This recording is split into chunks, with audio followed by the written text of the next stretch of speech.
Hello and welcome. I'm Leigh Ann Gerrans and you're watching W News, broadcasting live from the Al Arabiya studios. These are our top stories.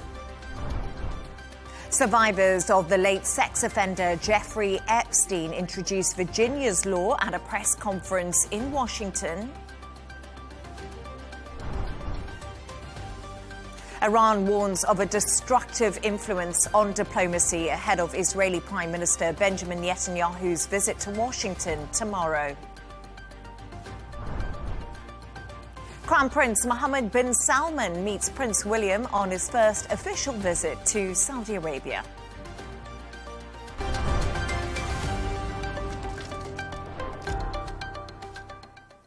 Survivors of late sex offender Jeffrey Epstein and Democratic lawmakers are putting forward Virginia's law at the U.S. Capitol building today. It comes after a video of Ghislaine Maxwell, the convicted associate of Epstein, has been released.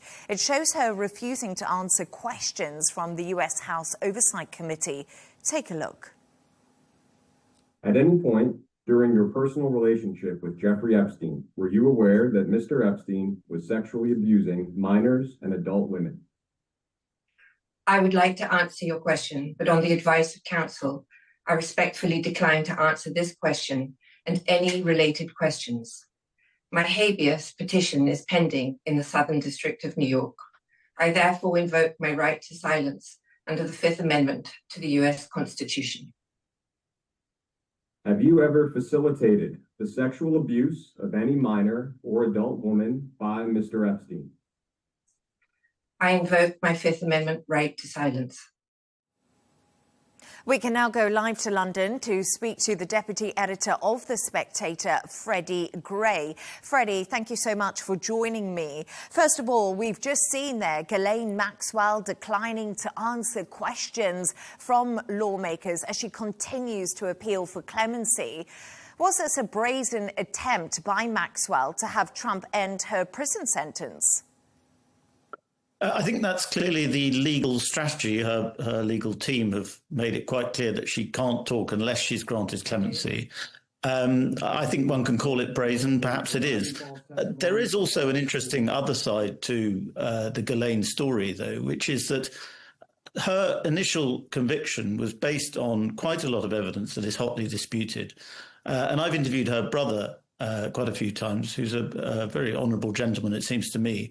And he's very adamant that Ghislaine Maxwell has actually been the victim of a great misjustice or injustice here. And just saying that is a very controversial thing to say. But I would encourage your viewers to kind of look back over the case and all of the in-depth reporting that's happened over it. Because, you know, it's been said quite a lot, but it is true that there are a lot of very powerful people involved in this, a lot of very powerful men. And the one person who's in jail at the moment as a result of Jeffrey Epstein is a woman. And also the only people who have suffered in terms of careers and reputations at the moment, really suffered, are British people. So because of their association with Jeffrey Epstein, you have Lord Mandelson, no longer in the House of Lords anyway. Peter Mandelson, former ambassador to the US. You have the former Prince Andrew, no longer a prince. And of course you have Ghislaine Maxwell. So, I mean, I do think it does seem to be a rather cynical attempt to plead for clemency. Trump himself has said nobody has approached him about this. I wonder if anyone will approach him about it now. And if he is going to give her clemency, will he wait till it's the very end of his term? Or will he do so now? Because she seems to be suggesting she can exonerate Trump, or her legal team certainly seem to be suggesting that. She's not suggesting anything, as the video you just played suggests. Freddie, it's so interesting because, as you did just tell me, it seems to be people from the UK that have really fallen on the sword when it comes to Jeffrey Epstein. We haven't seen the same ripple effect over in the US from the Epstein files and the names that have appeared. Why do you think that is the case? Because members of the US Congress have had an opportunity to even view some of the Epstein files without the blacked out sections in the documents that were made available to the public. Well, I think, this story has come from the American Department of Justice. And I do think that the reckoning for the various American figures will at some stage have to come. We're going to have Bill Clinton is going to have to testify in front of Congress. I mean, his relationship, if you listen to Ghislaine Maxwell's lawyers, they're saying not only will their evidence exonerate Trump, but it will also exonerate Bill Clinton. But there is nonetheless, people who have been redacted in these files. And there's a lot of people who have seen, or not a lot, there is a few people, including some congressmen yesterday on Capitol Hill, who saw some of the names and have said there's no need for these names to be withheld. We need maximum transparency here. And the excuse is always national security, that these names must be withheld for reasons of national security. But that tends to be quite a good blanket for powerful people or powerful groups and institutions to say this evidence must be withdrawn because it's against the national interest, when actually very often that it's really a case of covering themselves because it's embarrassing or humiliating or incriminating.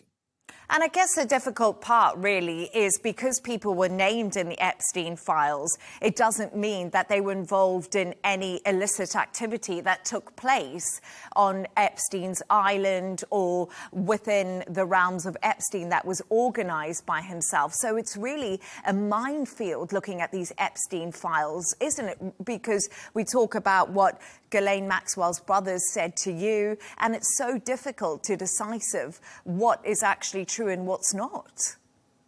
Well, yes, and I think within the world that Epstein was operating in, there were links to intelligence. And the world of intelligence is obviously very dark, and it deals in truth and counter-truth and post-truth rumors. So quite often things are put about in circulation in those worlds that are either made up or they are suggesting that something might be coming and you as an elite person who happens to be emailing Jeffrey Epstein have access to this knowledge. But is that knowledge true, or is it put in by intelligence agencies to cause something? It's a whole sort of warren of misinformation. And a lot of conspiracy theorists, and I'm not sure this is entirely wild as an idea, think that it's all been sort of dumped at the same time in order to sow maximum confusion. Because there are so many different elements here.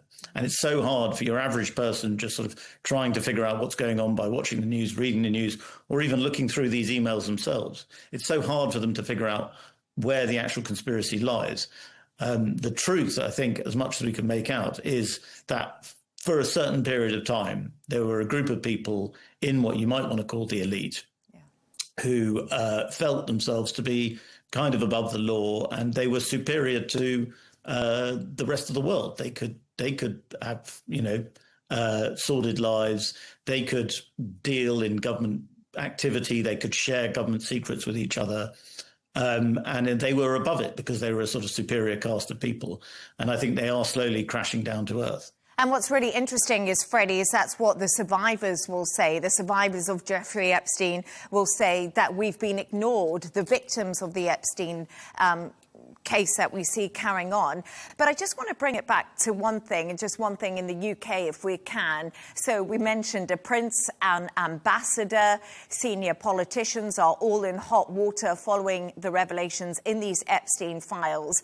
Keir Starmer has come out today and say, well, I'll never walk away from the mandate I was given. But he's a pretty wounded prime minister at the moment. How long do you think he could possibly hang on for?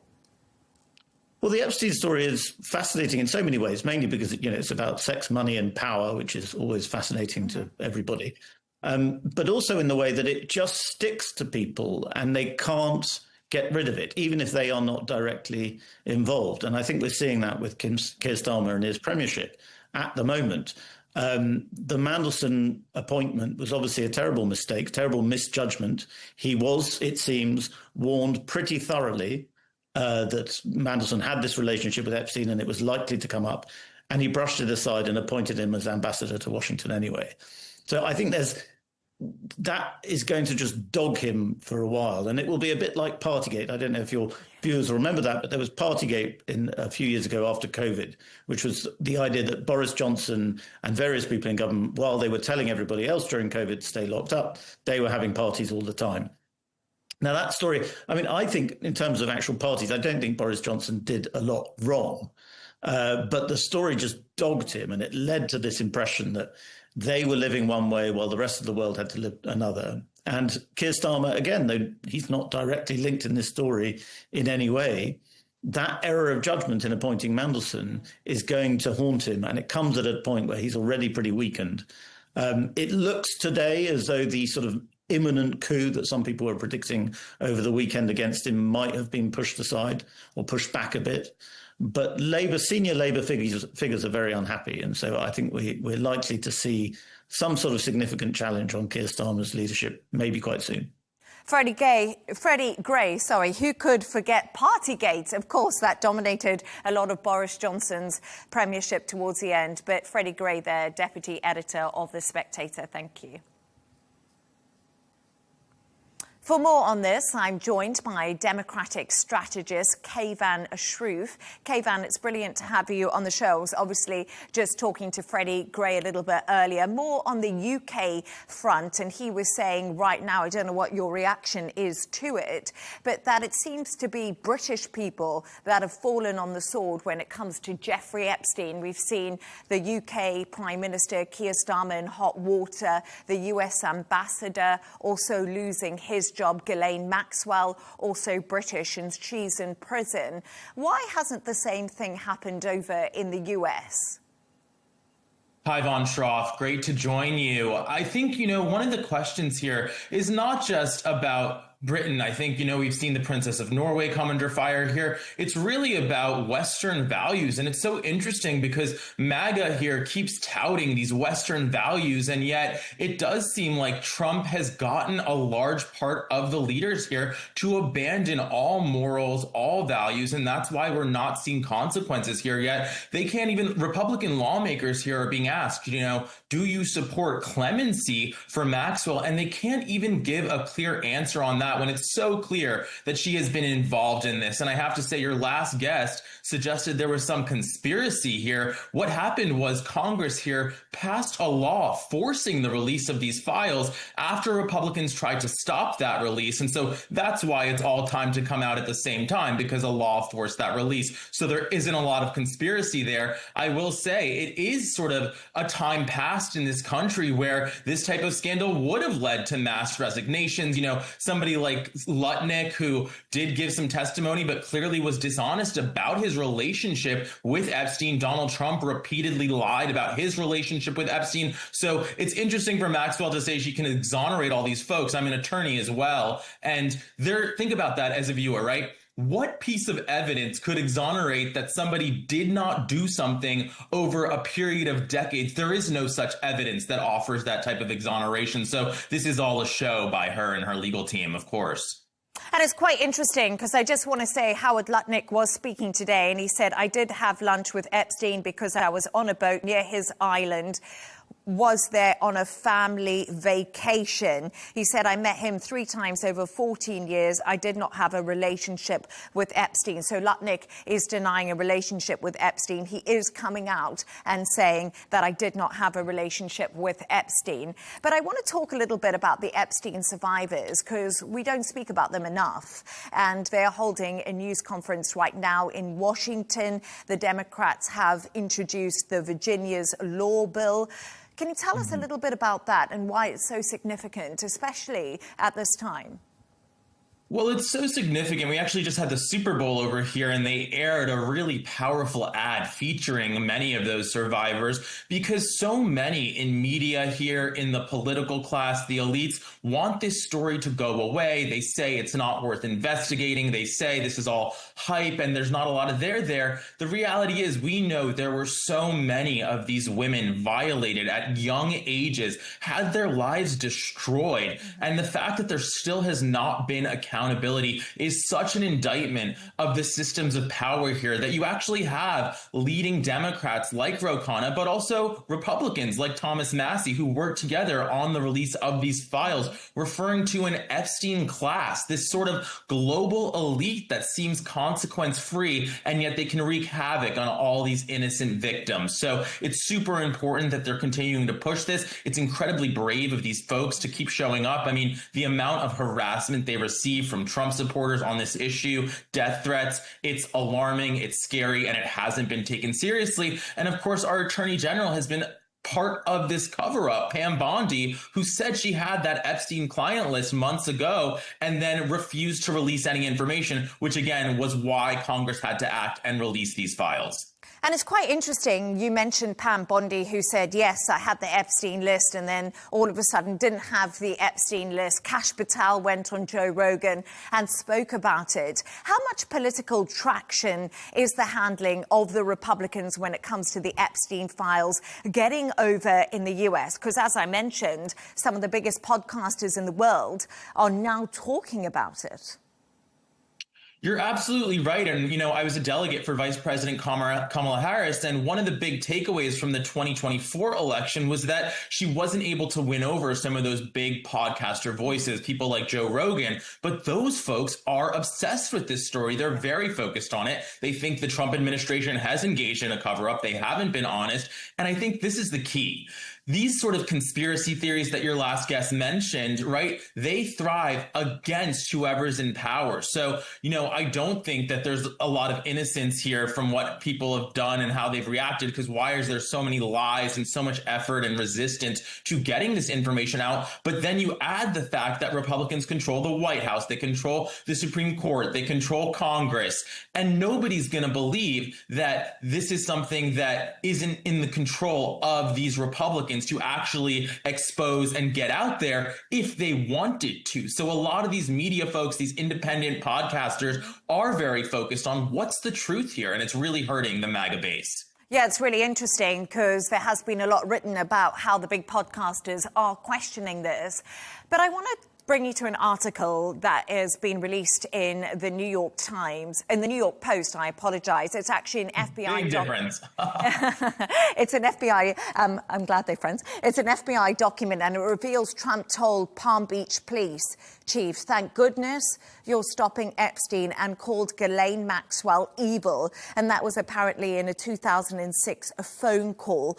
What do you make of this? Because there's been so much talk about Donald Trump being named in the Epstein files. And we know Donald Trump is a real estate tycoon. He started in New York, had lots of money. That's the circles Epstein ran in, of course. And so many people have been named in these Epstein files. But it's so difficult to decipher what people knew, if it was just normal relationships, going for dinner. It's such a difficult minefield to get through.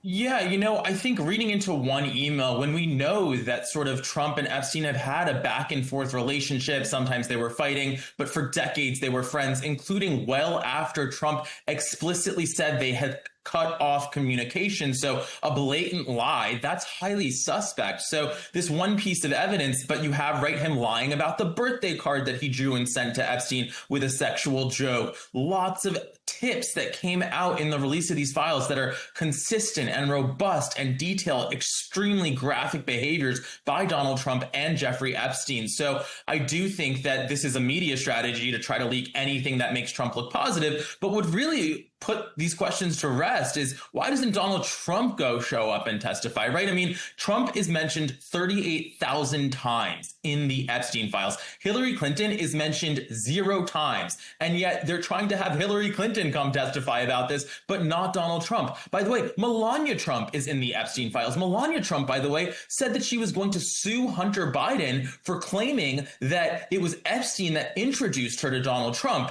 She never filed that lawsuit. And I will say, in the United States, truth is an absolute defense to claims of defamation. So maybe that's why she hasn't filed the lawsuit. So interesting. Kaivon, I feel like we could speak about this for hours, but I'm really sad to say that we're out of time. But it's been really great to have your analysis. Kaivon Shroof there. Thank you.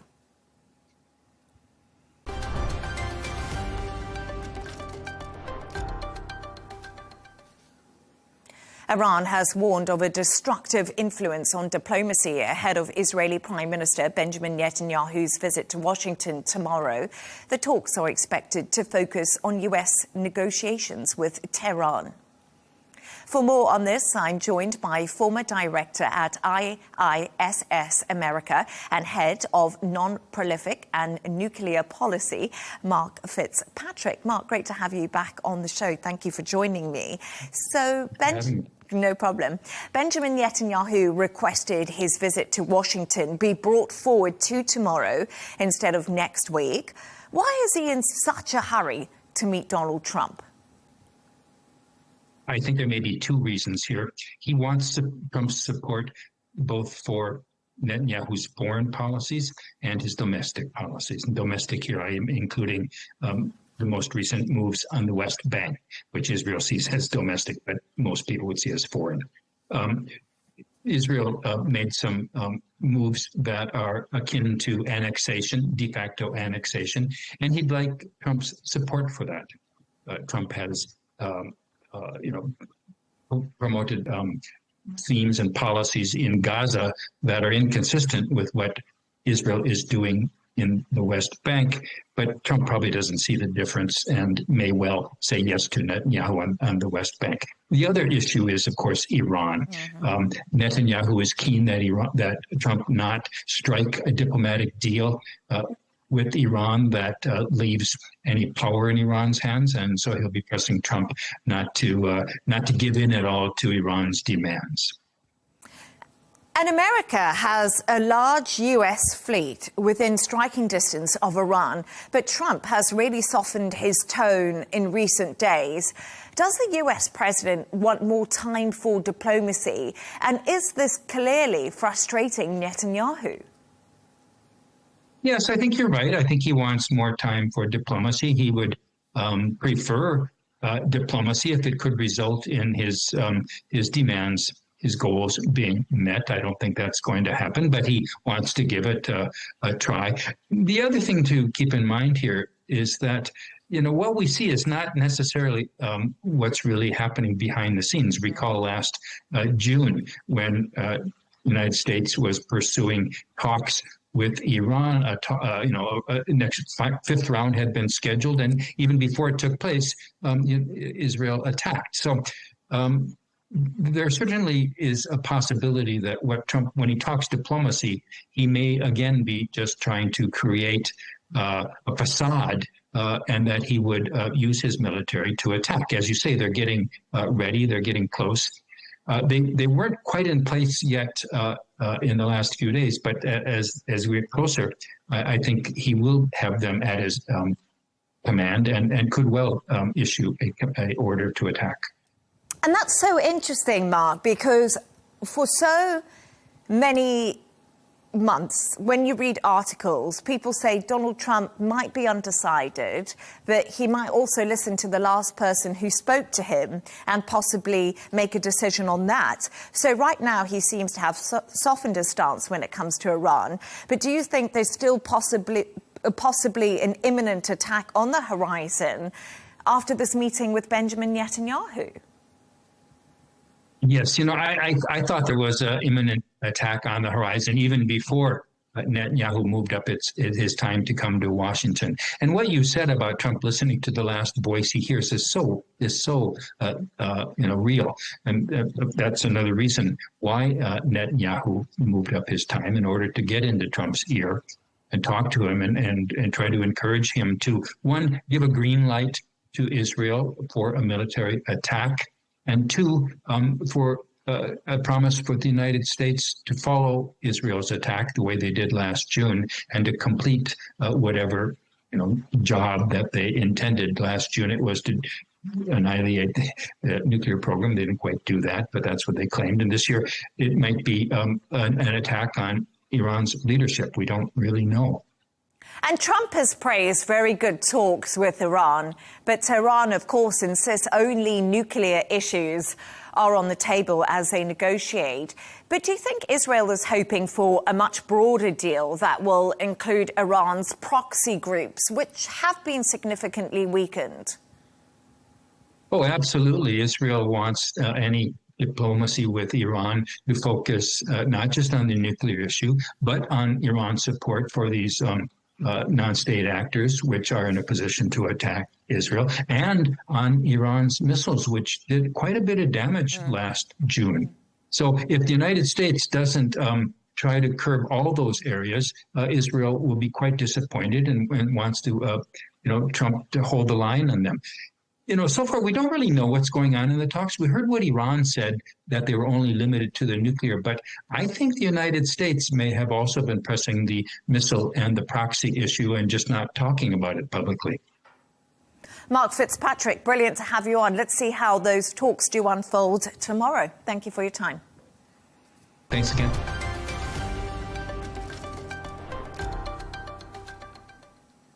Australian Prime Minister Anthony Albanese has defended an invitation to Israeli President Isaac Herzog to visit and honour the victims of December's Bondi Beach shooting. Protesters and police clashed during a rally attended by thousands of people to mark the visit.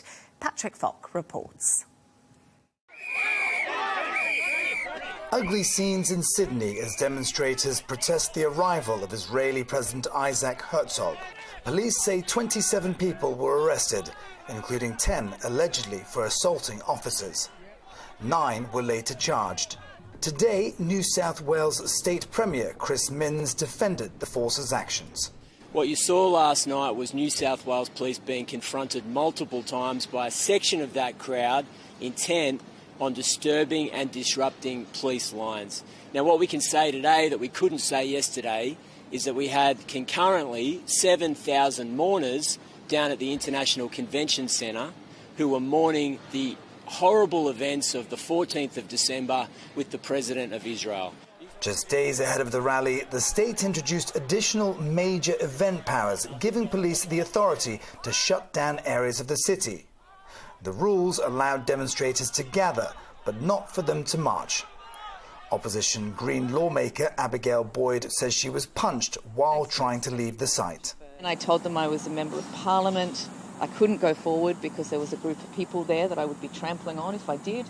And then the next thing I knew, I had this force on the right of me. What we saw last night was a monumental failure. You only have to look at what took place. The police created a literal pressure cooker. They surrounded people at Town Hall. There were no safe avenues of dispersal. Prime Minister Anthony Albanese, seen here accompanying President Herzog for prayers at a synagogue earlier today, has called for calm. Pro-Palestinian groups objected to Herzog's visit, citing a UN commission last year accusing him of inciting genocide. Addressing the synagogue, he condemned the mass shooting at a Jewish religious event in December. What we saw in Bondi, the blood-curdling act of blind hatred, hatred of Jews and hatred of Australian values, simply has no place in this country or anywhere for that matter. The events have laid bare the deep divisions in Australia over the Gaza war and the challenge for leaders trying to balance sentiments. Patrick Falk, Al Arabiya English.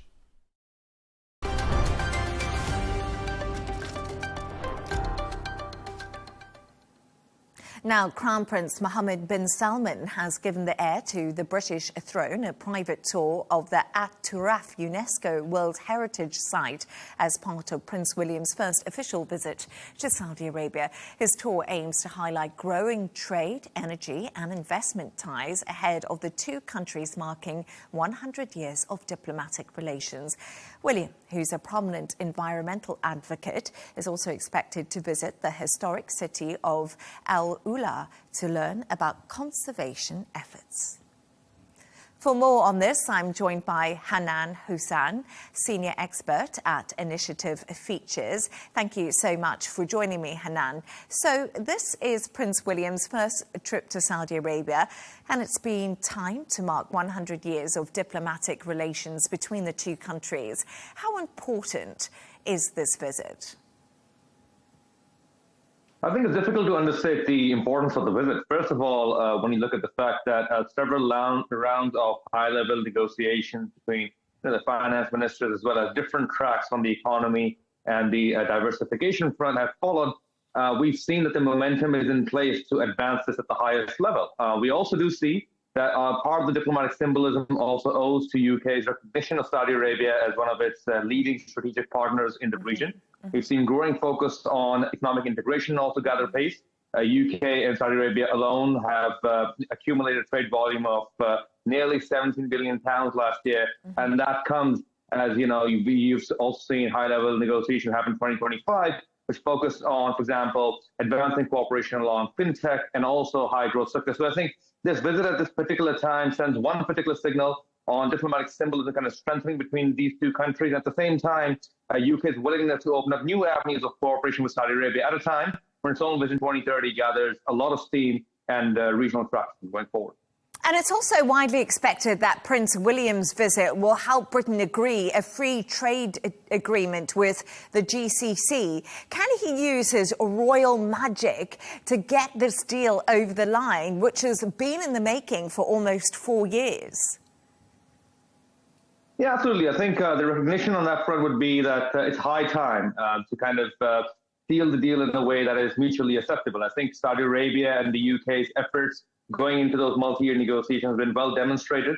But I think the tone is now set for both countries to, for example, chart a roadmap which looks for integration. I think the GCC-UK agreement, once materializing, it can serve as an important proof point. And I think the part of my optimism stems from the UK's, recent bilateral dialogues as well, in which the focus on economy and trade has been bilateral, but there's a growing openness to, for example, increase market access as well, kind of create these very conducive conditions for exporters on both sides to benefit from Middle East export flow, something where Saudi Arabia has a vantage point. And so I think when you look at those considerations at this point in time, I think this particular visit at the highest level, Prince William can obviously use his personal aura as well to kind of put the seals on this going forward. So I think there's a lot of optimism on that front, yeah. And Prince William visited a sports complex and met young female footballers in Riyadh today. He also took part in a crossbar football challenge. What does his visit mean to the people of Saudi Arabia? We're talking about a lot of diplomacy, but what does it actually mean?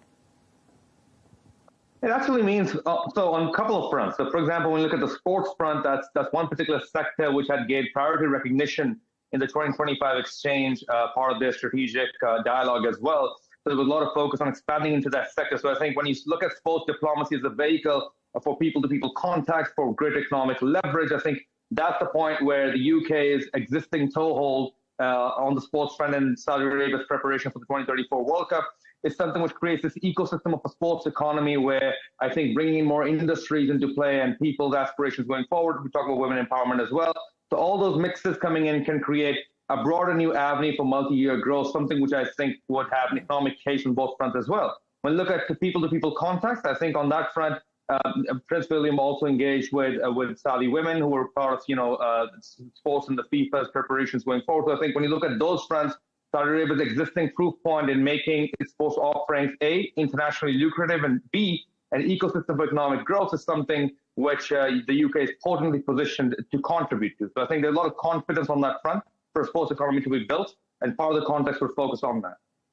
And a royal source has said the prince enjoyed an evening with the Saudi Crown Prince Mohammed bin Salman. And I was just wondering, both princes are around the same age, maybe William's about 4 years older. And how important is it for both of these men to form this working relationship and focus on the future together? Because one day they will both be in those big positions of power. Absolutely. It's at the edge of power, and that equilibrium applies on both fronts. So I think, first of all, it kind of prepares the ground for what tangible leadership will look like on the bilateral front. We know that personal contacts and personal relationships play a big role in setting the direction for an enduring path of foreign policy. I think with the UK and Saudi Arabia, both their respective leaders being at the helm of power and looking to advance aspirations, I think it sets a very potent direction for where things have to go. I think one of the standout elements of this particular visit is a broad expanse of multi-sector cooperation that is on display. I think we've seen that during as part of the visits before, but I think the altitude of the visit at this point in time and the level of sectors that they're looking to integrate into could broadly benefit from a personal rapport and symbolism something which I think will be demonstrated at the luncheon as well, and also at the latter leg of this 3-day visit. Hanan Hussein, it was brilliant to have you on. Thank you so much for your thoughts. You're welcome.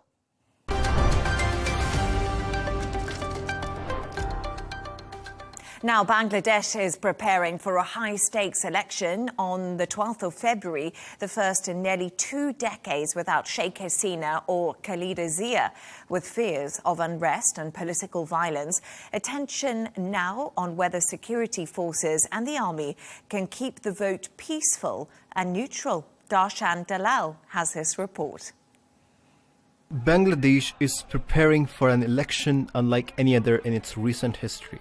After years of disputed polls and opposition boycotts, this vote is being billed as the country's first genuinely competitive election since 2008, but also one of its most volatile. Security has become the central concern. The interim government has deployed police, paramilitary forces, and thousands of army personnel across the country, particularly in politically sensitive districts and former ruling party strongholds. Analysts warn the risk is not just election day violence, but what comes before and after. And many Bangladeshis haven't had the chance to vote for the past 17 years. So I think there's a lot of excitement around the election, people having the opportunity to vote again. I mean, if you think about it, someone in their early 30s may not have ever voted in a competitive election before. So that excitement's definitely there.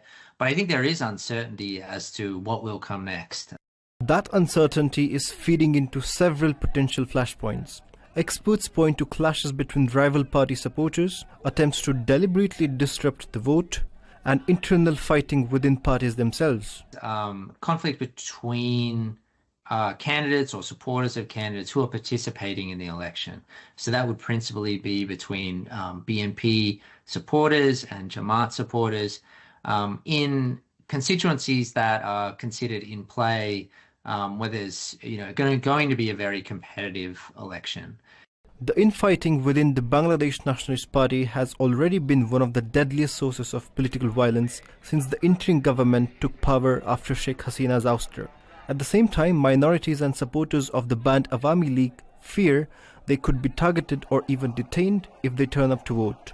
That the violence has not necessarily peaked that much if you compare with the other elections. So I think that is a great signal. That places enormous pressure on Bangladesh's security forces, particularly the army. Since August 2024, when Hasina fled the country, the military has been deployed nationwide to backstop a weakened police force. Its neutrality is now seen as decisive. At that point, the army chief, had the choice whether he wanted to take power himself or come up with another way forward for the country. And I think he made a wise decision, not to take power. For voters, trust in that neutrality may determine turnout and acceptance of the result. Analysts warn that if any major bloc rejects the outcome, Bangladesh could face post-election unrest, regardless of who wins. They must also make sure at the same time, the political parties do not necessarily engage in violent conflicts and the post-election violence. I think those are the areas that they need to be very careful about.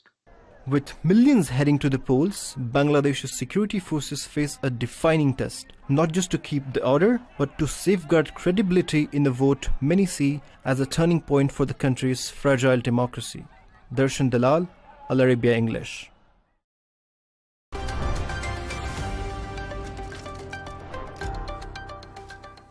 A reminder of our top stories. Survivors of the late sex offender Jeffrey Epstein introduced Virginia's law at a press conference in Washington. Iran warns of a decisive influence on diplomacy ahead of Israeli Prime Minister Benjamin Netanyahu's visit to Washington tomorrow. Crown Prince Mohammed bin Salman meets Prince William on his first official visit to Saudi Arabia. And that's all from us on W News. Don't forget to subscribe to our YouTube channel and, of course, follow us on X. We'll be back in a couple of hours with W News Extra. Goodbye and thank you for watching.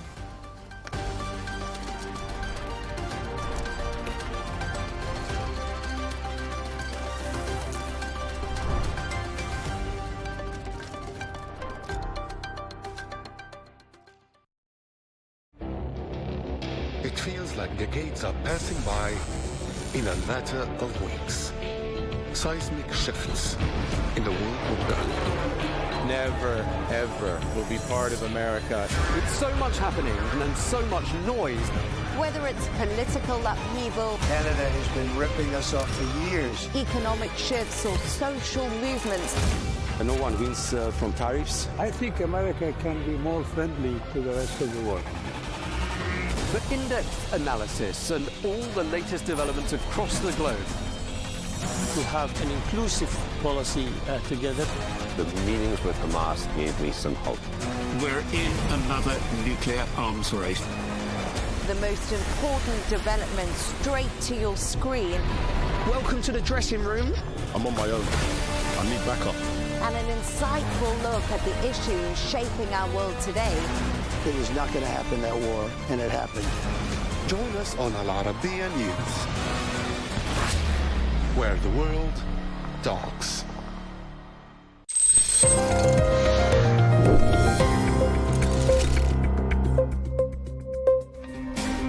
French prosecutors are pushing to uphold a 5-year ban on Marine Le Pen holding public office, which could block her from running in the 2027 presidential election.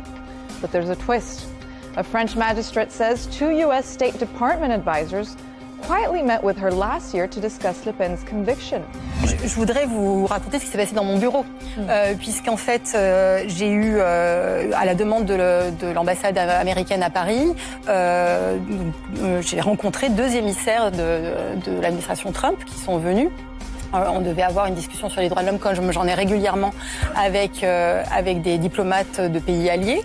Et assez rapidement, la conversation a tourné autour de la situation pénale de Marine Le Pen, avec l'idée de chercher des éléments auprès de moi et peut-être auprès d'autres personnes qu'ils allaient rencontrer, qui pourraient accréditer l'idée qu'il s'agirait d'un procès purement politique pour l'empêcher d'être candidate. The officials reportedly believe Le Pen was treated unfairly and wanted to explore ways to suggest the trial was political, a view echoed by many U.S. conservative voices. The magistrate found the conversation so uncomfortable, she reported it to the French Foreign Ministry, warning it could influence public debate in France.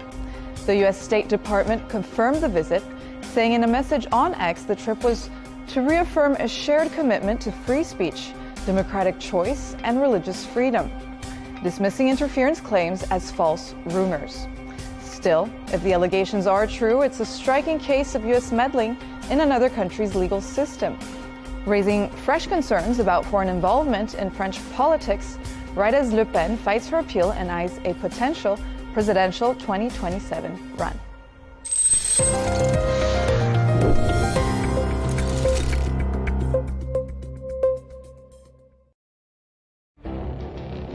It feels like decades are passing by in a matter of weeks. Seismic shifts in the world of God. Never, ever will be part of America. With so much happening and so much noise. Whether it's political upheaval, Canada has been ripping us off for years, economic shifts or social movements. And no one wins from tariffs. I think America can be more friendly to the rest of the world. The in-depth analysis and all the latest developments across the globe.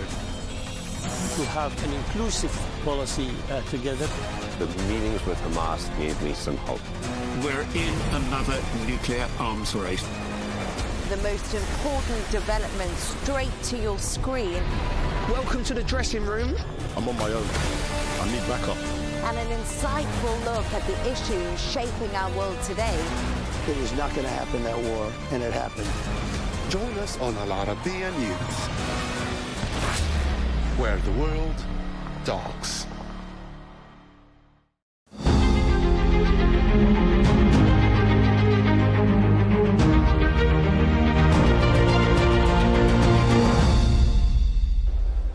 Hello and welcome to this special coverage on Arabiya English. I'm Melinda Nucifora, coming to you from the World Defence Show here in Riyadh.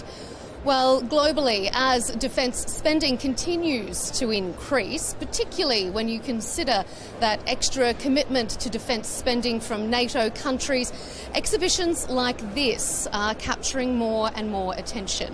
One country that is looking to reform and renew their procurement process is the United Kingdom. So I have the pleasure of joining us here on Al Arabiya English, the UK Minister for Defence, Readiness and Industry, Luke Pollard. Thank you for your time, Minister. Good to see you. Minister, globally, annual military spending across countries has been increasing consecutively for about a decade now. Does that say more about the world we live in, or does it say more perhaps about the speed with which militaries need to adapt to changing warfare?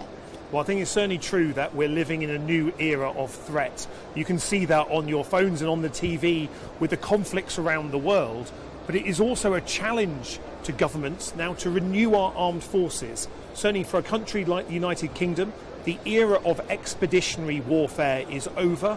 We need to increase our war-fighting readiness to be able to deter a peer adversary like Russia.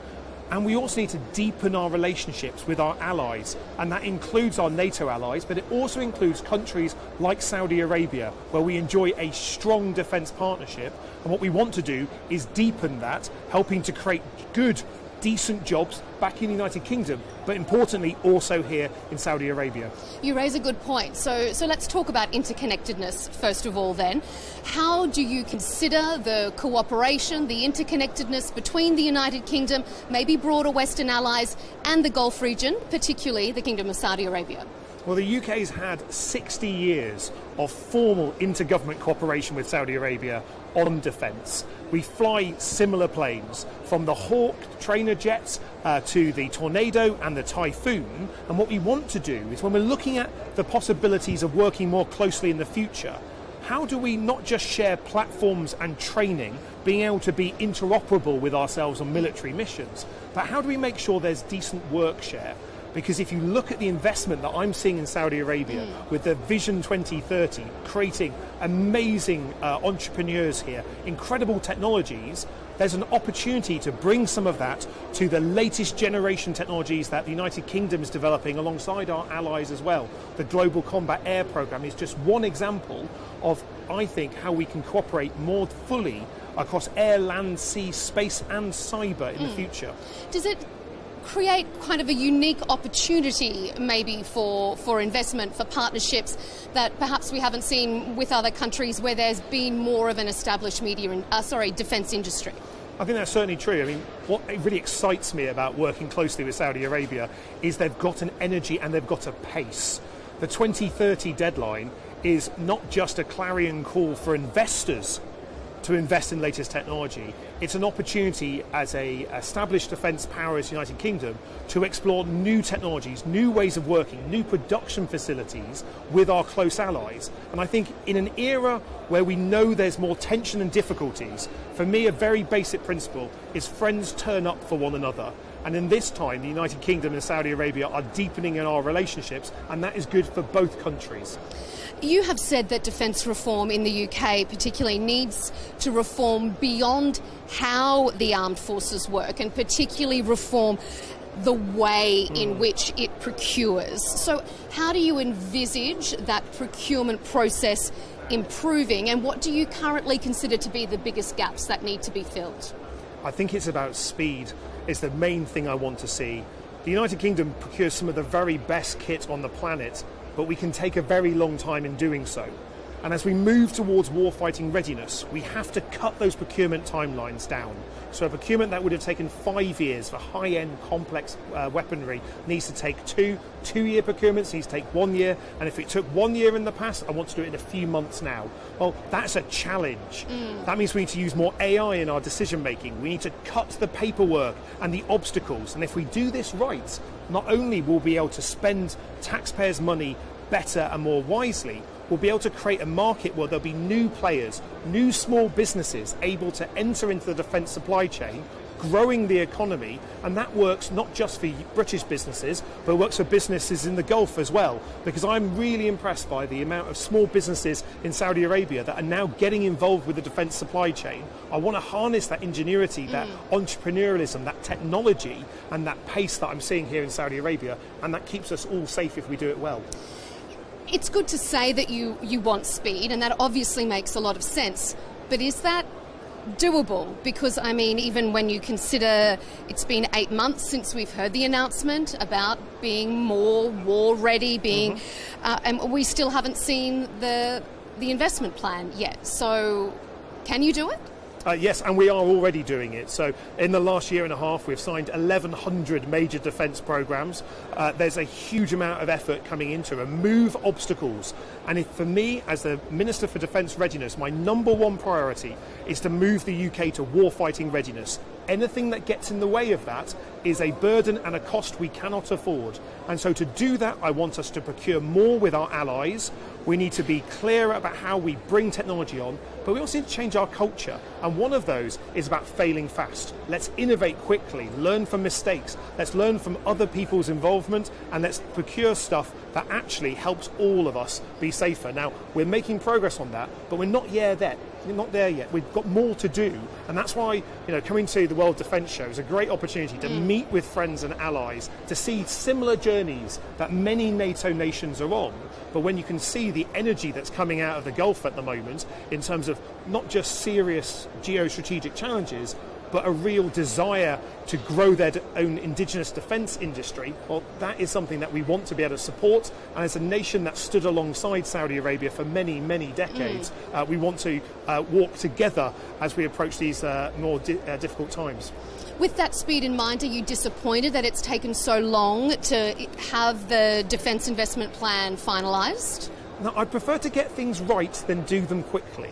And I think in defence in the past, we've hurried out things that haven't been perfect, and then we've had a system that doesn't want to change things in the future. So getting the defence investment plan, so what we will spend a rising defence budget on right, is so important, but we already know what's going to be in there. We know we're going to be investing in more munitions, more complex munitions, having an always-on production, not buying something, mobilising an industry, and then demobilising it when that order is complete. Always-on production for the UK and our allies. We're removing old equipment that has served us well for many years and investing in the latest technology, whether that's our brand new frigates that are being built in Britain, whether it's the new airframes that we're building, the new, latest generation Typhoons, our move towards GCAP, or the land vehicles that will help sustain us, whether we're fighting on the plains, in forests or in the desert. All of those are the pace of change that we're seeing. But I'm an impatient minister. I want to go faster, and that's why for me learning from others, especially learning from the Gulf, is so important. There's been big question marks as to whether the UK can afford it. I think we can't afford not to, because in dangerous times, we can see this in Ukraine. Ukraine didn't want the war that they're having to fight for their survival, but they're having to spend more and more on keeping their country safe against Putin's illegal invasion. I don't want NATO to go to war. I want us to be safe, and to do that we've got to deter aggression. That means having forces that are strong, that work well with our allies, and that will complicate the decision of any adversary, be that Putin in the Kremlin or anywhere else, of someone saying, do I have a go? Well, the answer, a stronger NATO, stronger partnerships across the Middle East and the wider world, well, that makes it harder for those wars to start, and that keeps all our people safe.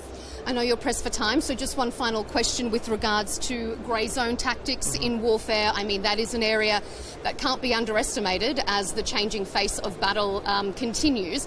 How much of a focus does that need to be for the UK? And is that an area that perhaps probably a lot of countries have not invested enough in because we probably didn't know how dangerous it was? Yeah, we're not at war yet as United Kingdom, but we're certainly not at peace. And if I look across the different domains, in air, land and sea, are we at war? Probably not. But in the cyber domain, the United Kingdom is under continuous cyber attack from our adversaries. So in the cyber domain, we already are. And when we're looking at the grey zone attacks, spy ships loitering over our critical undersea cables, we can see the threats are real, and so we've got to respond to those with a clear deterrence, but the clear ability to defeat any adversary if we need to. And that means investing more in cyber security, investing more in grey zone tactics, challenging misinformation, just as much as it is about buying new missiles and new tanks. Indeed, the changing face of warfare is a very challenging one. We thank you very much for your time here on Al Arabiya English. UK Minister for Defence Readiness and Industry, Luke Pollard, thanks for joining us here at the World Defence Show in Riyadh. Thank you.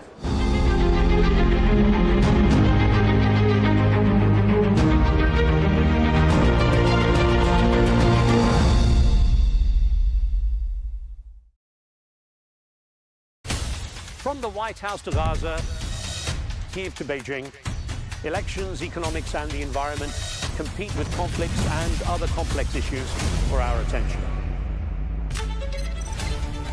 In an age of fake news, deep fake and artificial intelligence, they've got to have a vote and a say. It's important to look beyond the loudest voice to understand the truth. From newsmakers to groundbreakers, my campaign is going very well. Presidents, prime ministers, princes and peacemakers, and cultural tastemakers. As Arabs, as Middle Eastern, we're too emotional. Join me on The Riz Khan Show for empowering conversation.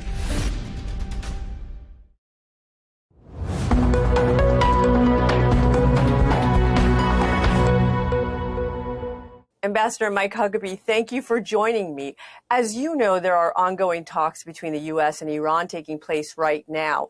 The Ayatollah Khomeini came into power in 1979 and committed the original sin of taking 52 U.S. embassy staff hostage.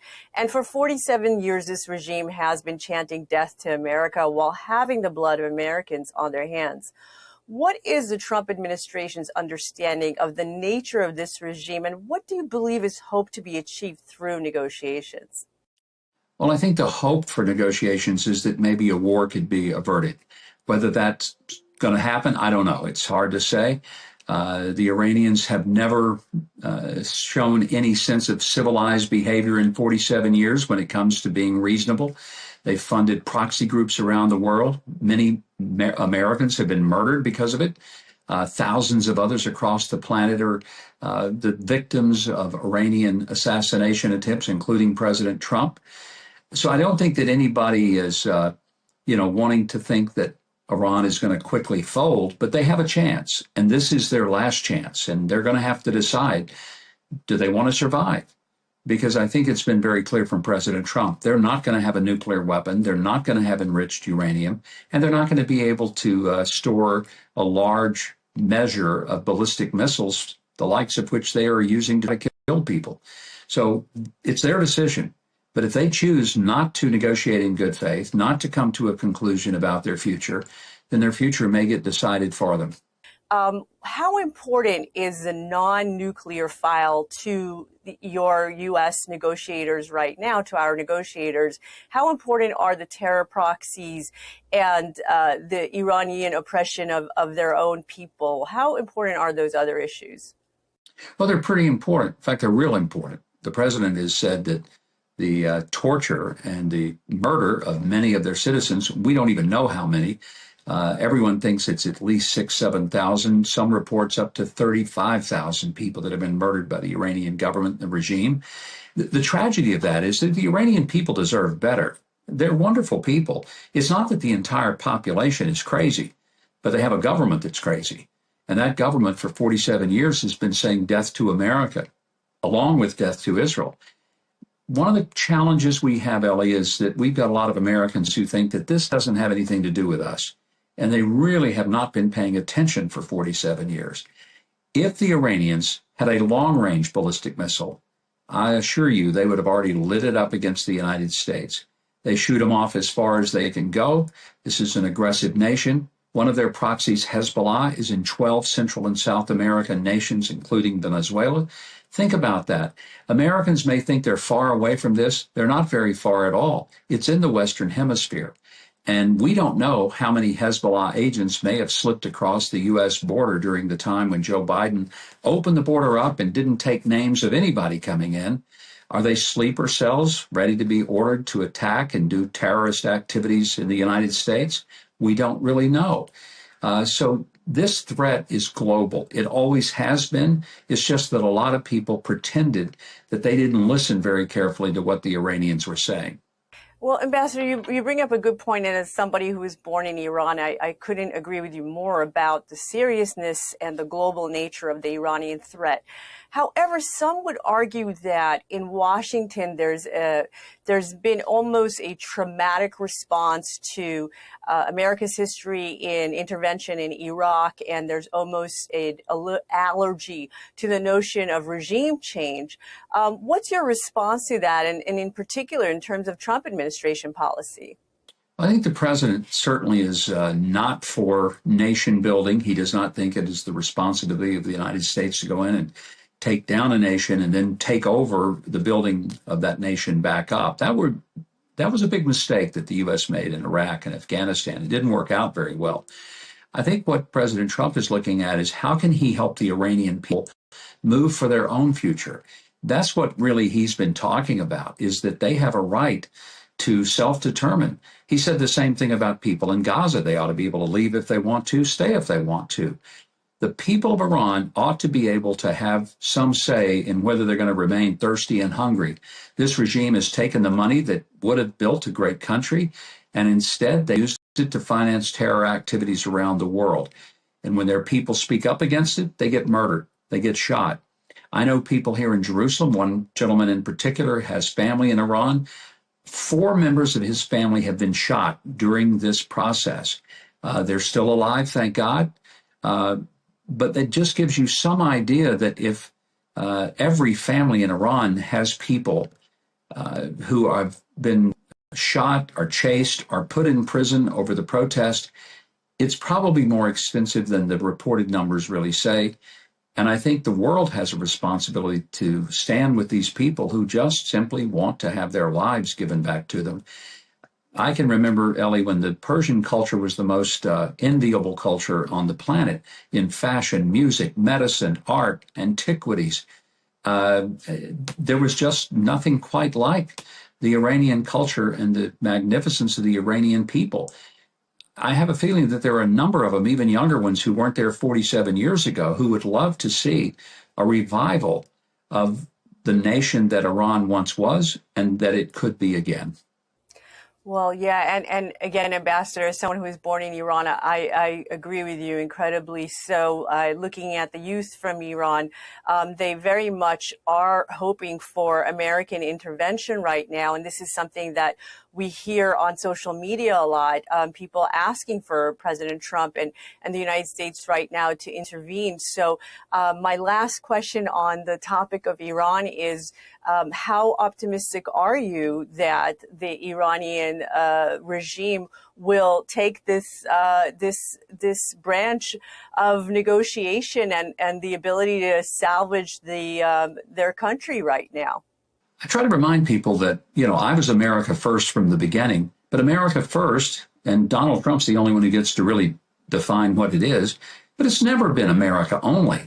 America first simply means that all of us, me included, put America first. That means that our primary interest is what's good for America. In this case, what's good for America is the partnership that we have with Israel. They reflect our values. They reflect our core of Western civilization, but we also share intelligence, military hardware, many things with the Israelis that are mutually beneficial, sometimes even more beneficial to America than maybe America is beneficial to Israel, though a lot of Americans would never understand that. Big picture is this. We have an obligation, first and foremost, to our American citizens, but there are 700,000 American citizens living in Israel. So part of the reason that Israel matters to America is because there's so many of Americans who are here, more than in any other country outside the U.S. other than Mexico, which is pretty remarkable if you think that there are more Americans in Israel than there are in Canada, the UK, Spain, Italy, France, Japan, Germany, any of our larger allies. So you bet it matters. but it matters also because every enemy of Israel is an enemy of the United States. Whoever is targeting Israel to take them down has always said that if they are able to annihilate Israel, America is next. Couldn't agree with you more, sir. Ambassador Huckabee, you are the first Baptist minister, and I believe Christian Zionist, to be appointed as a United States ambassador to Israel. How do you view the U.S.-Israel relationship, especially in light of what seems to be a potentially growing neo-isolationist camp within the Republican Party itself? Ellie, I hope they do it. I'll be very honest. There's a selfish part of me that says the reason I hope they do it, because if they don't and we have another war, I'm going to be right in the middle of it. I'd just soon pass. Did that last year, saw it all, experienced it, don't really want to go through it again. But on the other hand, if that's what it's going to take to free the people of Iran and give them their future and let them let go of a very, very violent past and get rid of this regime, if that's what it's going to take to get rid of the proxies that are conducting terror activities all over the world, then it may be the only thing that will bring some realignment and stability, not just to the Middle East, but really to the whole planet. Are you concerned, though, to see some of the statistics which point to perhaps less support for Israel among American youth and even from within the conservative movement? I really am, and I hope it's more loud than it is large, but it is of great concern to me because it shows that people are getting their news and their information from TikTok or maybe from Twitter rather than getting it from decent, viable research that comes from understanding what the issues are and how it would affect America if Israel were to collapse. For that matter, how does it affect America if Iran gets stronger? How does it affect America if all these other Gulf states get attacked by Iran? There's a real naivete among people who say, none of that matters to me. It doesn't affect me. It's like saying my neighbor's house is burning down, but it won't affect me. Well, that is until the embers of that burning home come to your roof and burn your house down. And people are just needing to wake up and understand that we don't have to fight other people's wars. Israel has never asked us to fight a war for them. Americans have never put one boot on the ground to fight for Israel. So it's not that we are engaging in someone else's problem. It is that we are recognizing that the threat to Israel is also a threat to the United States and to every citizen in it. Ambassador, in perhaps a historical first during the 12-day war, President Trump shared with the world your text message to him in which you told the president that God had spared his life so that he could become the, quote, most consequential president in a century, maybe ever. And it seems your message indeed got through to President Trump. Why do you believe that is? You know, it was a personal message. I never thought it would go anywhere other than to him. And I got a response almost immediately when I sent it, which, you know, I thought, well, that's good. He's really paying attention to what I sent him.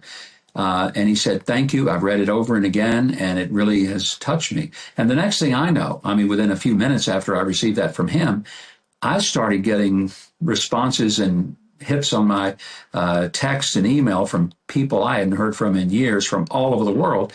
And they said, I just read what you sent to President Trump. And I'm scratching my head saying, how did you read it? I didn't send it to you. I sent it to him, and I didn't post it anywhere.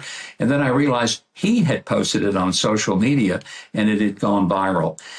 It was a personal message to him, but it really was to express my confidence that I didn't need to give him advice. I did believe, and still do believe, that God spared him for, as Esther would say, such a time as this. But I also believe that he would reach deep within his own heart. He would find the right decision. I wasn't trying to tell him or urge him or advise him. He didn't need that. He just needed to know that those of us who worked for him and were serving at his pleasure did so with great confidence in his judgment. And I feel like that judgment that we believed in and our confidence in it was well placed because he made the right decision at the right moment, and it did have consequential effects. Oh, absolutely. It was a historic moment, and I remember it quite well myself, the virality of it all. Ambassador, if we could turn to Gaza, when you look at the plans for New Gaza revealed at Davos recently by former senior advisor to the president and son-in-law Jared Kushner, what do you think the Trump vision for Gaza is, and is the expectation to achieve this vision within this Trump presidency? It could be. I mean, it's going to take some time to see the vision that Jared Kushner put forth, but I think it's an important vision because some people would say, oh, if Gaza would just end up being a bunch of tents sitting on top of rubble. Well, I don't think anybody aspires that would be the greatest aspiration for its future. So the idea of giving the people of Gaza a sense of hope and optimism, honestly, to say this is what you could have been all along. I've often said Gaza could have been Singapore, but Hamas turned it into Haiti. What a shame. The billions upon billions of dollars that was sent to them were squandered by Hamas to build tunnels of terror so they could murder Jews and create havoc to the world. People forget Gaza, a little place. It's the size of Las Vegas, but they built a tunnel system that's larger than the London Underground, not to move children from one school to the other or people to get to hospitals. They built that tunnel system to store weapons of destruction, to harbor people they had kidnapped, and to be able to escape the consequences of their terrorist activities. What a shame.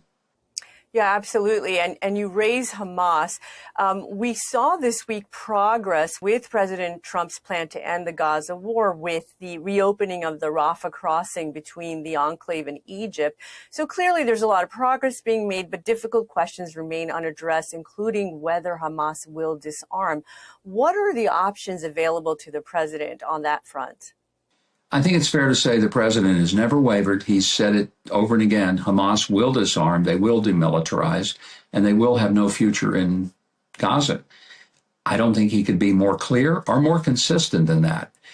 It'd be very difficult for me to tell you exactly how that's going to be done or when it's going to be done or who's going to do it. But I think I can say with some level of extreme confidence it will be done. If for no other reason that President Trump is not a person who offers empty threats. He makes promises and he keeps them. This is a promise. People forget that every Arab nation signed on to the peace agreement, which was historic in itself and remarkable that that happened. And Hamas agreed that they would disarm. Now all the hostages are back. The one big piece that is still left on the table to move forward is for Hamas to lay down their arms and to give up any hope that they're going to have a role in governing Gaza. Things are moving forward even without that. But there's a limit on how far they can move, and that's why I think that the time is running out and the clock is ticking, and Hamas needs to understand that the old poem, for whom the bell tolls, it tolls for thee. Ambassador, we've also been hearing a bit of pushback from the Israelis on some of their security concerns, including which countries might be a part of security measures in Gaza. What is the Trump administration's response to Israel's concerns? Well, they're very sensitive to it. They understand that Israel has a vested interest in making sure that they never, ever have another October 7th. And the best way they can do that is not letting people amass on their borders who either supported what happened then, would support it again, or might even help carry it out if they had the opportunity. And I'm not saying that there are nations that are wanting to be part of the international stabilization force that would do it. But Israel is going to exercise its right to protect itself. And it's going to be very careful about who it thinks that really should be even near protecting the future of Gaza. There'll be some disagreement. That's normal. There'll be some negotiation to get through it. But the U.S. is certainly going to be very, very sensitive to Israel's concerns. They're not going to just brush them off because I'm not sure that we would brush off something like October the 7th. A lot of people may not really do the math on it. But if you took October the 7th and put it in America, rather than 1,200 people being murdered, massacred, and mutilated by these savages, it would be the equivalent of losing 40,000 Americans in one day. One day. And I've asked myself, what would Americans do if we'd seen 40,000 of our fellow civilians, not soldiers, civilians, butchered like that? Well, I know what happened on 9/11. when less than 3,000 were murdered, we changed everything in the whole country of what we did and how we did it. So if that's any indication, multiply that by more than 10, and you get some idea of what the reaction would be had that happened to us. So I think that being a little patient with the Israelis and understanding where they're coming from on this is something America is not only ready and able to do, but understands it must do. And on President Trump's Board of Peace, on an almost daily basis, we're hearing about more countries joining the board. Is it meant to replace the United Nations, as some reporting seems to indicate? No, I don't think anybody is looking at it in that regard. Now, I'm not speaking as the representative of the U.S. I'm just speaking personally. If something could be better than the UN, it probably would be a good thing for the world. That's not the point of the Board of Peace. The Board of Peace is to bring stability to Gaza and to create the framework through which Gaza can have a real future and its people can make decisions about their own personal future. Do they stay? Do they go? And if they stay, what is their role? Are they going to take jobs that will help rebuild? That's all a part of the calculus there. And Ambassador, when we look at President Trump's first term, he upended a lot of the conventional thinking in the Middle East, from maximum pressure on Iran to the Abraham Accords. Given everything you've experienced in your first year as ambassador, what would you say is the single most important principle that should guide President Trump's Middle East policy in the rest of the term? I think he's really outlined that it's a matter of looking for nations that want to bring normalization and a real peaceful existence, not just with Israel, but with each other. When I look at, to me, one of the most admirable nations on earth, and that's the UAE, the Emiratis really are in many ways a template of how it ought to be. They have moved to a very peaceful position. They changed and created what I consider to be the most enviable curriculum for their school children, to create a real sense of what it means to live in a world and to be responsible neighbors. They built a great economy. They built an enormous partnership with Israel, and it's proven to be very lucrative for them financially. But also, think about the cultural exchanges that have happened between Israel and the Emiratis. I admire them so much. I can't even begin to tell you, because I feel like that they took a big risk. There was a lot of criticism toward them. But I think day after day and week after week, they prove that the idea of living in a neighborhood where they don't threaten Israel, they respect Israel, and they end up with the respect that Israel gives to them. And everybody wins and nobody loses.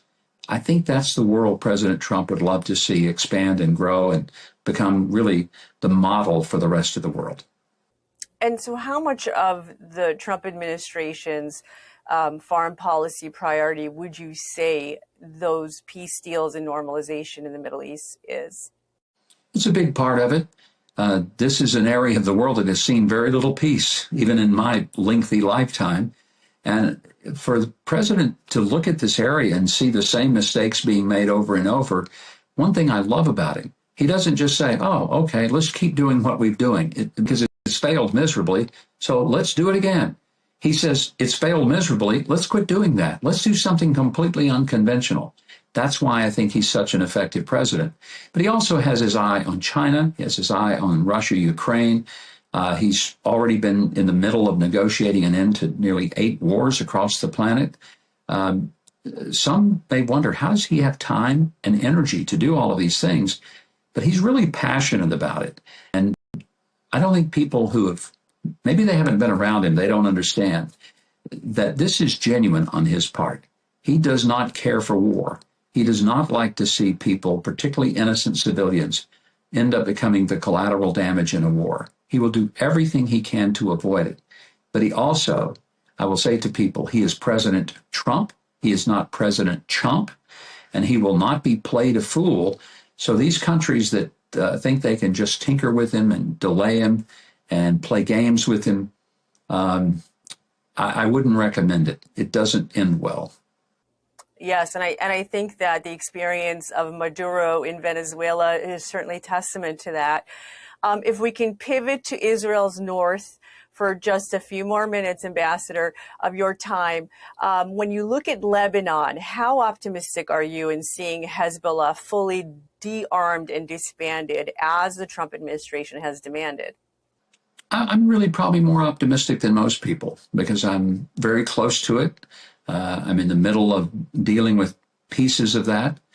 And I can see that this could happen. Now, is it fragile? You bet it is. The big challenge is ramping up the capacity of the Lebanese armed forces, the LAF, and ramping down the power and influence of Hezbollah. If Iran and its regime were to collapse, then that means that the funnel of money and weaponry to Hezbollah collapses with it. It would accelerate the capacity of Lebanon to free itself, get out from under the shackles of this hideous snake of Hezbollah. That would be a wonderful thing. It would help move Lebanon forward. And I think that it's so important for people from the outside to look and say, the Lebanese really deserve better. They're beautiful people. They want to be free. They want their kids to grow up with a sense of security and safety. Israel does not want to take anything in the terms of real estate in southern Lebanon. They don't want it.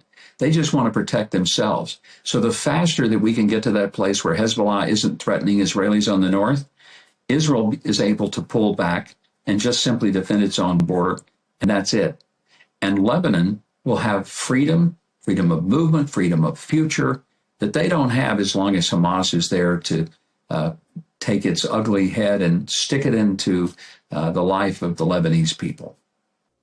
Yes, I think that history certainly proves that right. And final question on Syria. We are seeing a historic integration agreement between the Syrian government and the Kurdish-led SDF, effectively ending autonomous Kurdish rule and returning much of the northeast to Damascus control. From a U.S. strategic perspective, does this vindicate the Trump approach of less direct intervention?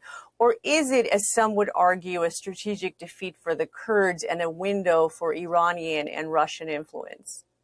Well, I don't think anybody would be happy to see Iranian and other influences come into the region, certainly not in Syria. I really believe, if you look at this, that there's a push, and al-Shara is being told very clearly that there's a limit on the U.S. willingness to support his leadership, and it involves protecting these minorities, whether it's the Kurds, the Christians, the Alawites, or the Druze. So if he wants there to be Western support, and it appears he does, because that's his best path forward, then he's going to have to be diligent in showing good faith in protecting the minorities and begin to get control. I think he has command of the forces, may not have control of all the forces, and hopefully he will get both command and control, and that army will be responsive to what he orders them to do, and that includes protection of the minorities. Well, and I think a lot of people in the region would be very happy to hear you say that, Ambassador. And so my last question is, U.S. forces, as you know, are reportedly beginning a drawdown from key installations in northeast Syria amid government gains and evolving ceasefires.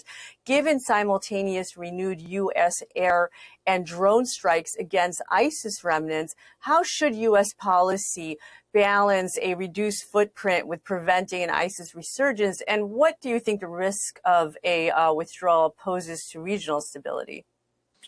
If there is increased activity as a result of any U.S.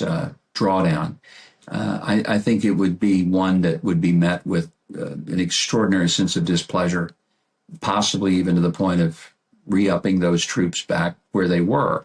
Nobody really wants that. Look, we'd all like for every country in the world to exercise its own sovereign will, to live the way it wants to. President Trump has said he's not trying to tell every other country what kind of government it's got to have and that it has to mirror ours. I think that's one of the smartest things the president has done. He has not said, look, everybody has to have a constitution like ours. Everybody has to do elections like we do. Everyone has to have a democracy. He's not said that. He said, look, people are free to determine their future. But you can't slaughter your own people and us stand by and do nothing.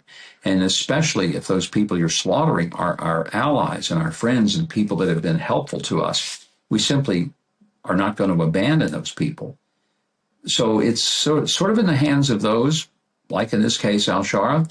He will make the decision as to what kind of future the people of Syria have. And let's hope he makes a good decision and that he can take leadership. He can shake off his past, which is, let's just say, not ideal, and can prove himself to be a new person leading a new country to a new and better future for all of its people. Well, amen to that. And Ambassador, as you know, yesterday, President Trump joined the National Prayer Breakfast.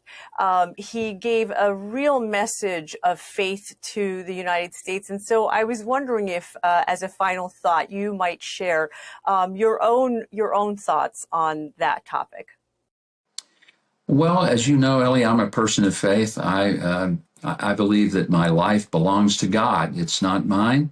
And I'm grateful for the opportunity to serve, but I'm also mindful that whatever I'm able to do in this earth is not because I've done something for God, it's that he has done something for me.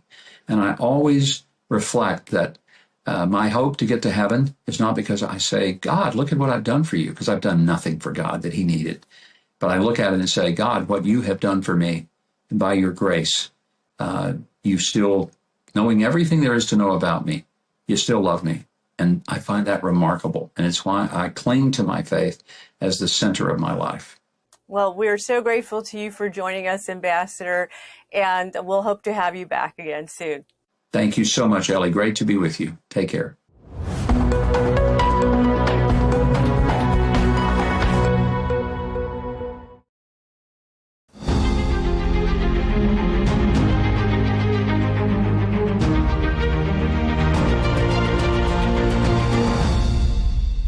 Hello and welcome back to our special coverage here on Arabiya English at the World Defence Show in Riyadh.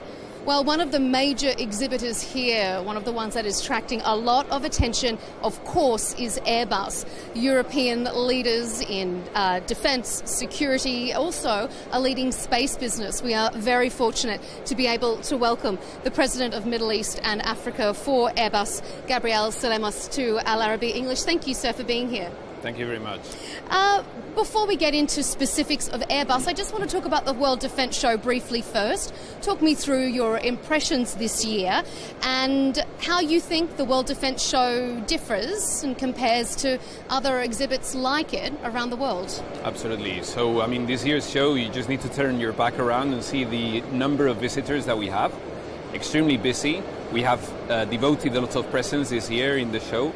It's one of the most important defense shows around the world, and this year we've made it bigger. We've actually got two A400Ms on the static display and a 175M, a helicopter as well on the static display, and of course all the assets that we have with the Air Force, like the C-295s, the MRTTs, and also the Eurofighter Typhoon, to which we are a partner to as well. So very important, key for us, specifically here in the Kingdom of Saudi Arabia. Airbus has had a very long and proud partnership with the Kingdom over the years. I know that there's a lot of business done on the sidelines of these sorts of events. That's where all the interesting discussions are done. I know that some memorandums of understanding have been signed, I believe. Can you tell us a bit more about that? Yeah, indeed, absolutely. Trade shows are very important for us, not just because of the deals, but also connecting with stakeholders locally, but also globally. And this year we've attracted loads of customers, not just from the region, but also outside the region. You probably saw yesterday we signed a memorandum of cooperation with the Ministry of Industry and with GAMI, and it's basically to develop the military version of the 175M helicopter, and it includes all the elements that we're partnering with the Kingdom of Saudi Arabia in terms of the Vision 2030, engineering development, the establishment of a final assembly line, a full final assembly line here locally, working with the local supply chain to englobe into the global supply chain of Airbus. And also what's important is that we will do MRO of these platforms, and we will manufacture this aircraft here, not just for the Kingdom of Saudi Arabia, but also for export. So the Memorandum of Cooperation is very important to start exploring this opportunity, this initiative, here, locally, but also globally for export. Is it the first time you've signed a memorandum of cooperation like that in the Gulf region? No, we've signed a few of them specifically for this platform. It's the first one indeed. So it's a unique opportunity for the Kingdom of Saudi Arabia to be present in the helicopters, and a made in KSA helicopter as such. So a made in KSA helicopter. Give us a bit of a time frame. I mean, when do you think we'll be able to be witnessing the first one here at the next World Defence Show? I don't want to comment on the specifics of the agreement, but obviously it goes back to the presence that we've had in the kingdom. We're not just delivering products, we're partnering with all the customers and all the stakeholders locally. We've been here for more than 40 years now. Started through the civil aircraft with Saudia, who's still one of our key customers in the region. And then through that, we've been delivering military platforms. Also, as I said before, the C-295s, the MRTTs. This is actually one of the biggest operators, or will be one of the biggest operators of MRTTs outside of Europe, with a total of 10 aircraft. Also supporting Typhoon. And needless to say, on the commercial aircraft, we have more than 200 aircraft operating in the kingdom since the inception with Saudia. And we have overall more than 580 aircraft ordered just for the kingdom, with Saudia, with Flynas, Flyadeal, and also now with Riyadh Air, the new operator of the kingdom. I guess it would be remiss of me then, as you mentioned, Saudia, to see if there's anything you can comment on with regards to media reports that a new, very significant order is set to be signed with Saudia? Obviously, I cannot comment whether or not we're having discussions on this particular matter, but we have discussions with all the customers constantly, and trade shows are a great opportunity to do this, of course.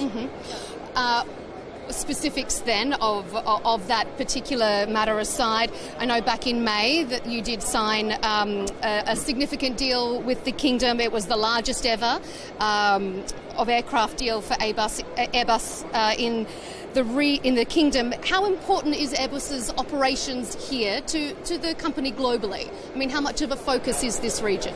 So I think it's a win-win for both the Kingdom of Saudi Arabia and for Airbus, because at the end we're contributing to one of the key strategic pillars of Vision 2030, but also for Airbus, which is enabling prosperity. We're connecting customers, we're connecting passengers, traffic, logistics, and also bringing the cargo that goes in the bellies of our aircraft. So for us, partnering and supporting that pillar is extremely important. Of course, the backlog that we have here in the kingdom is very important for Airbus. You know, we have key customers like Saudia that we mentioned, with Riyadh Air and Flynas operating here. They've been a customer with us for many years, and we want to build that partnership and keep developing. There's also a large amount of cooperation, collaboration with education and human resources, I suppose, in the kingdom. I know that Airbus collaborates with universities in Saudi and in the United Arab Emirates. Can you talk about the importance of that kind of investment? Yeah. So human capital is the other pillar of our strategy in the kingdom, because obviously there's a young workforce that is capable of supporting the whole ecosystem in aerospace and defense. I mean, just to give you an example, last couple of weeks ago, our chief HR officer was here in Riyadh at the Global Labour Market Conference, precisely talking about this, how important this human capital development is for us, and it's also for the kingdom, because at the end we need to partner with the new generations and partner with educational institutions to develop this knowledge and this know-how. We also have a good example, which is the setup that we have with SAMI. We have a joint venture, which is the SAMS joint venture, who's doing all the MRO of the military platforms, MRTTs and C-295s, and we're capitalizing and passing this knowledge and this know-how to this team of people, which, by the way, 60% of them are Saudi locals. So it's that knowledge transfer and creation and nurturing the young generations to be part of our supply chain and our ecosystem. You have been present as a company for decades, yourself as president of this region for a few years now. What excites you most about doing business in this part of the world? It's extremely dynamic. It's extremely dynamic. You can really see the growth. You can really see the buzz, how things are changing. They're moving fast. And what's also impressive is the clear strategy that the country have for the vision of the future. And it's actually happening, because if you follow the KPIs that the PIF is doing through the Vision 2030, you see things are materializing, and we're here to support that growth, as I said, through enabling the prosperity, defending the national sovereignty as well of the capabilities, and also nurturing the human capital, which is very important for us in Airbus. It's, as you say, a very dynamic, a very interesting part of the world, and looking around at this defence show, there is much to be seen. We appreciate your time, Gabriel Sulemos, here at the World Defence Show. Thanks for being on Al Arabiya English. A pleasure. Thank you.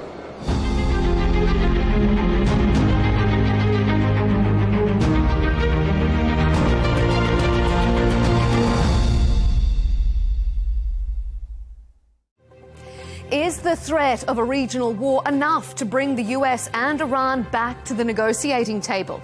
Tehran is confident both sides can strike a deal. Washington is sending more military assets to the region in case they can't. I'm Melinda Nucifora. Coming up on Counterpoints, we'll debate the prospect of a broader conflict and what can be done to avoid it.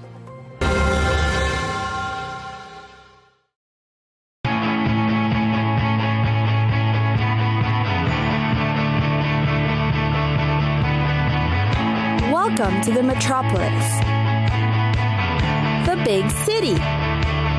This is where tech, trends, and culture meet.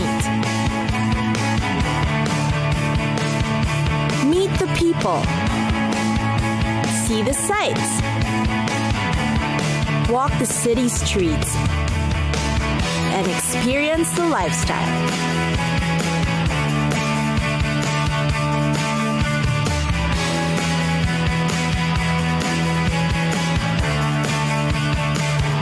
This is your first-class ticket to the cities of the world.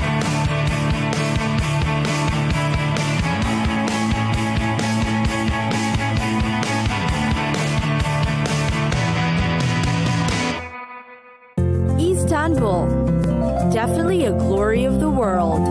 Istanbul bridges two continents, marries civilizations that highlights the best of the Roman, Byzantine, and Ottoman empires. Take a look and see.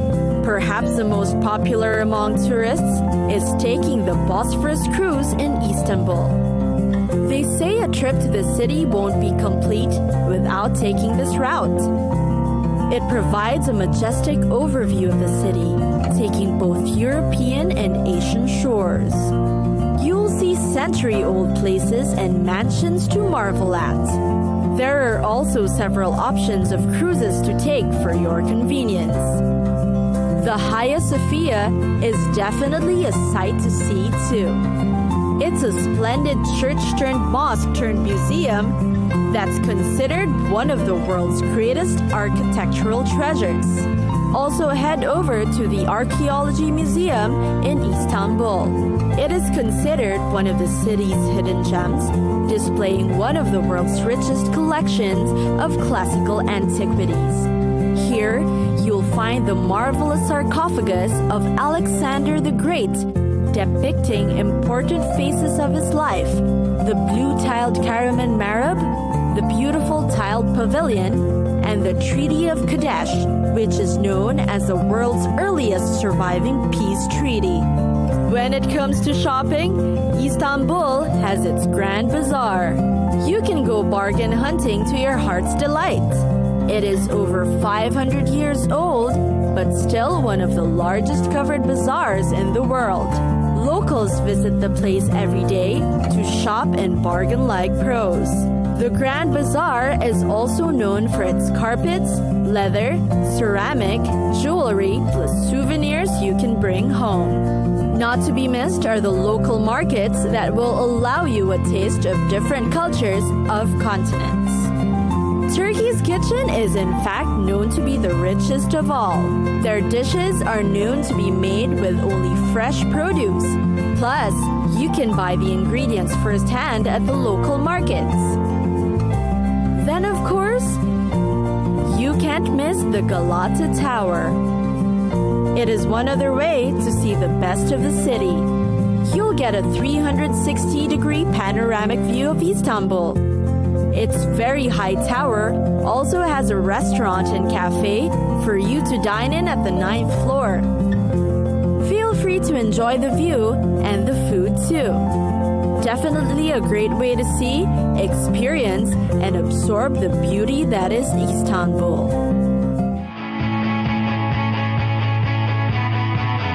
It's time for us to go. Pack your bags and get your tickets ready. And we'll see you on the next destination. Catch us again next time on Cities of the World.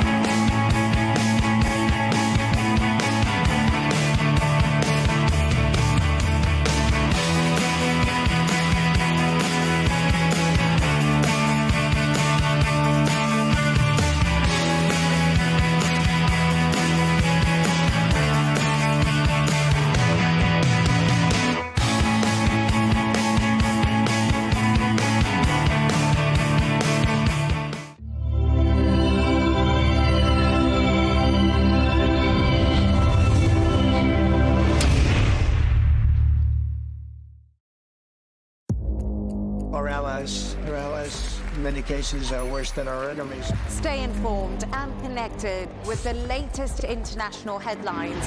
There obviously is a risk.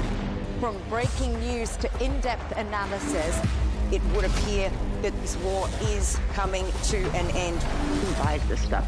Investors, pension funds. We deliver the most important developments straight to your screen. Iran always wanted to deal with militia. Join us for compelling, expert-driven conversations. A curfew order has been established. And an insightful look at the issues shaping our world today. There are a lot of proposals about European architecture for security. I'm Leigh Ann Gerrans, and this is W News. We dealt with this when I was Chief of Staff in the first term. Where you don't just hear the headlines, you get the full story.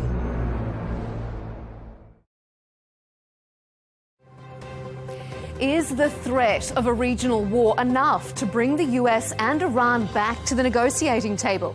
Tehran is confident both sides can strike a deal.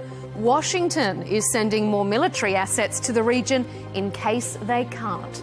I'm Melinda Nucifora. On this episode of Counterpoints, we'll debate the prospect of a broader regional conflict and what can be done to avoid it.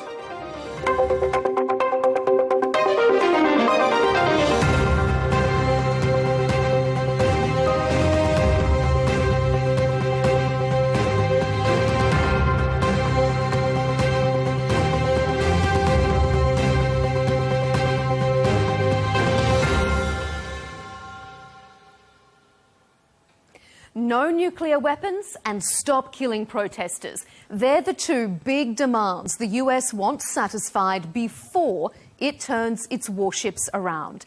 Ahead of face-to-face talks, Tehran says a serious lack of trust remains. Don't forget, on the eve of talks last year, the US bombed Iran's nuclear facilities. This time, Iran's supreme leader says any US attack would spark a regional war. Sir, on Iran, the Supreme Leader today said that U.S. attack could spark a regional war. Do you have any response to that, sir? Why wouldn't he say that? Of course you're going to say that, but we have the biggest, most powerful ships in the world over there, very close, a couple of days, and hopefully we'll make a deal. If we don't make a deal, then we'll find out whether or not he was right. It's a big gamble, and one the US military is obviously taking seriously because it's reportedly started deploying additional air defence capabilities to its bases and regional allies. Coming up on Counterpoints, we'll ask our panel, are we on the cusp of a new regional war? Is the US serious about negotiations, or is Washington bluffing? And is the US pushing for leadership change just like it did in Venezuela? Stay with us.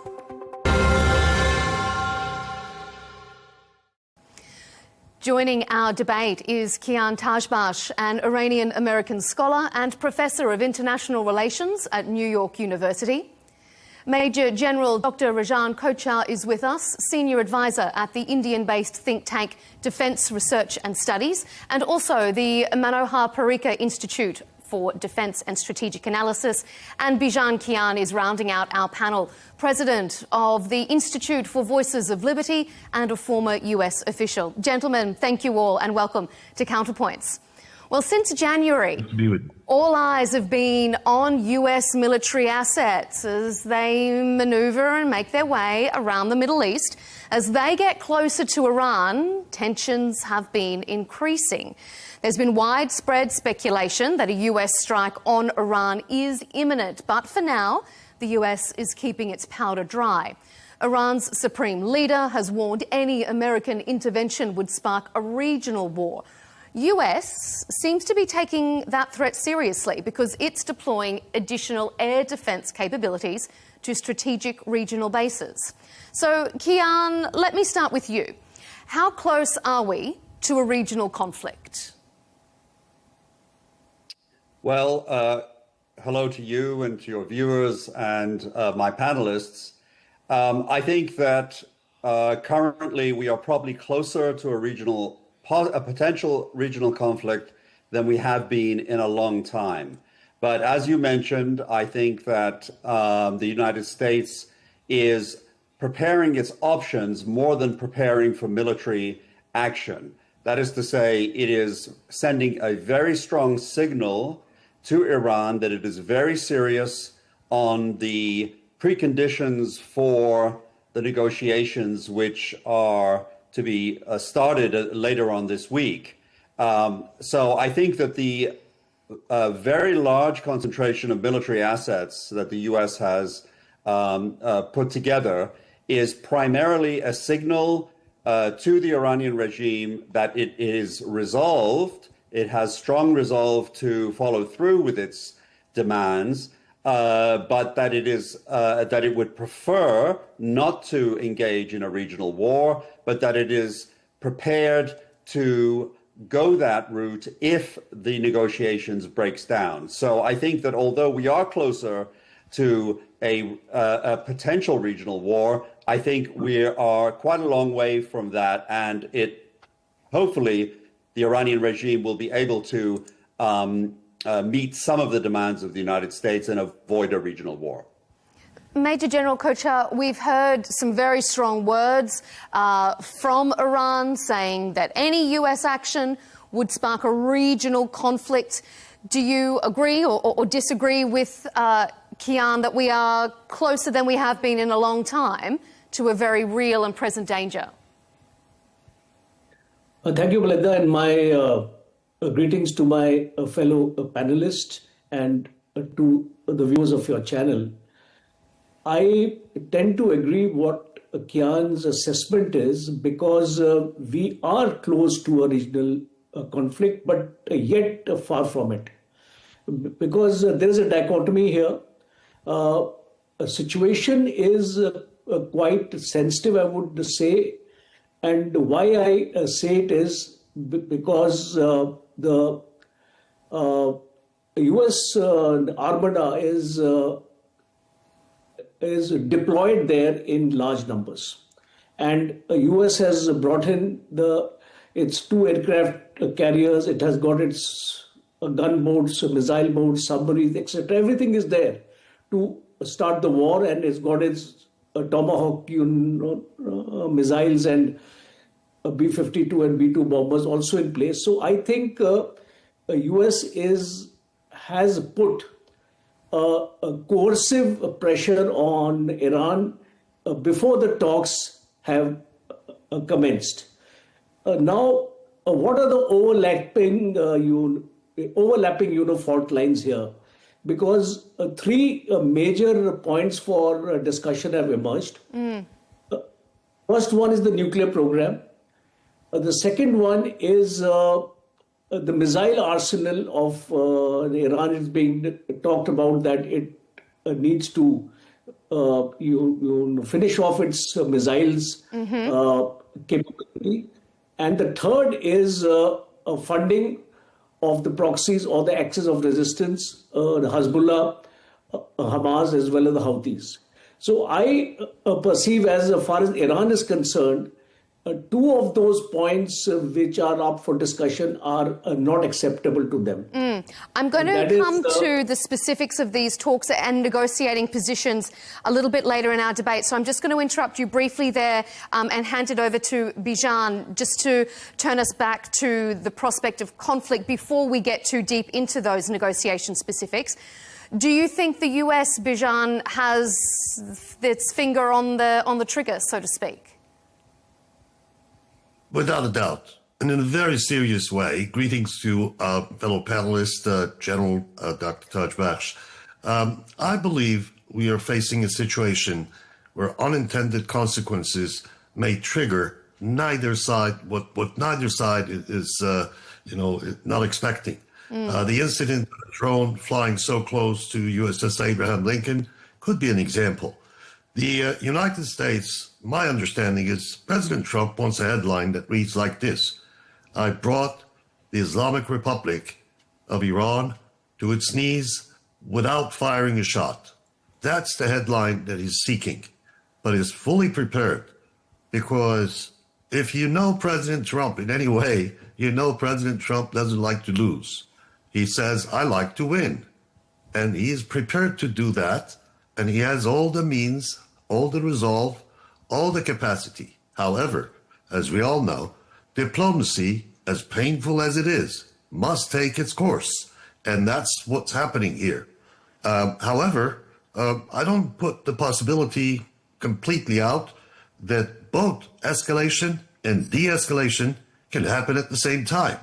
And I would give, as you know, those who bet on this situation are betting that the 70% is the probability of a military strike and 30% is the probability of resolving this issue without a military strike, which means complete surrender. Complete surrender is not something that's palatable to the Ayatollah. And he is saying to himself, his advisors are saying, look, there's some hesitation on the part of President Trump, and he has this goal that he wants to do this without firing a shot. That's a great opportunity for us to continue buying time. And that seems to be the practice on the other side.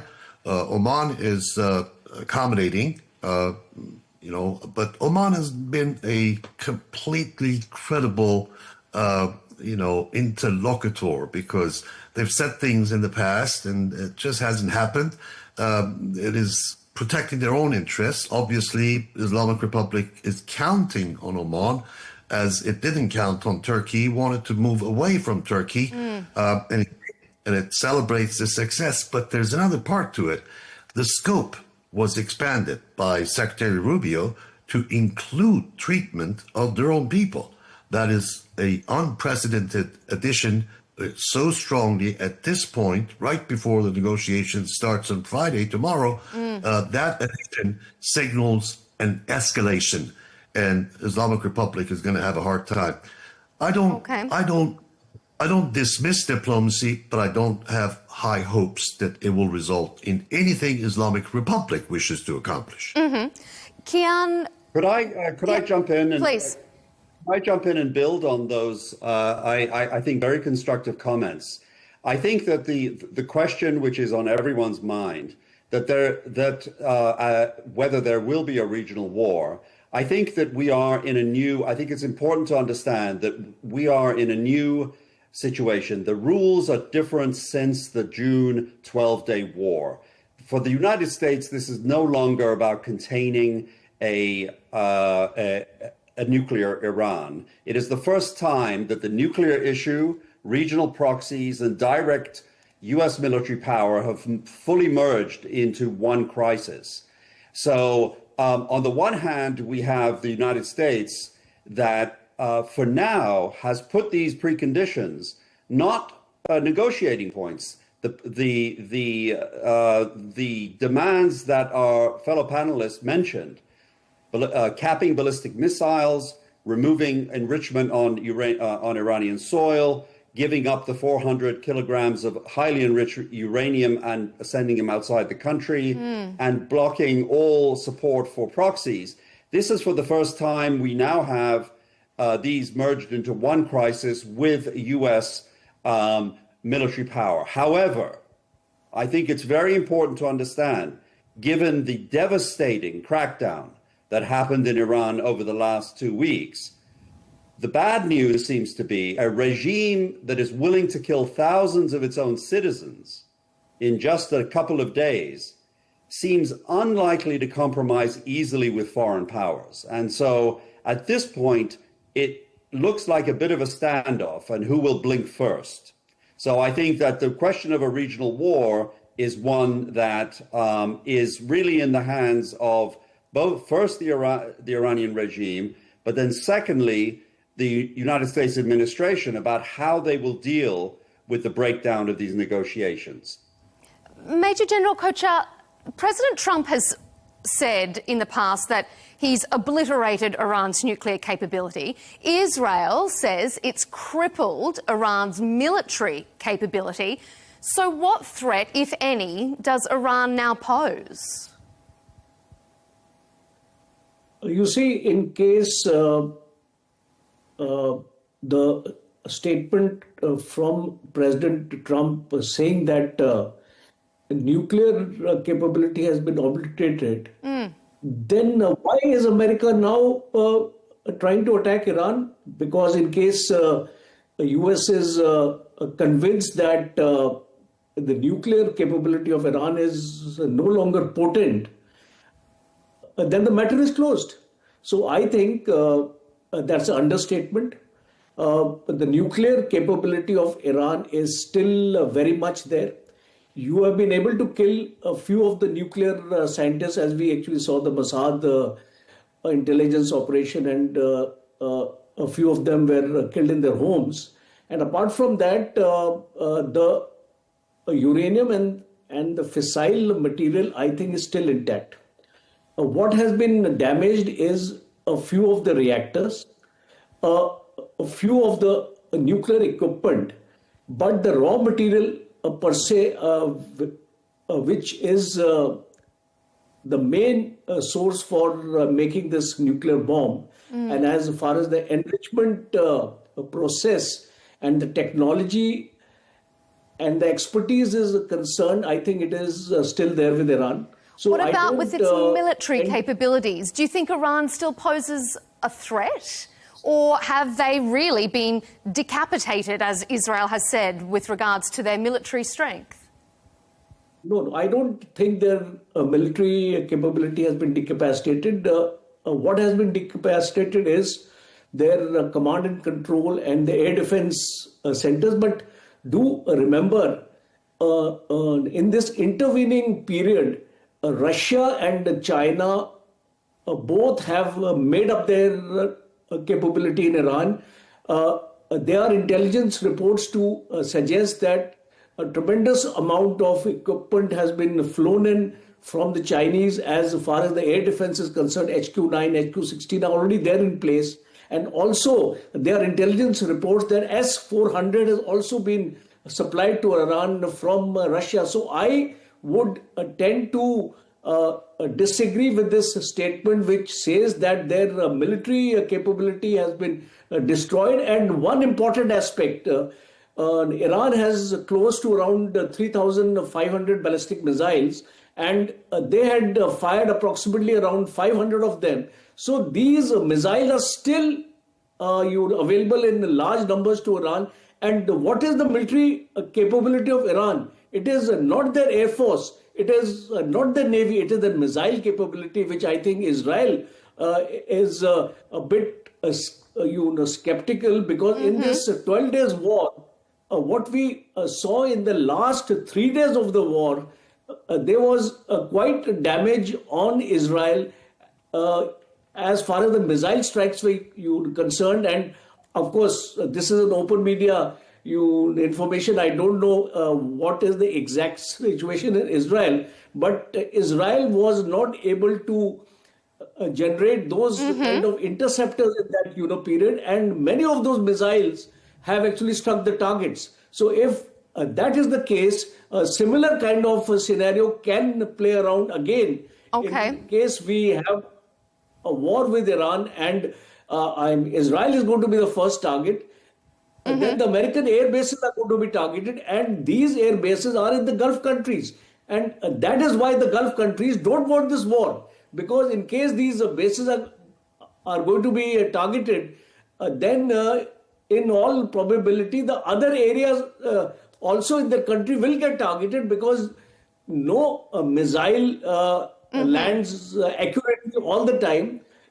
There is likely to be a collateral damage also whenever these missiles, strike these areas. So the Gulf countries are worried. And my last point is, huge energy infrastructure is available in these Gulf countries, in all these Islamic countries. And remember in 2019 in Saudi Arabia, the Aramco oil fields was targeted by the Houthis. So a similar kind of a strike can be visualized when drones come in swarms. Indeed.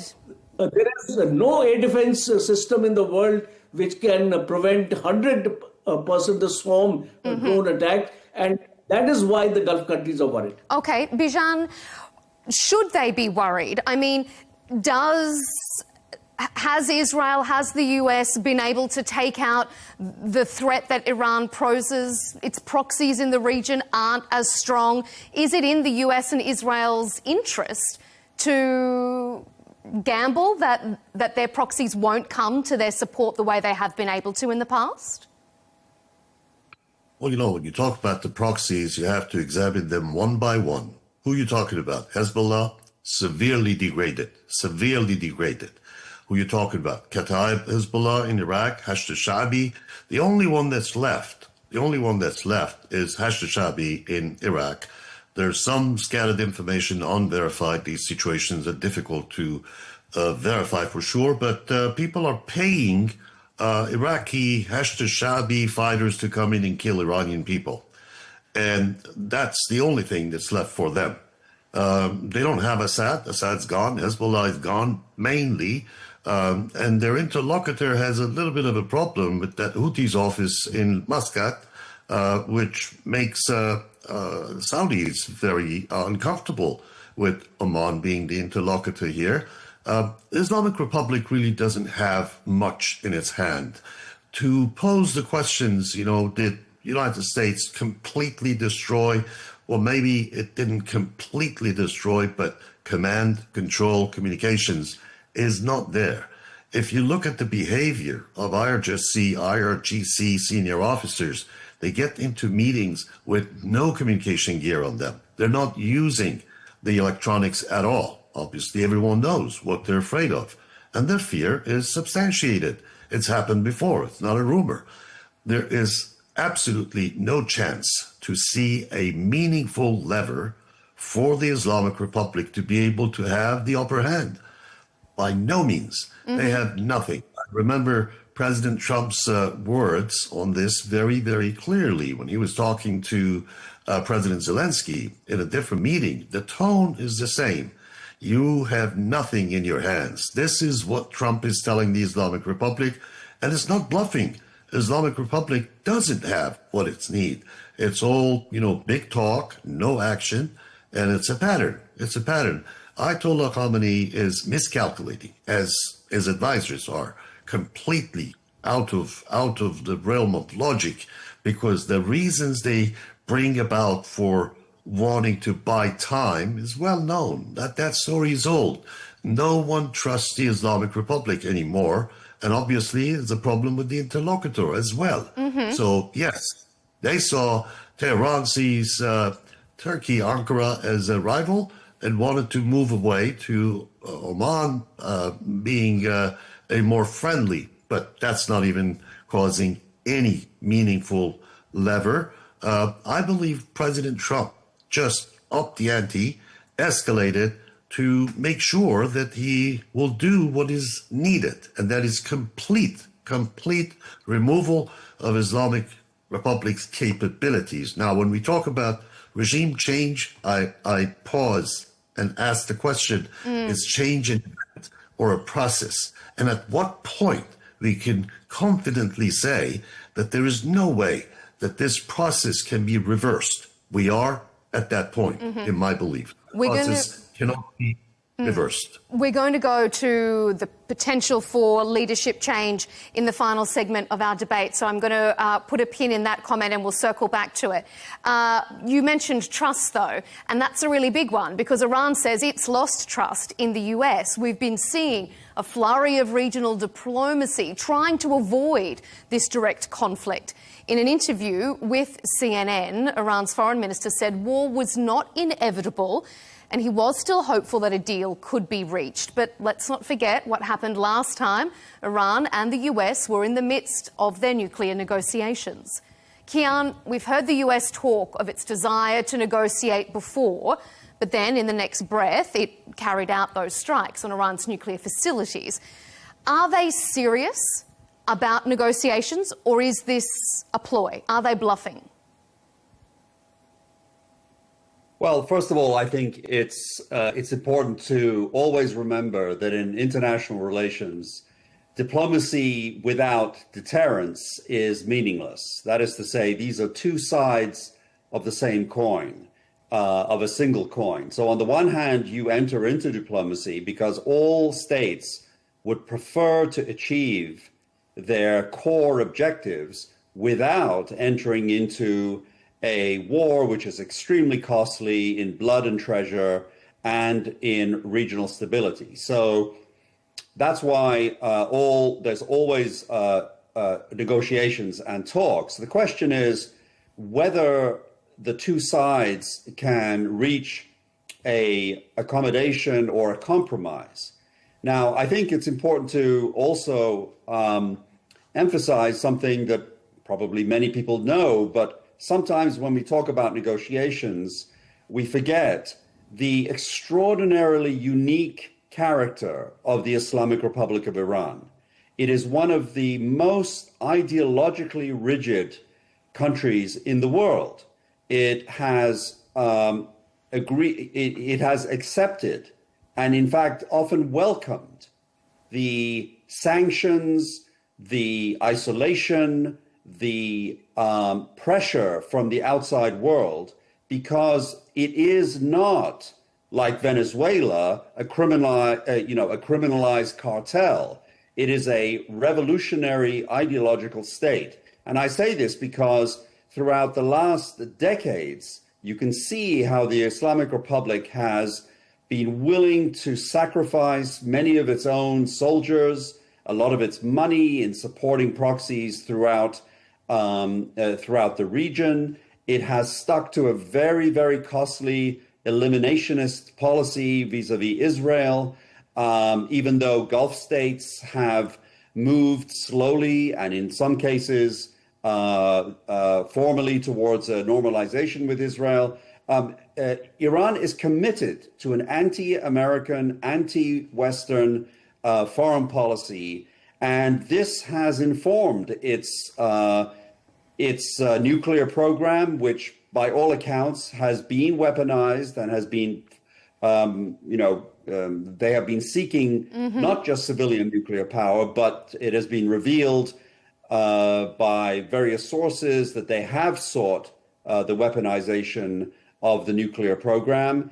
And so, the first point I just want to say is that when you go into negotiations, Iran is a highly ideological country, very committed to its own survival as a revolutionary Islamist state, and the question of the giving up the right to enrichment, which the Islamic Republic very cleverly, I can say, won via negotiations with the Obama administration. Even though the NPT, I should note, the NPT does not necessarily or clearly give any country the right to enrichment. It does give it the right to possess nuclear material for civilian purposes. Kian, do you think that Iran should be able to have a nuclear program? It should be able to have a nuclear program as long as it can be verifiably confirmed that it's only for civilian purposes. And it's very clear that Iran has been enriching uranium far above levels that are required for civilian purposes. Okay. So I think that just to finish this point, I think the question of negotiations right now, we should remember that Iran is a master at negotiations. They're very good, and they succeeded in gaining a lot through negotiations in the past. And they want to replay this book, this playbook, and we'll have to see whether the Trump administration stays resolved on its four large demands. Mm-hmm. If they don't, then we're, in a sense, back to where we were during the Obama administration. Bijan, should Iran have a nuclear program of any sort? No. Islamic Republic in Iran has proven that it cannot be trusted with a nuclear program. They've been lying, cheating, delaying, all these tactics, and they run out of these tricks at the moment. The world does not believe them. There was a time that the benefit of the doubt was given to the rulers in the Islamic Republic in Iran, but I think we're past that. I believe there's no room for them to trick the free world one more time, and that's not reasonable. I mean, why would they do all the things they've done and expect the world to believe them? They've been lying, cheating, unreliable, and very dangerous. Look at what they do to their own people. Tens of thousands of innocent, unarmed people, the brutality. You know, the problem is this, Melinda, the war is between the people of Iran and their government. There is no way that this situation can result in a return to what it was some years ago. Mm-hmm. We're past that. There is zero chance. Foreign governments are looking at it and saying, what's happening here? What if this government falls? And although a lot of things are uncertain, but there is a feeling, there's a fear that, oh, if they fall, there's going to be a vacuum. I don't think so. I think the people of Iran do have the final word here. They have the right and the responsibility to make this change. They should not be looking to anyone else to do it. They will do it. Now, the calculation for all those who are sitting on the side and saying, what about me? What about my benefits?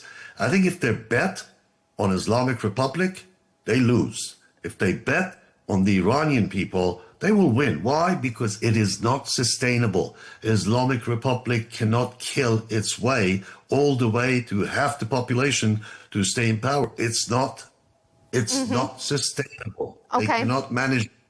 There is a leadership in place. There is a leadership. People came out because they were called to take the frontal action. There is a reality, as much as it's denied by others. There is a leadership. Prince Reza Pahlavi is leading this national revolution, and others may deny it. They may not want to see it, but it is happening. Ask the Iranian people. They gave their lives for it, unfortunately. Okay. Tragedy. I'm going to come to leadership again in just a moment, but I just want to end our discussion about nuclear first with you, Major General Kochar. Do you think Iran should be able to have a nuclear program of any sort? I mean, you heard Bijan there describing that Iran lies, cheats, and that they can't be trusted. You see, Melinda, I've got a different perspective. I'm no fan of Iran because Iran is a largely a terrorist state. I can say that because these proxies are indulging in terrorism all over, and Iran is funding them. So I'm no a fan of Iran as such. But coming to the perspective is that why does Iran need a nuclear weapon? So let us take an example now, and my Israeli, a friend is also here. Does Israel have a nuclear weapon or a capability to make a nuclear weapon? So, because I've been reading in the media quite a lot that Israel is also quite advanced stage in possessing a nuclear weapon. So now, how do we counter the balance in the Middle East or the West Asia when two powers are there who have the capability to make a nuclear weapon and to deny one and to keep quiet, for the other? That is point number one. And second, your perspective is, I think we are missing out in this discussion is the oil part of it. Iran is a major oil exporter in the world. It dictates the price of oil, and the United States has a number of times, brought out that we need to up the cost of oil because Iranian oil is lesser in the cost than the US oil. So it disturbs the market balance as far as the US is concerned. Second is China is the largest exporter of Iranian oil. So that is also a factor which is being factored by President Trump, because more you are able to make China stronger, and the price mechanism with China is in yuan. So again, that is, hitting the dollar. And if you go back, what happened in Iraq was similar to that. There were no weapons of mass destruction found. But the reason United States attacked Iraq was on the premise that Iraq had weapons of mass destruction. So I'm telling you about a precedence. I'm telling you about the way United States wants to dictate its philosophy and the way it wants to project its powers beyond the shores. And therefore, and also my concluding remark is, look what happened to Ukraine. Ukraine was told to give away its nuclear weapon program, and look what happened to Ukraine today. Because in case Ukraine had its nuclear weapon program in place, I don't think Russia would have attacked Ukraine. So this becomes the focal point for Iran, because Iran feels that unless it has a nuclear capability, it's not safe in this area, Middle East. It wants to project its power. It wants to be a leader among the Muslim countries in the in the Middle East, and therefore it wants to possess the nuclear weapon. So I think when we talk of denuclearization of Iran, we have to bring in Israel also into these talks, because in case you want peace in the Middle East, it has to be peace between Iran and Israel, because in case it is not going to happen, and if you're only going to talk to Iran, I don't think this peace solution is going to be a short-lived one. It is not going to last long. Israel has long considered Iran its greatest threat, not only to Israel but to the region as a whole. It's made no secret of its desire for regime change, but many other US allies are warning of the inherent risks. And I think, Bijan, you raised that there, this idea of power vacuum and what regional repercussions that could lead to. So let's get on to leadership now. Kian, do you think that leadership change is the goal here, whether it's the dismantling of the whole of the leadership or a Venezuelan model, so to speak, where you remove the top of the chain and hope that you can work more easily with whoever fills that void? I think that given the very recent experience of the Trump administration with Venezuela, it would certainly be a playbook that they would like to pursue in Iran. The problem is that the Iranian regime is, in my view, very different from the Venezuelan case, and it makes the Venezuelan playbook very unlikely. And the main reason is, as I mentioned earlier, because of the highly ideologically rigid and dogmatic nature of the leadership in Iran. They're not easily bought off. I mean, if they could have been easily bought off, they would have been made an offer in these last 3-4 decades of their existence. As I mentioned, they are willing to dig in. They are willing to pay enormous amounts of a cost for the survival of their revolutionary state. So on the one hand, I think that even though the United States would like to try, and it probably makes sense to try, I would say very briefly, but to try the Venezuela model in Iran, I think would misunderstand deeply the nature of the authority structure and leadership in Iran. Now, the question of whether the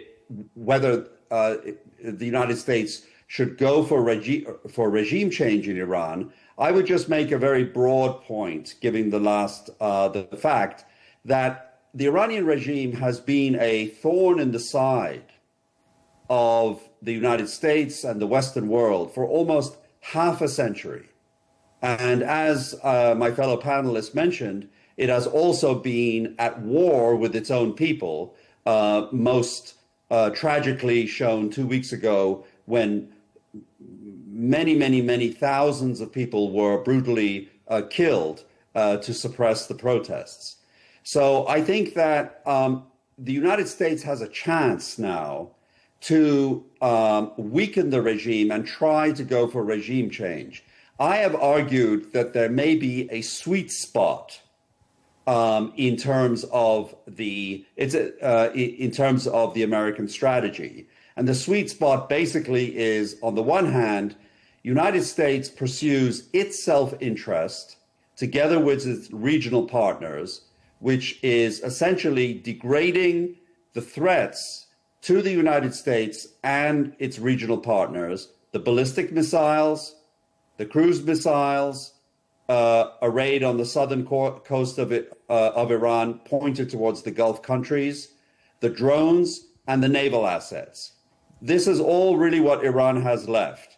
They could be severely degraded, and that would satisfy the U.S. and regional partners' interests. Mm-hmm. At that point, together with perhaps an oil embargo, pressure on the oil embargo, the U.S. then would step back and say, okay, let's now negotiate.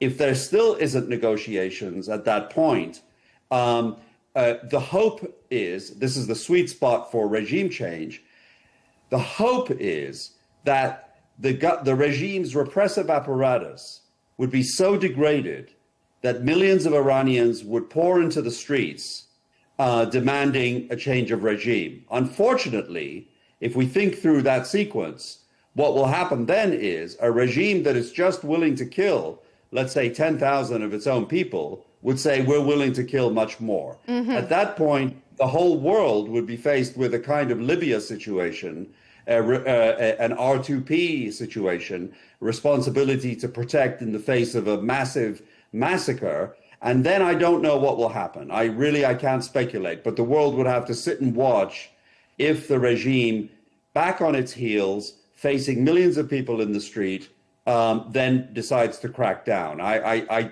don't know quite what happens at that point. Mm-hmm. Major General, what do you think? Do you think the US can successfully push regime change? I see Kian has made some good points, but I have a different perspective because Iran is a civilizational society, and it's not the first time that these protests have been seen in Iran. And I think this time there was a hand of CIA and Mossad also in these protests, as was being quite evident to the public and the world at large. So the Revolutionary Guard is the key in Iran.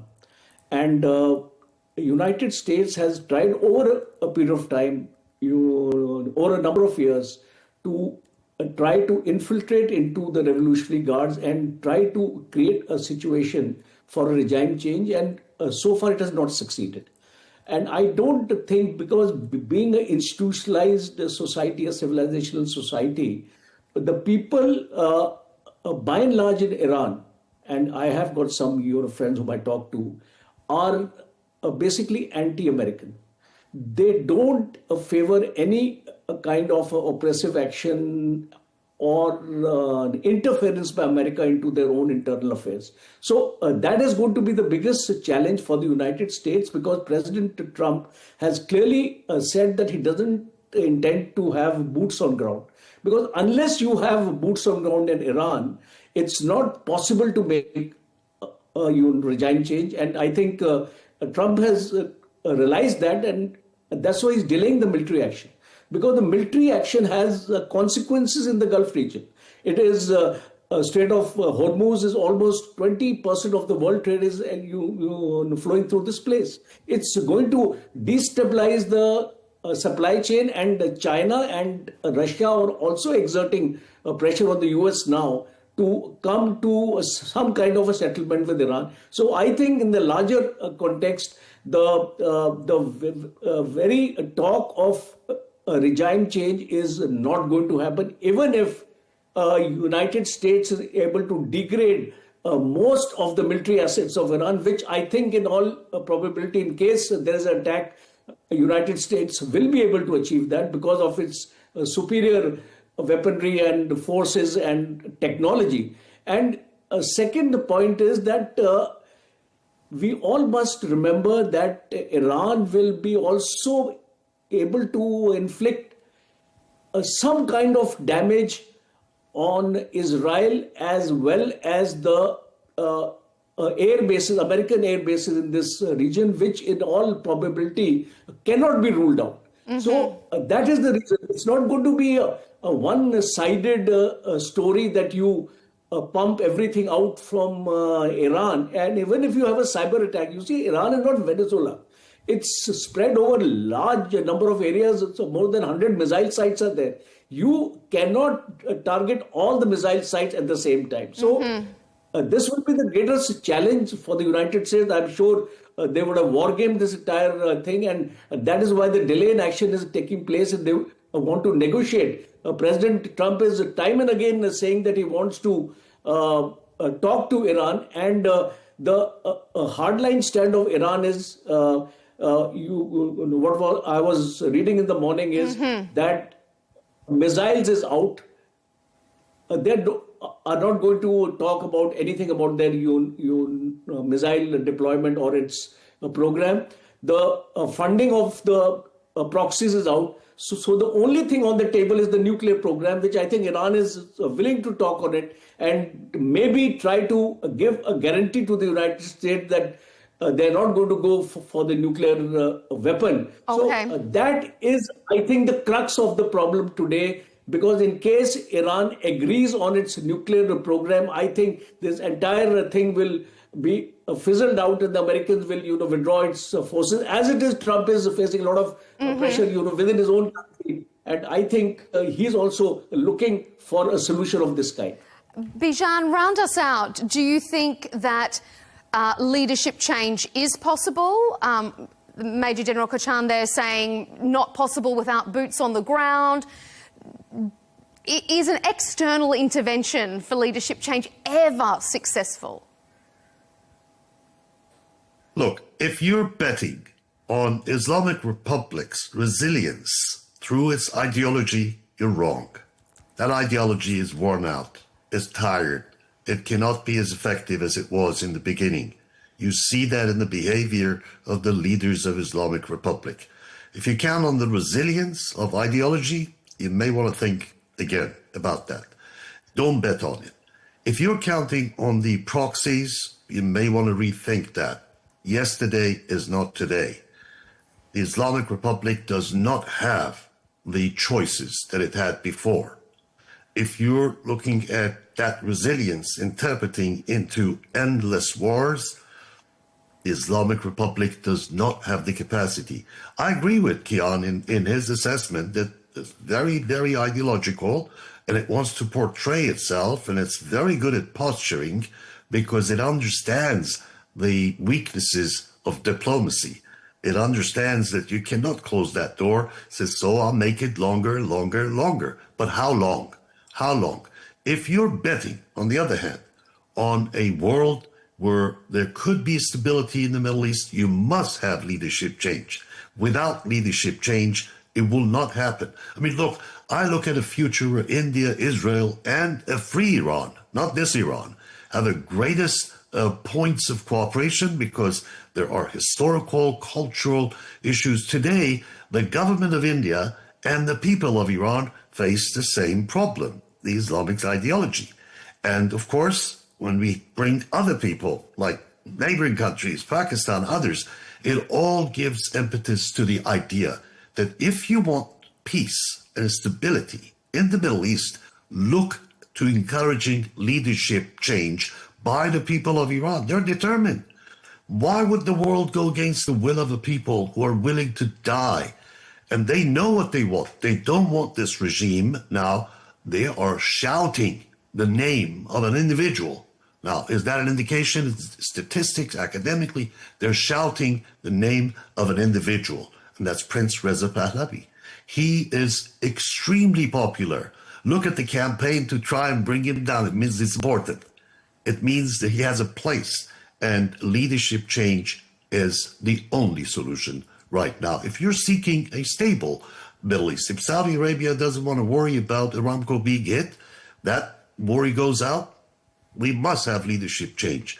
If countries in the region, UAE, others, are seeking, they no longer, let me just be very frank, they no longer can play the old game of, okay, we'll just broker relationships and everything's going to be fine. The economic relationships would overcome the other tensions. No, it won't work. That is done. We're past all those points. People of Iran want change. You want to know if leadership change is possible? I would say yes, it is possible. It is not certain. Mm-hmm. You know, Adolf Chief says war is very probable, but it's not unavoidable. I agree with you. I agree with him. The way to avoid the war is to surrender. There is no other notion. Okay. And because I agree with Kian, they won't surrender. I think the probability of military action, I call it war, no war, but military action is very, very likely. Kian, you want to raise a point? Yes. So I think that I have a slightly different perspective. I agree with a number of the points, but I think I would like to emphasize a couple of other points. First of all, as someone who was a democracy activist 15 years ago in Iran, and I unfortunately spent some time in the IRGC prisons in Iran, and so I was up close with a lot of these officers in Iran. I also, would feel that I think stability in the region does require regime change in Iran. Many people in Iran desire that. Many people in the world desire that. However, one astonishing thing, and I say this not as a defense of the Islamic Republic, but rather as just an observation, which it's hard to avoid, is that unfortunately there is the IRGC and the core of the regime seems to be astonishingly ideologically cohesive. I mean, even if we take 10% of the population, which we estimate to be the hardcore true believers of the regime, and add another 10% of the population whose livelihoods depend directly on the regime, that's 20% of the population. During the Women Life Freedom Movement, when young, unarmed women who were just asking for basic civil rights were killed in the streets, not a single senior cleric, not a single IRGC officer made any comment, made any dissent, made any criticism of the crackdown. In this last crackdown, in which it is unprecedented level of brutality in the Middle East, I think that if the numbers, I don't even want to believe the numbers that are above 10,000, but even if they are, it is unprecedented. We did not see any fissure, any break within the military.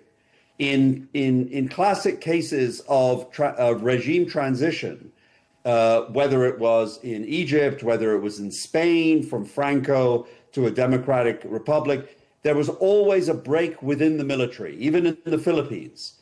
And we just simply don't see that in Iran. It's astonishing. Mm-hmm. I don't wish it was that way, but it just seems to be that way. You look to see that the core of the regime has now rallied around the flag.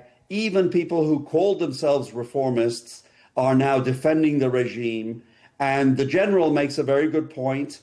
I often, unfortunately, saw that many people in Iran, not everyone, but many people in Iran seem to hate the United States and hate Israel more than they hate their own oppressors. And if that's the case, then that's a block. But at any rate, what you have is highly cohesive a group, and that's something to be taken in account. Just one point about possibility of regime change. We've talked a lot about military action, but it seems to me to be it's one thing we should put on the table. The artery, the lifeblood of the regime is the export of oil. The way to bring this regime to its knees would be without military. It would be a blockade of oil exports. Now, whether that fits with the Trump administration's policies with China, it was curious that even though he interdicted Venezuelan tankers, he let the ones that were going to China through. Now, whether that is some sort of calculation, I don't know. But one thing is clear, that an oil embargo would bring the regime to its knees. Okay. And finally, I would agree. Could I just make one point? Yes, indeed. We're almost out of time, but finish up. I have to give you a minute to say something here. People power has to be huge for it to overcome a regime like this. The West can do something, the sweet spot perhaps, weaken the regime enough to allow millions of Iranians to go into the street. Okay, thank you, Bijan. We're almost out of time, but go ahead. 2 points real quickly. First of all, I'd also like to make 1 point at the end. Sure.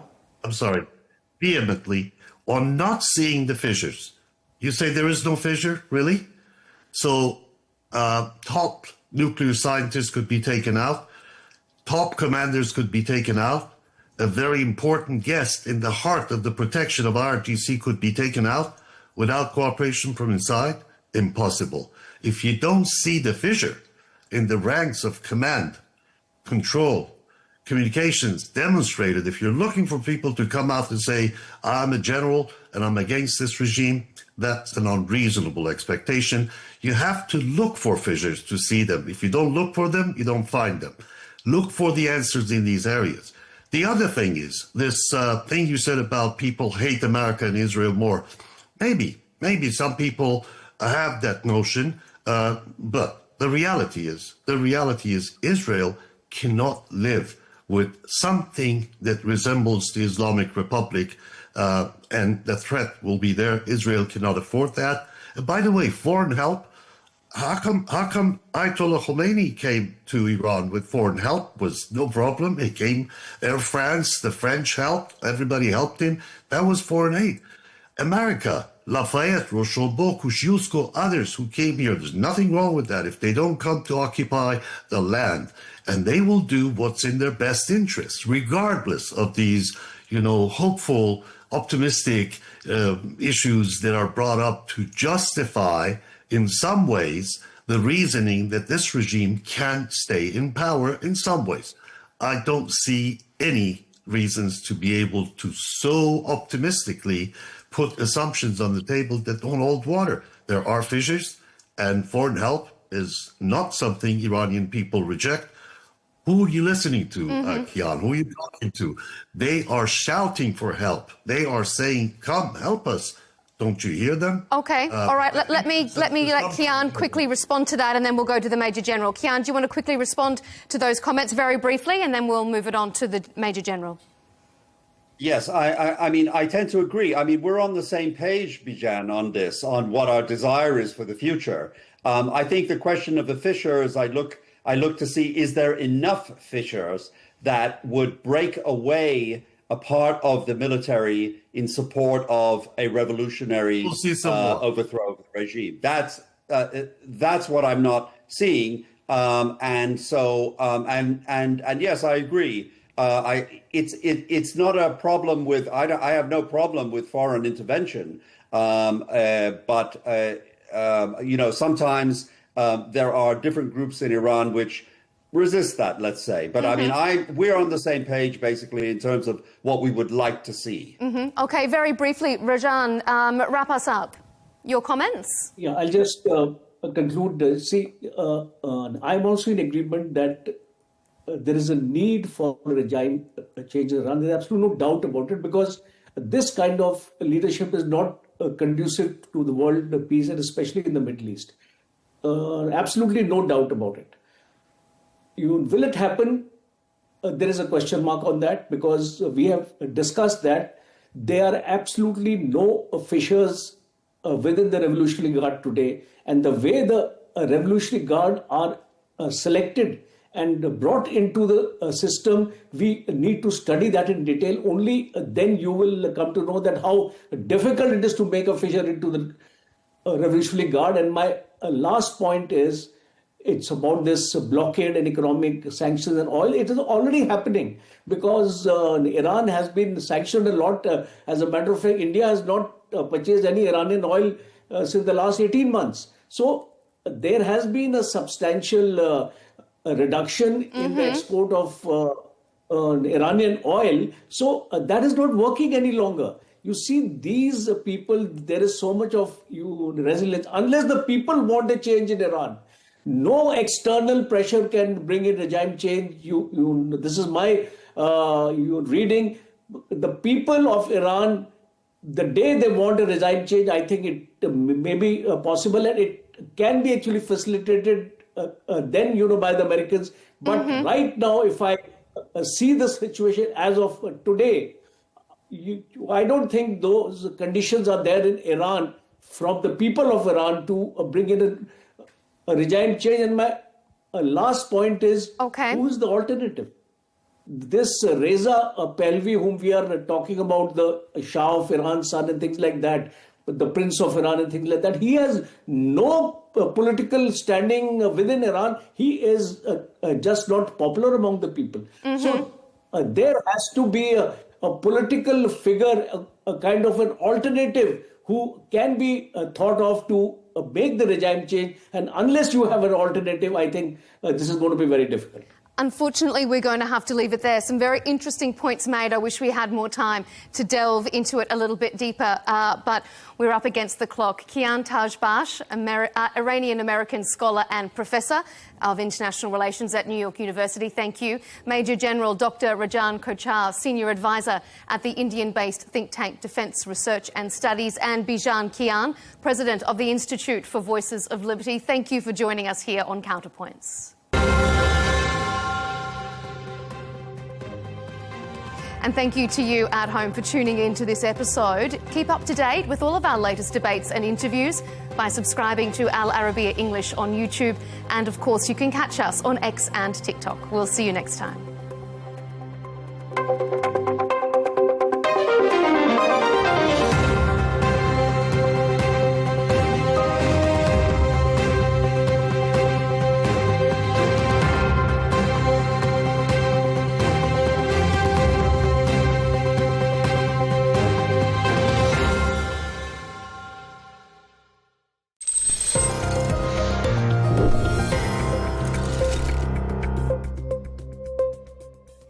There's been intense debate and misinformation about whether Alex Preddy, the Minneapolis man killed by ICE agents, was armed when he was shot.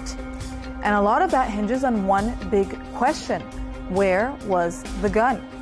Here's what evidence says. Federal officials claim Preddy approached agents with a handgun and threatened them.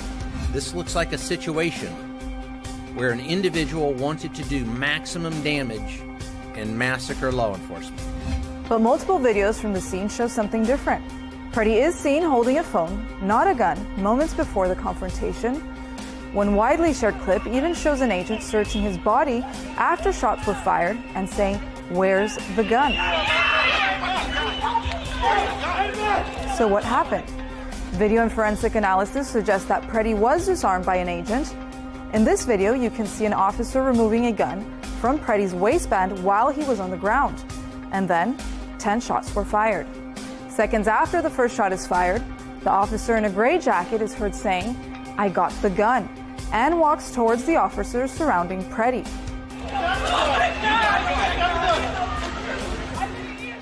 Crucially, no video so far shows Preddy waving or pointing a gun at officers before he was shot. Legal experts and bystanders point out, carrying a gun with a permit is legal in Minnesota, and carrying is not the same as threatening. So far, there is no available footage showing Preddy aiming or displaying a weapon. evidence that would be required to support claims he posed an immediate threat when shots were fired.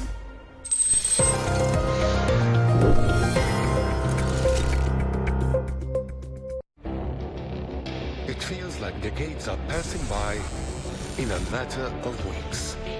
Seismic shifts in the world order. Never, ever will be part of America. With so much happening and so much noise.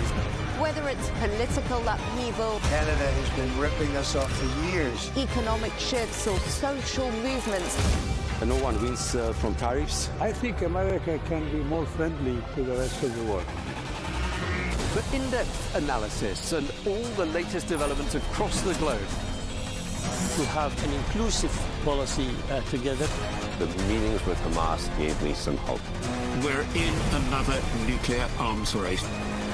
the most important development straight to your screen. Welcome to the dressing room. I'm on my own. I need backup. And an insightful look at the issues shaping our world today. It was not going to happen, that war, and it happened. Join us on Arabiya News, where the world talks. Our allies, in many cases, are worse than our enemies. Stay informed and connected with the latest international headlines. There obviously is a risk. From breaking news to in-depth analysis, it would appear that this war is coming to an end. Who buys this stuff? Investors, pension funds. We deliver the most important developments straight to your screen. Iran always wanted to deal with militia. Join us for compelling, expert-driven conversations. A curfew order has been established. And an insightful look at the issues shaping our world today. There are a lot of proposals about European architecture for security. I'm Leigh Ann Gerrans, and this is W News. We dealt with this when I was chief of staff in the first term. Where you don't just hear the headlines, you get the full story.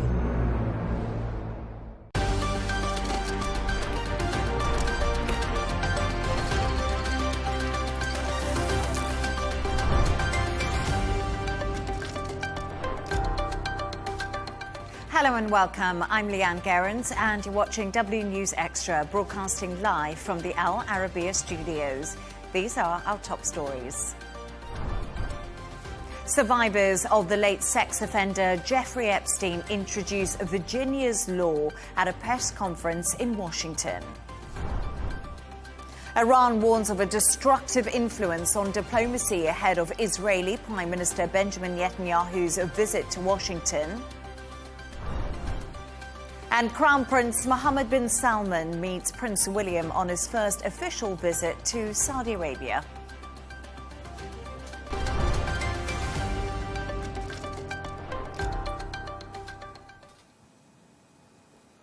Survivors of late sex offender Jeffrey Epstein and Democratic lawmakers are putting forward Virginia's law at the U.S. Capitol building today. It comes after a video of Ghislaine Maxwell, the convicted associate of Epstein, was released. It shows her refusing to answer questions from the U.S. House Oversight Committee. Take a quick look. During your personal relationship with Jeffrey Epstein, were you aware that Mr. Epstein was sexually abusing minors and adult women? I would like to answer your question, but on the advice of counsel, I respectfully decline to answer this question and any related questions. My habeas petition is pending in the Southern District of New York. I therefore invoke my right to silence under the Fifth Amendment to the U.S. Constitution. Have you ever facilitated the sexual abuse of any minor or adult woman by Mr. Epstein? I invoke my Fifth Amendment right to silence. To discuss this and all of today's stories, I'm joined by broadcaster Jono Hayes and Managing Director of This Is Dubai, Michael Jabri-Pickett. Michael and Jono, great to have you on the show with me this evening. Jono, you were with me last night. Of course, we discussed the Epstein files. More movement has been happening today. But let's talk a little bit about Ghislaine Maxwell there. She obviously pleaded the fifth, didn't answer any questions. expected? Expected, but it's more, I think the headlines are more about what she didn't say as opposed to what she did say. This is a very rehearsed piece, repeatedly invoking the fifth. Of course, that's avoiding any self-incriminating things that she might say at this particular stage, but also avoided offering any new insight into the Epstein paperwork. Effectively, we're exactly where we were before she stood in front of this, which is done remotely from prison where she is currently. It's clearly very frustrating, not just for lawmakers, but for the families and the victims themselves. It must be very infuriating to see this. Legally, of course, it's her right to do this. Politically, it fuels a lot. It fuels suspicion. It fuels public anger, even more so than was already there. And what comes next is the big question, because now we'll see pressure. And that it may look at immunity options from Congress. That's potentially something we could see. Further subpoenas towards Ghislaine Maxwell as well. And shifting focus. Maybe there's other witnesses that they may rely on instead. They might be more cooperative compared to pleading the fifth continuously. So it really depends on what happens next. Because right now, the only card that she has in order to try and get some leniency, some clemency on her sentence is that I may be able to give you information if you can reduce my sentence or if you can give me an easier time in prison. And that's what she's doing right now. It's a smart move on her part. It may work. It may not, though. It may also not work. And I think right now you just mentioned the US political landscape, and if Donald Trump was to give Ghislaine Maxwell clemency or a pardon, I don't think that would go down very well, because obviously today we see the survivors of Epstein. We don't talk about them enough, do we? We always talk about the people who are named in the files, and they were in Washington today giving a press conference. Chuck Schumer was alongside them, and they announced Virginia's law, this new bill that's going to come into effect, and it's quite interesting. What are the details around this, Michael? So currently the way it works is that if you have been a victim, you can, and you want to file a civil lawsuit, it's 10 years from the time you turn 18 if you were a minor when the offense happened. What they're trying to do with Virginia's law is remove the statute of limitations. So a victim can, at any age, go back and then file a lawsuit against the accuser. And it's so interesting because we talk about that. We talk about the statute of limitations and if that's to be extended. I wonder what implications that could have in the future, because a lot of the times memories may be different. It's true, but if you... recollections may vary. It's a difficult one to get through, I think. It's difficult, but I think there are certain crimes. You have to look at crimes like rape, and a lot of US states have removed the statute of limitations specifically on rape, and that no longer has. There is 5 or 6 that still retain that 15 to 20-year window of statute of limitation, but you have to think that those victims still require, and I understand, of course, memories can be altered over time, and humans, we are fallible in terms of what we remember correctly and not. But something as serious and as heinous as sexual abuse and as rape should not have a statute of limitation, because that person may not have been brave enough to come forward. And it's a double-edged sword, isn't it? Any of these laws you change is a double-edged sword, but they may not have been brave enough or had the gumption to come forward previously. It may have taken something like other people getting out there and saying, I've had the same issue, before they can actually feel the need to discuss it. But it also brings up an interesting case, because the way that the U.S. law works now is there's that presumed innocence. That's where you begin. How do you prove something that is, even if it happened last week, is incredibly difficult to prove? Then you factor in, well, you almost can't believe the accuser and you can't believe the defender. You don't believe the accuser. You believe that there is no crime that's been committed. That's where you begin, and then the accuser has to prove it, and that changes the dynamic an awful lot, because women now will even more so have to lean into the fact that they're trying to go into court to say this happened, where the default position is still to believe, no, it didn't happen. And that's where it becomes even more difficult. Over time, I don't know how you are able to, if something happened when somebody was 12 and they're 40 years old, they're going through a midlife crisis, they're going through therapy, and they start to recognize that maybe something happened when I was 12, that opens up an incredibly difficult situation for everybody involved. And also, I think what is happening with the Epstein situation at the moment, and I was speaking to somebody a little bit earlier, Freddie Gray, and we were talking about this. Right now, it seems to be such a big political issue in the US, but nobody has really fallen on the sword like we've seen in the UK. Right now, we've got the UK Prime Minister, Keir Starmer, on the ropes, and he never met Epstein. He didn't deal with Epstein, but he appointed Peter Mandelson, who had links to Epstein, as the US ambassador. And we look at the tentacles of Epstein, and it's really been a lot of British people who have fallen foul of this. We look at Andrew. We obviously look at Peter Mandelson, Ghislaine Maxwell. I wonder if a reckoning is going to happen in the US at some point. I think what has to happen is that names will have to come out where people in the Trump administration or people who are close to the president have to be caught dead to rights. Then that will change the president's approach, whereas Keir Starmer is in this, he has to walk an incredibly tightrope because he has somebody who was part of his government, or at least he appointed as the ambassador, and that what he did was questionable, and then there are other issues where he maybe shared documents which were illegal. He was part of Keir Starmer's government. Donald Trump hasn't had to face that, so he can continue to maintain the same approach, which is it's fake news, or he's been dead for so long, it doesn't involve anybody. If there is any documentation that says somebody in his government... Well, Howard Lutnick. Yes, absolutely. And that might change the tone if he is... But Donald Trump is, you know, he has the Teflon Don, right? He has this great ability to deflect, to say fake news, and to move on, and then to do something that attracts our attention completely away from what the original issue was.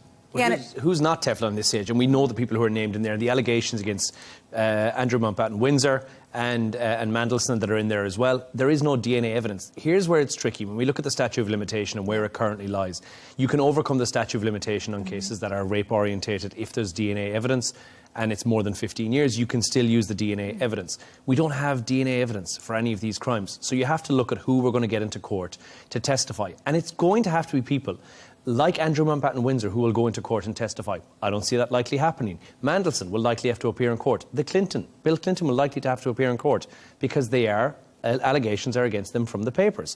You have to look at that and say, well, who else? The pilots who flew the planes, that's just one element of this whole big scenario. The housekeeping staff who can testify who was there. Again, it's just one tiny element. And now it's their word against everyone else. Ghislaine Maxwell is the key. She is the secret to here, aside from the one ex-girlfriend that we know about that's also in the picture. She is the key to this all unravelling. And until they get her to speak and give her this clemency or whatever, I don't think she should be on the street. I said this yesterday. Releasing her is a disaster. Of course we can't give her you can't give her clemency and release her from prison. But we can look at something we can do to get convictions and pin those on convictions. Say, right, every person we convict because of your evidence will reduce a year from your jail sentence. Seems fair? It's going to be so interesting to see how this plays out because the whole world is trying to digest these Epstein files and so many documents are coming out, so many pictures, so many names, and there doesn't seem to be a clear answer right now who to get in front of a court, a jury, and it just seems to be that it's going to be interesting to see how it all plays out. Jono and Michael, thank you so much. Stay right there now as we move on to another story. And Iran has warned of a destructive influence on diplomacy ahead of Israeli Prime Minister Benjamin Netanyahu's visit to Washington tomorrow. The talks are expected to focus on US negotiation with Tehran. A spokesperson for the Iranian government Foreign Ministry says it's up to America to decide to act independently of the pressures and destructive influences that are detrimental to the region. It comes after Tehran and Washington resumed talks in Muscat, and that happened last Friday. OK, Benjamin Netanyahu was meant to go to the White House on the 18th. He's now going tomorrow. He's rushing to see Donald Trump. How much influence does he actually have over the US president? I think we all know he has an awful lot of influence, partly because he's representing Israel, but also because the dynamic of the relationship. One analyst has said that because So Israeli elections have to happen before October 27th, which means that Benjamin Netanyahu is focused so much on staying in power for a couple of reasons. I assume he likes being Prime Minister of Israel, but also because there are court cases against him. And if he's no longer in power, then he might actually have to stand trial, go to court on a regular basis, and perhaps face prison time. So he wants to make sure that he is as much a part of the discussions with Iran or with the President of the United States, and through him with the Iranians, because he's focused on making sure that his priorities become the president's priorities. And we also know that Donald Trump can sometimes suffer from the issue where he is most influenced by the person he last spoke to.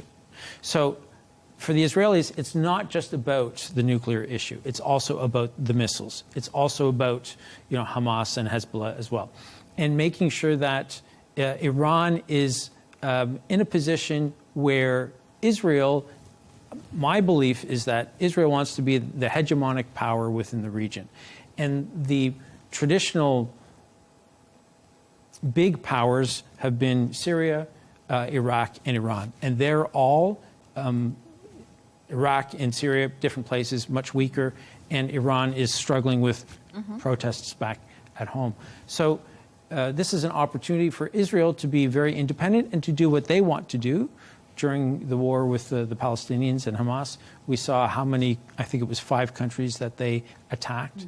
And I think that they like that approach. So when Netanyahu is speaking to Donald Trump, he wants to make sure that Donald Trump takes on board all of the Israeli concerns. It's going to be so interesting to see what plays out tomorrow because, Jono, we do know, and Donald Trump has said this, there's an armada travelling towards Iran. We do know that US military is now in position. I spoke to a guest earlier who said the full US Army and Navy wasn't quite in position, but they are in position now if we look at things, and it's as Netanyahu heads to Washington. But I still have a feeling that Donald Trump has softened his tone on Iran and he's looking for diplomacy at the moment. It's the win for him would be diplomacy here, but we do know what the win for Israel would be. They are probably realistically the only ones who will benefit from the turmoil in the region would be Israel. We know that. Iran, I think certainly Iran, from their point of view, don't want this to scale from protests to becoming an international dispute. That's certainly not what they want. It's not what they want to achieve. And they've said that they're willing to go to the table and have diplomacy talks. But I think Netanyahu benefits from the entire region being up in turmoil. We've seen this before. We've said that over and over again.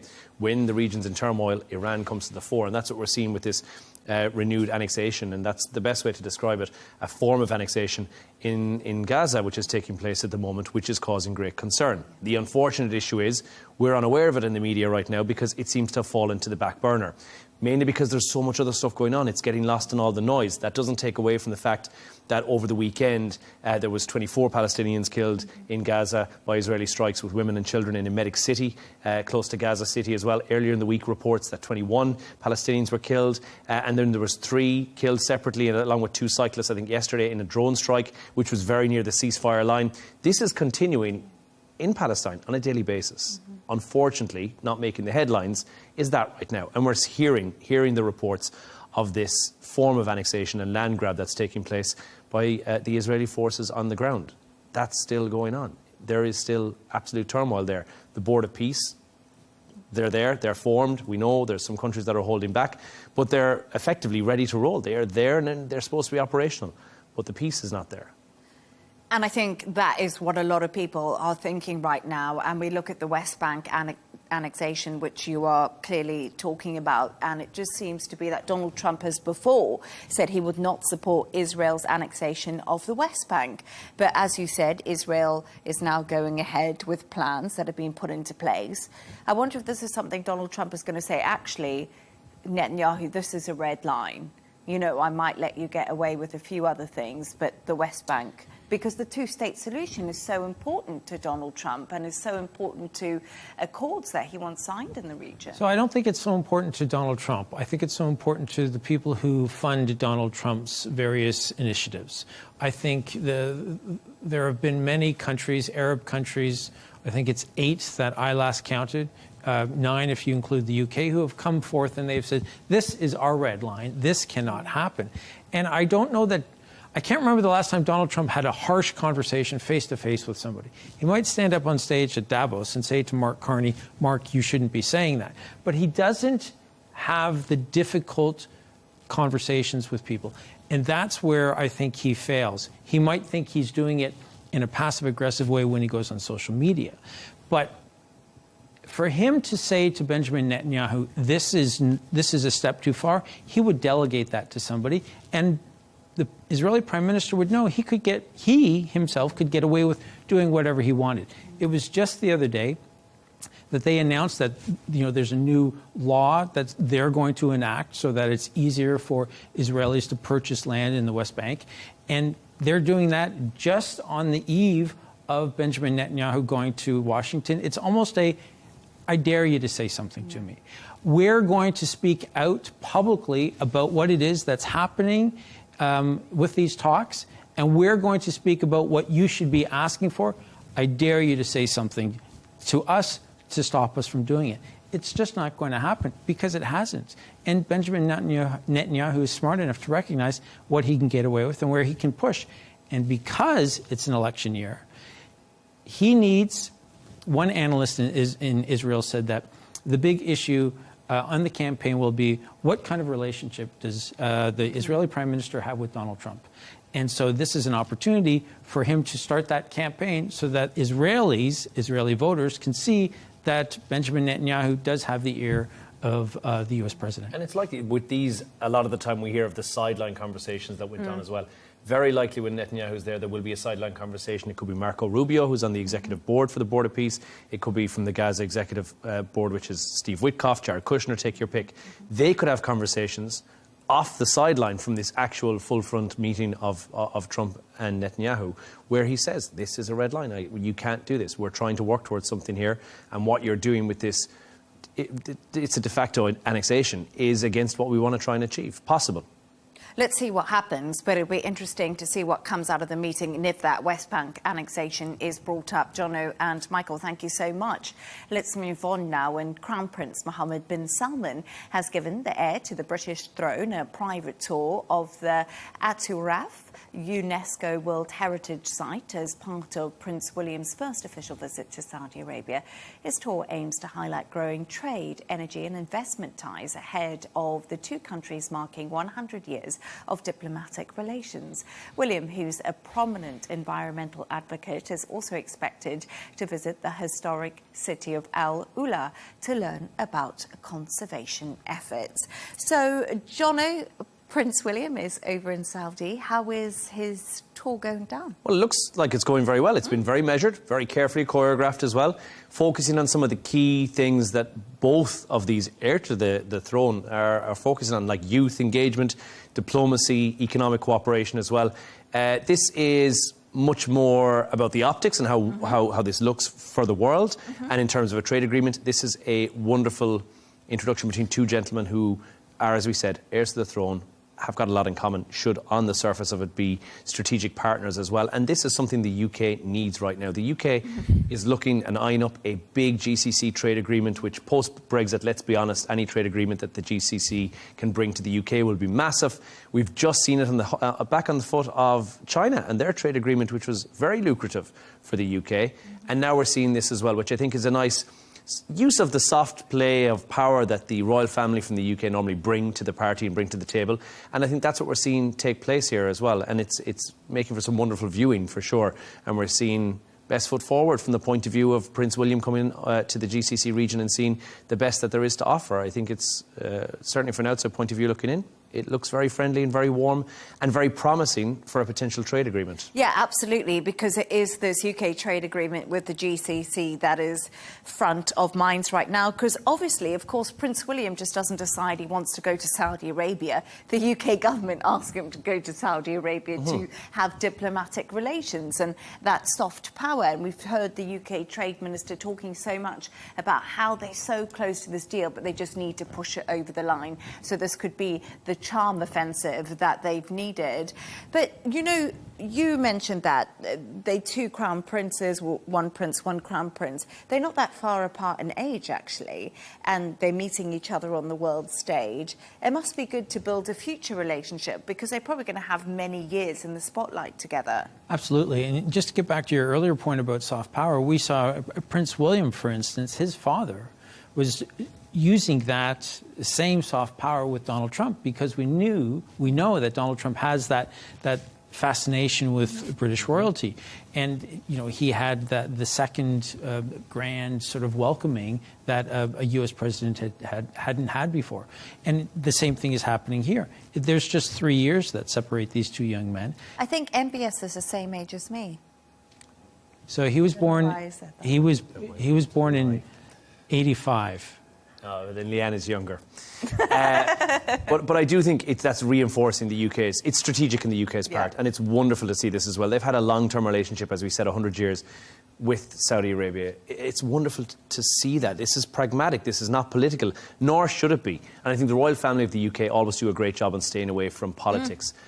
And we very rarely hear them pass any remarks, politically speaking, or controversially speaking. I feel like a little bit sorry for William on this tour, actually, because he went to see a Saudi girls football team today, and it's very positive. You know, he really loves football and he loves getting involved in sport for younger people, and that's really been overshadowed by Andrew's links to Jeffrey Epstein. And I think, as we know, the royal family want to make sure that business is business and they're there to concentrate on the job at hand. But also I find it interesting because this trip is set to be focused on energy transition and also young people, and Saudi has a very young demographic. They absolutely do. By most accounts, about 70% of Saudis are younger than 35, which is a massive amount. You're talking about almost 19 million Saudis who are that young. And, you know, the other interesting thing that you were saying about Mohammed bin Salman is that when I'm watching YouTube all the time, you'll see comments, it doesn't matter what it is. Right now, everything is about release the Epstein files, release the Epstein files. So to your point, when Prince William is there with MBS, they're talking about many things, and it's a distraction, which is a good thing for Keir Starmer, but it's also putting them in an awkward position as well, because we all know that this is, you know, choreographed in many ways, and it is also a good distraction. But there are a lot of, moving on to the point, there are a lot of economic benefits that both countries will benefit from. 30,000, I didn't realize it was that high, 30,000 UK citizens are working in Saudi, about 100,000 Saudis are in the UK. And you also have about $18 billion worth of joint ventures that are going on between the two.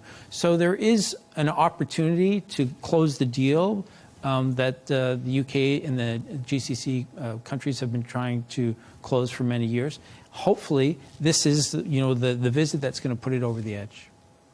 And do you know what Prince William gave MBS as a gift? I always love to see what they gift each other. I always find it quite fascinating because it's always quite well thought through. Well, he gave MBS an England football shirt worn by the captain, Harry Kane. And I was thinking, do you think it was washed before? I'd hope so.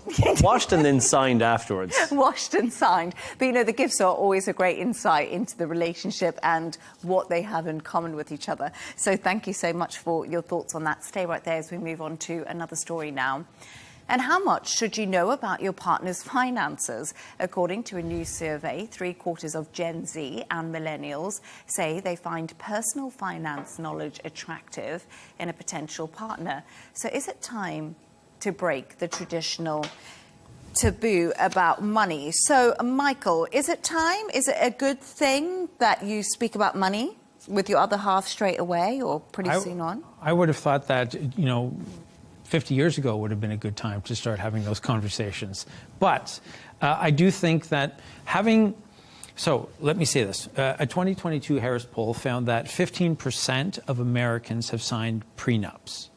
And I think that because the prenup is a legal document, you can have very honest conversations that are not going to hopefully involve too much emotion because it's all just based on the law. That in and of itself should then open up other conversations about children and about what religion you want the children to be raised in. So I think that the money conversation can open up the floodgates for so many other potentially awkward conversations. Also, when people get married, sometimes I have a hyphenated surname. When my wife and I got married, we both hyphenated, so we both took each other's name. But sometimes the man might have the less attractive surname, and he might want to take his wife's name. Or maybe the wife is the major breadwinner, and so there are going to have to be conversations about, well, if we have kids, who's going to stay home with the kids? Also, you know, when you do have children, are you going to homeschool the children, right? Which is a big issue, certainly, that goes on in the States because of what some education boards teach classrooms. So these are the conversations that definitely need to happen. And if money is the gateway into the rest of them, then I definitely think it's a good thing. Jono, thoughts?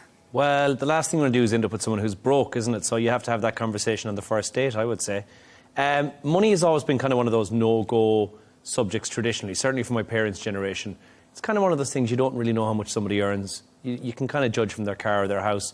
But I think the newer generation is much more at ease with sitting down with their friends, maybe be it even in the first couple of meetings, or I'm not saying it's first date territory, it's probably not. But you ideally want to be finding out if your future wife is going to have 15 credit cards that are maxed out within date 3, because otherwise you're going to end up paying for everything. And I'm kind of very much of the opinion that's what's mine is mine. Up until there's a wedding, in which case afterwards, fair enough. We've split everything. But I think the newer generation is much more at ease speaking about money, for sure. I know how much all of my friends pay on rent. I know pretty much what they earn, or close to it at least. And I know what they spend on a week-to-week basis. And I think that we're much more at ease speaking about that now, because then you know at what level you're at. I think you need to know that going into a relationship. You need to know what your spending power is. Not out of any kind of a gold-digging, or potentially, but not of any gold-digging potential, but out of the fact that you need to be sure that the person that you are going to spend the rest of your life with is financially secure enough not to be a burden upon you. And I think that's so important, because I'm a little bit with you on this, Jono. I think you should know kind of very soon, and if you are going to enter a serious relationship, know how you're going to work towards a future. Are you both going to be saving to buy a house? Who should save that much? I think that's quite practical, and I think it's quite good to discuss early on in a relationship, because it gives you both the security of knowing what could possibly come, who's spending what. But I found it really fascinating, because 3/4 of Gen Z and millennials say they find personal finance knowledge attractive in a potential partner. So someone's smart and got all their money up together, apparently they find that attractive. I would agree with that. And 66% of millennials and 65% of Gen Z said knowledge of digital assets such as crypto made someone more attractive. But if you look at how crypto has dropped so drastically since Donald Trump's second inauguration to today, I think it's dropped like 56%. It's gone back down to where it previously was. So I would say keep all the crypto, that can be yours. Yeah. But the crypto, like, that's a whole thing, isn't it? Crypto bros and crypto babes, like, that's a whole culture. Again, and I just try and stay away from that wherever possible, because they infuriate me, because these are the people who are living their best life on Instagram, living in a studio, like driving a rental car. That's the vibe that you get from them. So I think there needs to be a level of real world money is what people need to know. And I do think that a prenup is a wonderful gateway into that. Like Michael said, exactly that.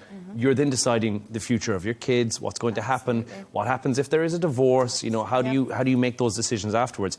There's nothing wrong with being very sensible. I mean, for goodness sake, and I'm just going through this process of writing a will at the moment, any sane adult will put a document together so that you know what happens to your assets once you pass away, or if, you know, heaven forbid you pass away. But what is more important than your assets is surely your children. And there's no document that's in place before you get married to say what's going to happen to them. It's baffling. I agree with you, and I think that wills are really important, prenups are really important, and especially when you get to a certain age, because I've never married, I might still do, but I'm not young, so I've got to protect what I've had before. And I think a lot of us are getting married older and older and older, and that's really changed, because we're not 18 and getting married and building a life with someone or meeting someone. already financially established. So I can see why Gen Zs are talking about it right off the bat, because the way that we marry and how relationship work is completely different now. I also think that this generation, like the Gen Zs, they're very aware. The reality is, they know going in, half of the marriages, they won't survive. Yeah. Whereas I think when I was getting married, I got married at 24, almost 35 years ago. That was at a time where you could maybe fool yourself into thinking, I'm different. And now I think, the gloves are off. We all know the truth. Chances are it's not going to work. It's a tricky one. But I think navigating this these days is much more of a sensible thing to do. A prenup going into it just makes sense. You'd want to be stupid not to. But I also think sometimes religion plays a part too in different places in the world. Obviously, as we talk about Gen Z and millennials, these are over in the States. It's a Reuters poll, but, different countries have different laws around it. But really interesting conversation. Like Jono says, don't date anyone broke. Anyway. I don't know if that's exactly what I said. She's paraphrasing. I'm paraphrasing Jono. Now, it's that time of the show where Jono and Michael have chosen two of their quirkiest stories of the day. Jono, we're going to start with you, because it's actually about money again, and it's talking about Gen Z again, and millennials.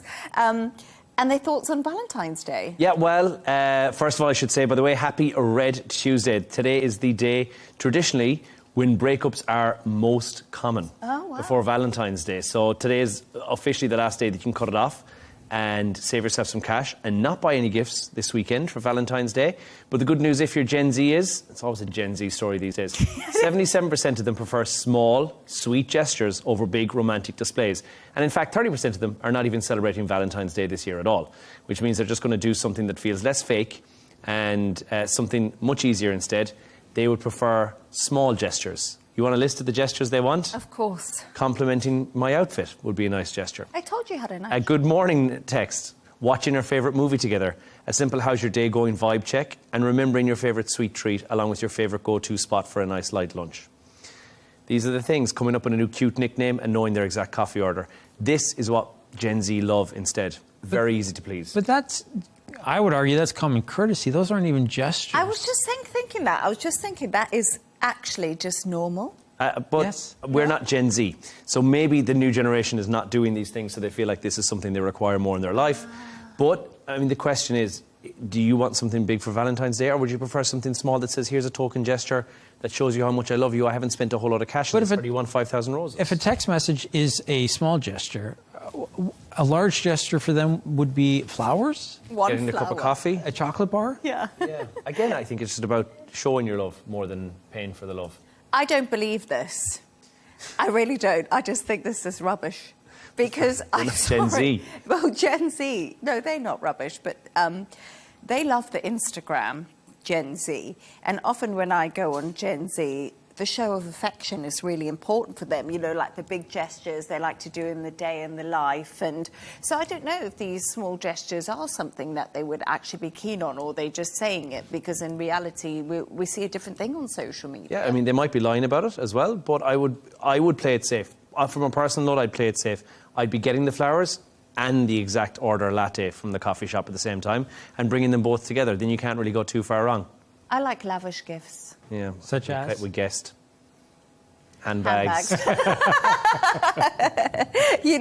I'm just saying, just putting it out there. But John is right. And the reason I think that it's quite nice to give someone a lavish gift at Valentine's Day is it's like, it's a show of affection. You do their washing the whole year round. But there's 365 days in the year. I don't know why we cram it all into this one day, which is, by the way, a Hallmark holiday that was just fictionalised in the first place. No, there's a real story around Valentine's. He's a person. But the whole thing is that they had nothing to sell cards for between pretty much Christmas all the way through until Easter. There's nothing going on there. Okay, so Valentine's Day you want something. Christmas you want something? Obviously. Yeah. Birthday you want something? Of course. Okay, so 3 decent-sized gifts right there. That's going to be another one. Well, if she hasn't married, but if she does... No, okay. not married. So, but if you... Anniversary I'm not worried about. What about, the first date? Do you care about that? No. Okay, fine. Oh, poo-poos that, do you? Okay, so that's 3 dates during the course of a year were a sizable gift. Handbags.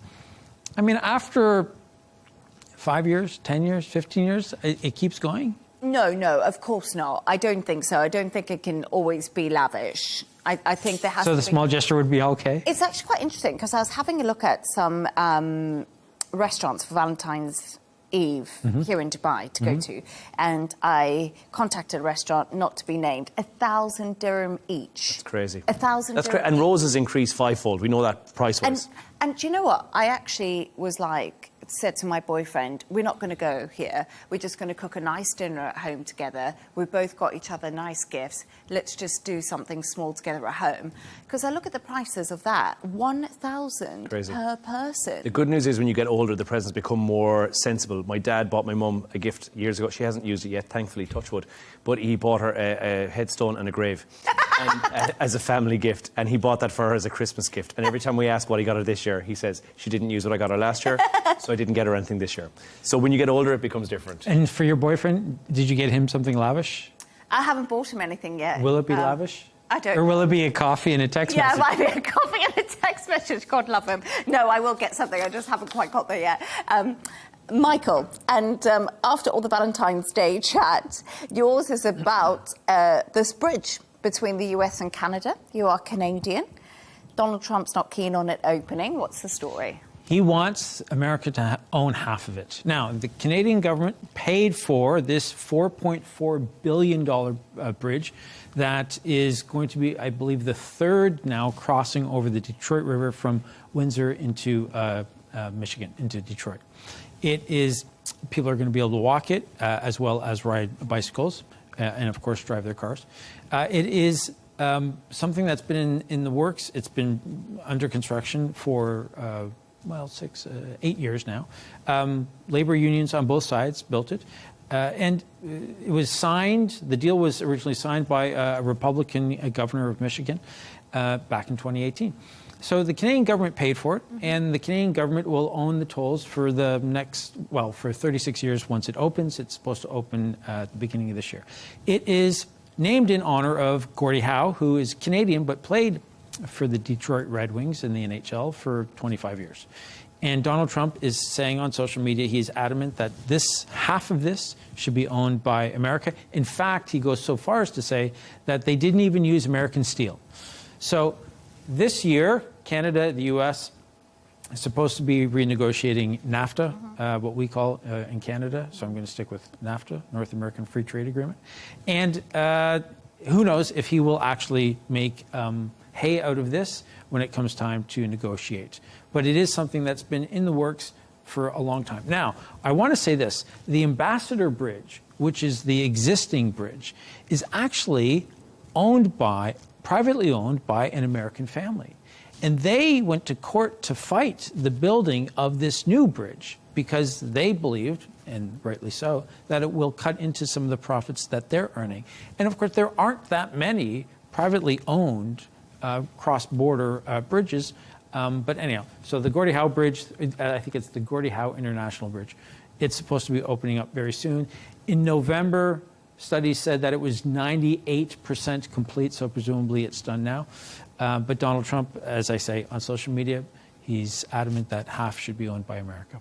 And it's going to be fascinating to see how this plays out because Mark Carney and Donald Trump had a phone call today. Both of them said it was positive, it was constructive, and also how would Donald Trump make sure he gets half and how would things just all change around? Builds a wall. Wild theory. He builds a wall at the edge of the bridge and says you can use it when I'm getting my money for it. Does he have to open the door in the wall? It could be a gated wall, absolutely. Okay, there we are. A golden wall. Gated wall, yes. For Valentine's Day, maybe Yes. love can build the bridge. Anyway, thanks to our guests today, broadcaster John O'Hayes and managing director of This Is Dubai, Michael Jabri Pickett. And that's all from us on W News Extra. Don't forget to subscribe to our YouTube channel. Of course, follow us on X. GNT will be coming up next. Goodbye, and thank you for watching.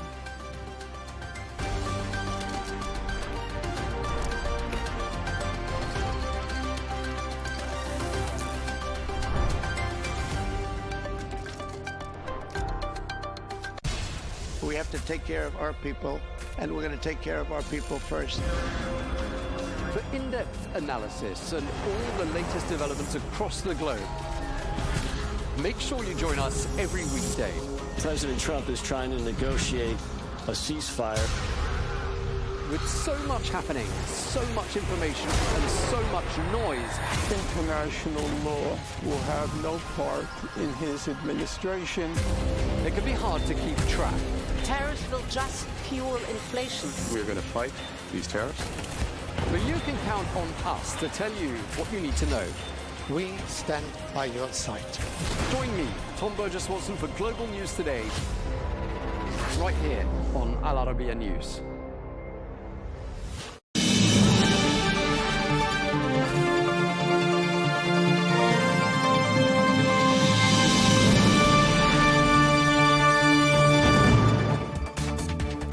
Hello and welcome to Global News Today, bringing you exclusive interviews with leading experts every weekday here on Al Arabiya English. I'm Tom Burges Watson. Coming up today, there's growing international outrage at Israeli plans to tighten its grip over the occupied West Bank.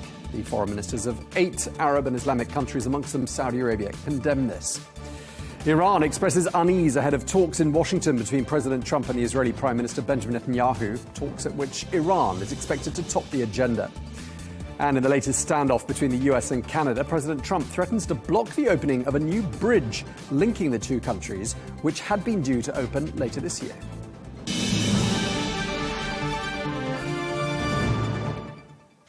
Hello and welcome to the programme. There is growing international outrage at the latest Israeli plans to tighten its grip over the occupied West Bank. Well, the plans include allowing Jewish Israelis to buy West Bank land directly and extend greater Israeli control over areas where the Palestinian Authority exercises power. Well, the UN Secretary-General Antonio Guterres says he is gravely concerned at the plans, which he says erode the prospects of a two-state solution. Well, Saudi Arabia, together with 7 other Muslim-majority nations, have condemned the new Israeli measures, calling them illegal and voicing their, quote, absolute rejection. Well, we can speak now to Dr. Jamal Nazal, who is a Fatah spokesperson and member of the Palestinian National Council. He joins us from Dusseldorf in Germany. Thank you very much indeed for joining us once again, Dr. Nazal. I'd like to start by asking you about that strongly worded joint statement that came from Saudi Arabia and 7 other countries. What did you find striking about the statement, in particular the choices of words, the language that was used in it? Well, the nuances are the right ones for my ear. Israel is now aware what can come if it goes ahead with these dangerous plans for the West Bank. In the end, I think it will have to choose between normalization with the Arab and Islamic world or going ahead with the confiscation, annexation of land and destroying the livelihood of the Palestinian people. Either peace or no peace. And if we are talking about the border peace, I think the border peace should function as an instrument to peacemaking in the world, not giving a green light to expansionist policies by a right-wing extreme government in Israel. Right, and in many ways, the Abraham Accords and President Trump's very much known desire to expand them does give you some bargaining power, doesn't it? Because there are countries amongst the 8, for example, Jordan, Egypt, the United Arab Emirates, they already have diplomatic relations with Israel. I mean, do you see a day where they could perhaps threaten to cut off those relations? If I may begin with regard to the UAE, it had already a couple of months ago stated that annexation in the West Bank by Israel would be a red line for Israel to cross, and that would have consequences for the accords signed between the United Arab Emirates and Israel. But what's even more important to us is the position of Saudi Arabia, which has stated clearly that Israel will really have to choose between annexation, destruction of the Palestinian land, and normalization with Saudi Arabia. That's not only a bargaining chip, it's a principled position of Saudi Arabia. And I think it was heard loud and clear in Israel. And I believe that the American administration should take this seriously as well. If they want to make peace, introduce peace into our region, this will be the cornerstone for peacemaking. Creating a Palestinian state is the step that has to be done in order to make peace in the region. And without addressing the Palestinian question, we will never see peace in the Middle East. Right, and these 8 countries that have issued this statement are, in fact, all of them US allies. Do you get the impression that their message is getting across to the Trump administration? I hope it is. I hope it is. After all, the name of President Trump is on the Trump plan, and he has linked his prestige in the world with making Israel respect his signature. And I believe he will be keen on respecting his signature. He's capable of doing this, and he will have the opportunity to speak clearly to Mr. Netanyahu, who will be in Washington very soon, about the consequences of the Israeli policies. If Israel goes on with destroying the probabilities of creating a Palestinian state, then what is left to dream for anyone who wants to play a role in peacemaking in the world? The step number one is pressuring Israel into accepting the idea of the Palestinian state, respecting the room that we need to create this state, and putting a halt to all unilateral actions done by Israel to thwart the possibility of creating the Palestinian state. Right. I mean, Israel continuing to violate international law, continuing to undermine the concept, the idea of a two-state solution. And we do hear, don't we, from senior officials in Israel, talk of blocking or killing the establishment of an independent Palestinian state. And from what you're saying and from what we know of efforts made by the Trump administration, I mean, isn't all of this rather insulting, not just to the Palestinians, but also to the Americans and their well-intended efforts to broker peace? Well, Smotrich yesterday has warned of the possibility of creating another terrorist Arab state in Israel, considering the West Bank as part of Israel.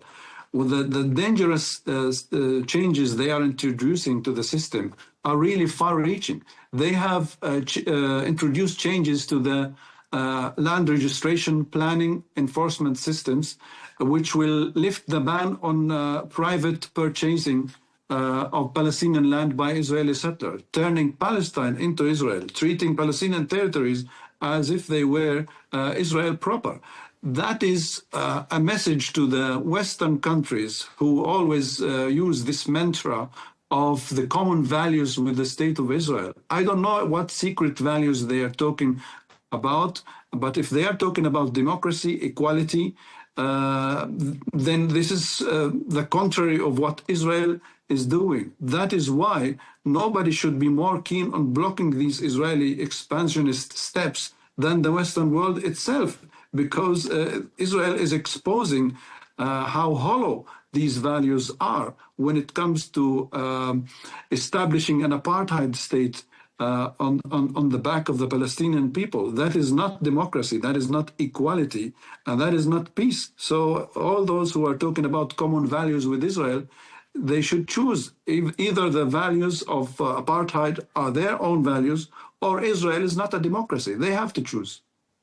Right, and Washington's made it very clear, the Trump administration has been clear that annexation of the West Bank is not going to happen. I think those were President Trump's words a few months ago.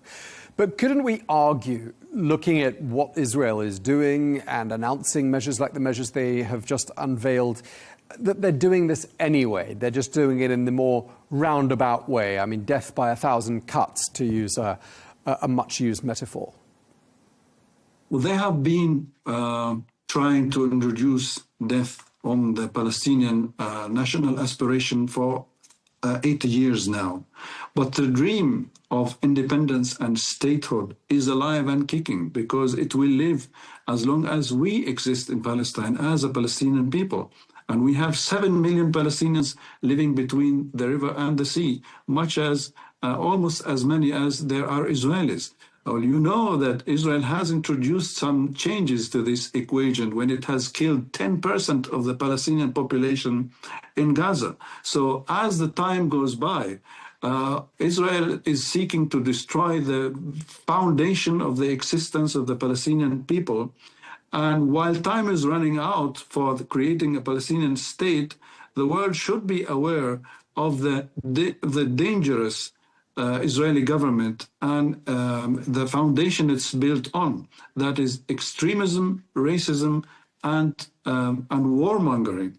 I think it's in the interest of the world's major powers to stop Israel from continuing with this very dangerous path to world peace, not only to the existence of the Palestinian people as a people and to the probability of creating a Palestinian state, but to world peace as such.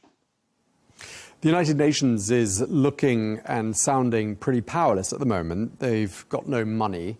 And apart from expressing grave concern about the situation in the West Bank, I mean, is there anything they can do about it? Well, they could place sanctions on Israel. We have contacts with the members of the UN Security Council, making some consultations of the probability of holding a session to review what Israel is doing now. And I believe the United States should block any further Israeli steps towards annexation. The United States, as you have rightly quoted President Trump, promising that the situation of the West Bank will be okay. He said the West Bank will be okay there, and he said he will not allow annexation to go on. He was asked whether he spoke to Netanyahu, and he responded to the journalist whether I spoke to him or I didn't, but yes, in fact, I did. And I explained to him, that's the words of Mr. Trump, he explained to Mr. Netanyahu that annexation is a no-go. With regard to the United Nations, we know the terms of reference, we know where the Vienna Convention stands on the whole thing, and I think pressure on Israel, especially economic pressure, can be effective in swaying Israel from going on with this dangerous path. Right, and of course it's been, a couple of years that we've been all around the world. News channels have been covering developments in Gaza, the violence there. You've described the numbers of people who've been killed there. I mean, how damaging do you think this whole chapter of these last 3 or 4 years have been for Israel's standing internationally? I think Israel has introduced changing to its own identity. The right wing of the Israeli policies has successfully imposed itself on every bit of the Israeli life, politically, socially, and otherwise. And the Israelis got succumbed into the idea of militarism. They have to serve in the army in so many wars. It plays into the hand of the Israeli right to continue with all these conflicts. They brag about being involved in an 8-front war because that serves their agenda of playing on the fear of the Israeli public. They play on the fear of the Israeli public to guarantee that the Israeli public will always elect the right wing of the Israeli policies. This is really dangerous for the identity of Israel, more dangerous for the Palestinian people, and not less dangerous for the entire world. So changes within the Israeli politics are really far-reaching also to the Palestinian people who happens to be occupied by this extremist government, the right-wing government of Israel. And just lastly, Dr. Nizal, there are elections in Israel later on this year. Are you expecting any change, realistically? Well, yes, I am. You have heard of forming the United Arab List, as they call it, which is an assembly of major Arab parties inside Israel. If they get up to 70% of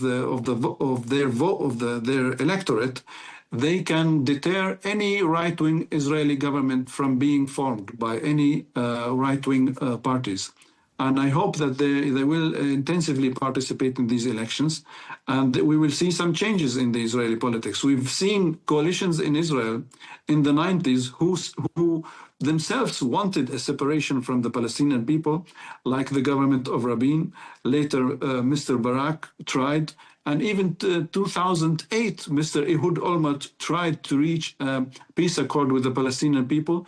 And all these attempts were damaged by the right wing of the Israeli politics. And I hope to see a change in the Israeli politics in the way that allows us once again to work together for peace through Palestinian independence.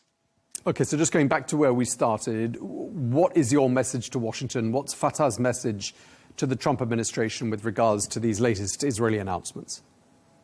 To not allow the Israeli government to go on with its colonial project on the cost of the Palestinian people. Peace in the Middle East requires the creation of a Palestinian independent state. Only then can we really see peace in the Middle East. Without the Palestinian people acquiring their right to self-determination and statehood, we will always be talking about the Arab-Israeli conflict. All right, well, we appreciate you taking the time to speak to us. Dr. Jamal Nazal, a spokesperson for Fatah. Thank you for your time, sir. Thank you.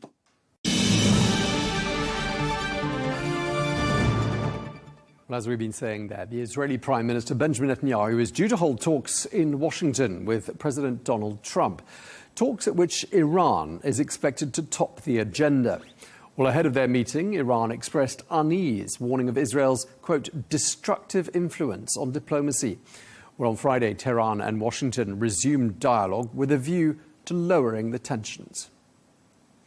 Well, for more, we're joined now by former Major General and former National Security Advisor to the Israeli Prime Minister Benjamin Netanyahu, Yaakov Amidror. Thank you very much indeed for taking the time to speak to us, sir.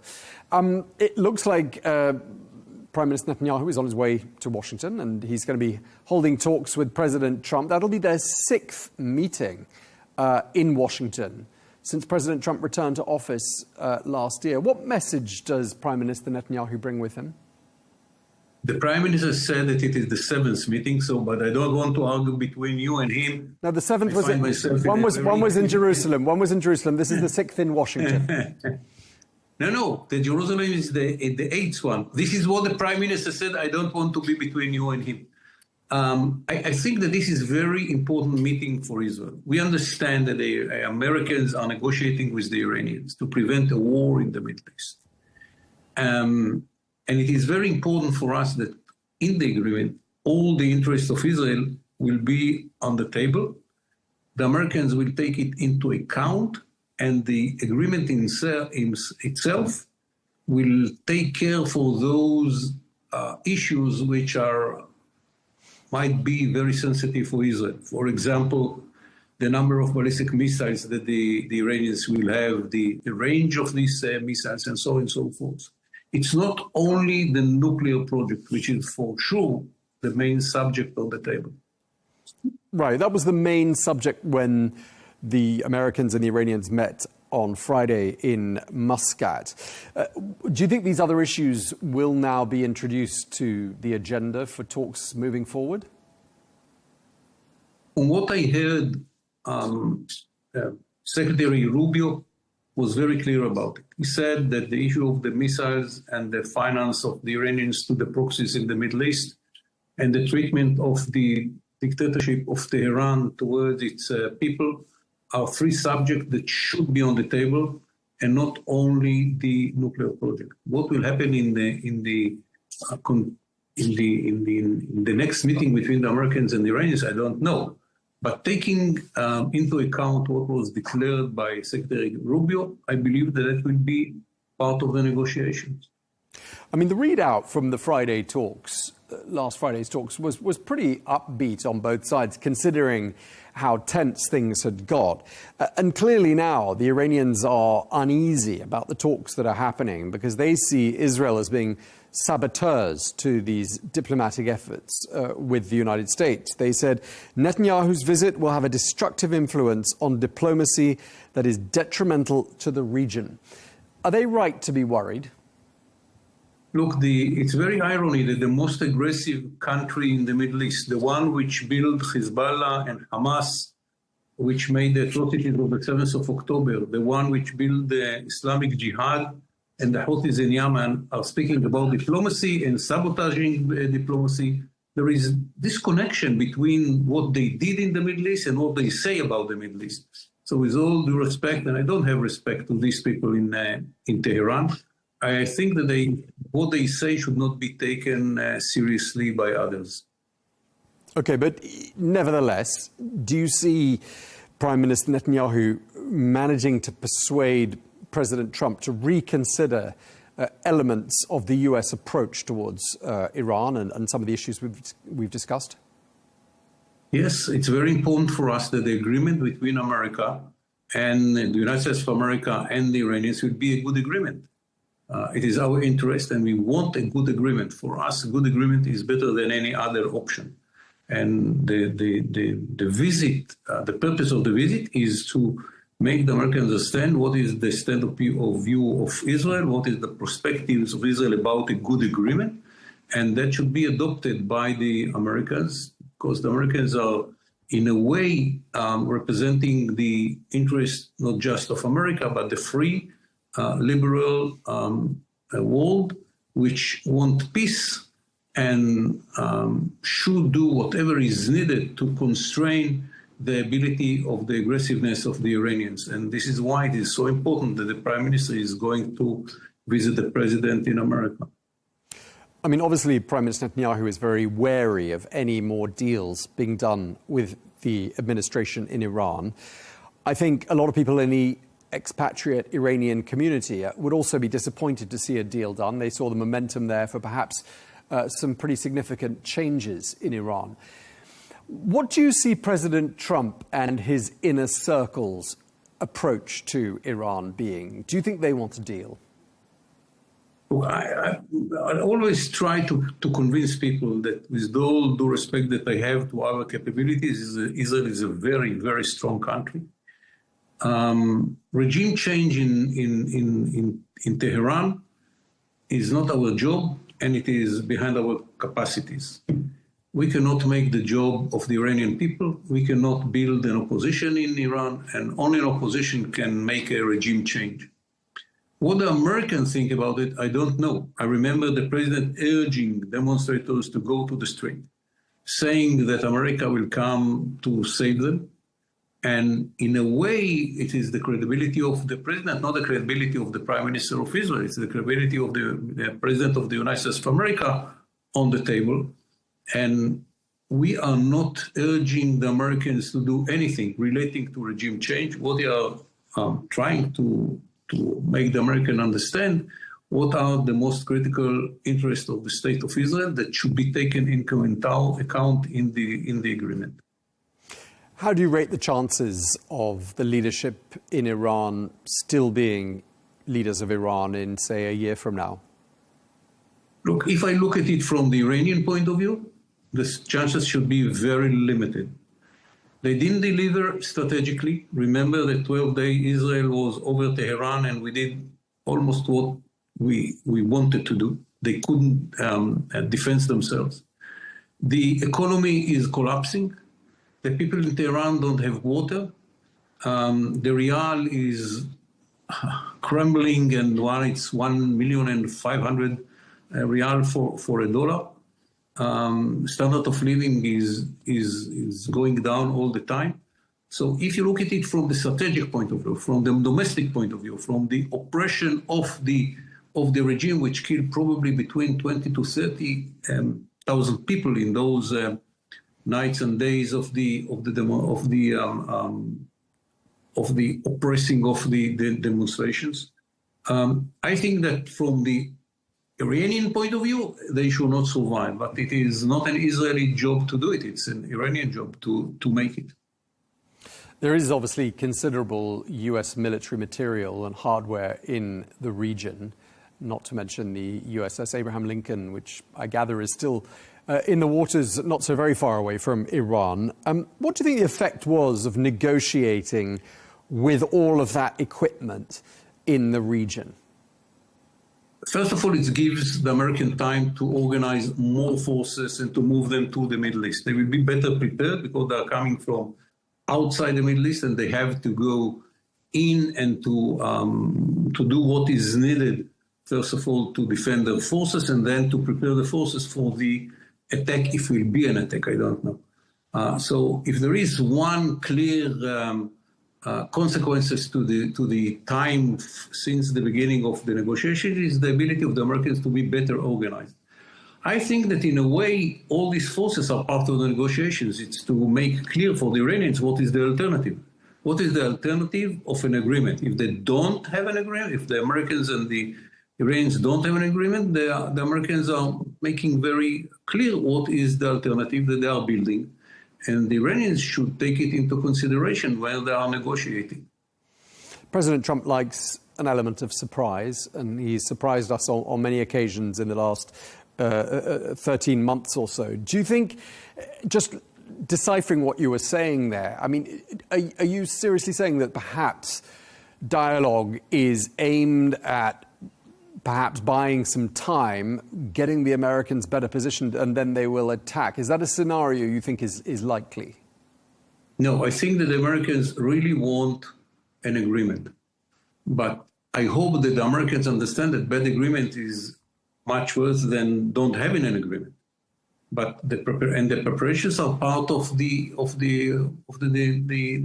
kind of the negotiations. It tells the Iranians what is the alternative. But I think that the Americans really want an agreement. Okay, but I mean, there were talks happening last June. Another round of talks was supposed to take place in Muscat, and then, the night before, the 12-day war got started. I mean, do you see that scenario repeating itself? The Americans, before the 12 days war, gave the Iranians 60 days. And the war begins at the day 61. The Americans kept their promise. They didn't violate their agreement with the kind of an agreement with the Iranians. They said, you have 60 days. After 60 days, they will begin. Can you see Israel taking matters into its own hands? I think that Israel should not interfere if the Americans decide to go to a war. Israel should not interfere and let the Americans do the job. Israel should attack Iran only if Israel will be attacked by the Iranians first. It is an American operation. It's an American show. Americans should do whatever they think is relevant for their policy as the United States of America. And we should not interfere in this project of the Americans. If Israel will be attacked, for sure Israel has the legitimacy to answer forcefully, and it will be a very forceful attack on the Iranians, more than during the 12 days of the previous war. Okay, we're going to leave it there. We're out of time. Thank you very much indeed, Major General Yaakov Amidror. Thank you for your time, sir. You are most welcome. Thank you very much.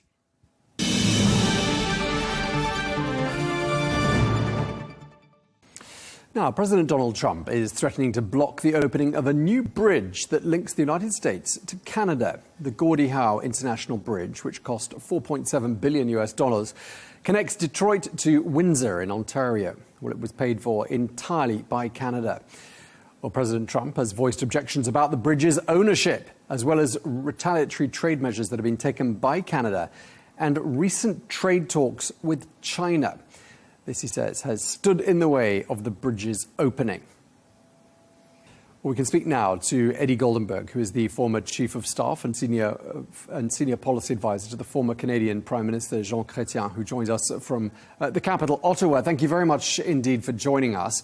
Do you think President... Thank you very much for inviting. Thank you. Do you think President Trump is serious about blocking the opening of this bridge? It's very hard to know what he is serious about. I mean, I thought that this tweet of his was so ludicrous that I wondered if an imposter had hacked into Truth Social. I mean, it makes absolutely no sense. He says that China will eat Canada for lunch and there will be only leftovers for the United States. Does that mean that he would prefer to eat Canada for lunch himself? I don't know what he's getting at. He says that the small agreement with China will mean the end of hockey, the sport of hockey. I have no idea what he's getting at. When he was president in 2017, he welcomed the bridge. He supported it. He announced that he was in favor of it, and it's been built. and Canada has paid for it. And the steel on the American side of the bridge is American steel. So it's really very difficult for anybody to know what he's talking about. Right, well, clearly the president is upset with Canada, and we'll talk about some of the reasons why that might be in just a moment. But just help us understand, I mean, how would you go about blocking a completed bridge from opening? I mean, would you have to deploy the military? You should ask him. I have no idea. I have absolutely no idea, and I don't think anybody has any idea. I know from what I've read this morning, the governor of Michigan sure doesn't believe that. The senator from Michigan sure doesn't believe that. It is very bad business for the commerce for the United States. And where Trump comes from, who knows? Who knows what he's going to say tonight or tomorrow night about some other part of the world. What do you think's upset him the most? Do you think it was those trade talks between Canada and China? I don't know, because after the agreement that Prime Minister Carney reached with the Chinese, which is a relatively minor agreement, Trump said that's a good thing. He said it's a good thing for countries to be able to reach agreements with China. So, after that, in 2 or 3 weeks later, he says that they're going to eat us for lunch. I honestly don't know what he's talking about, and I don't think very many people.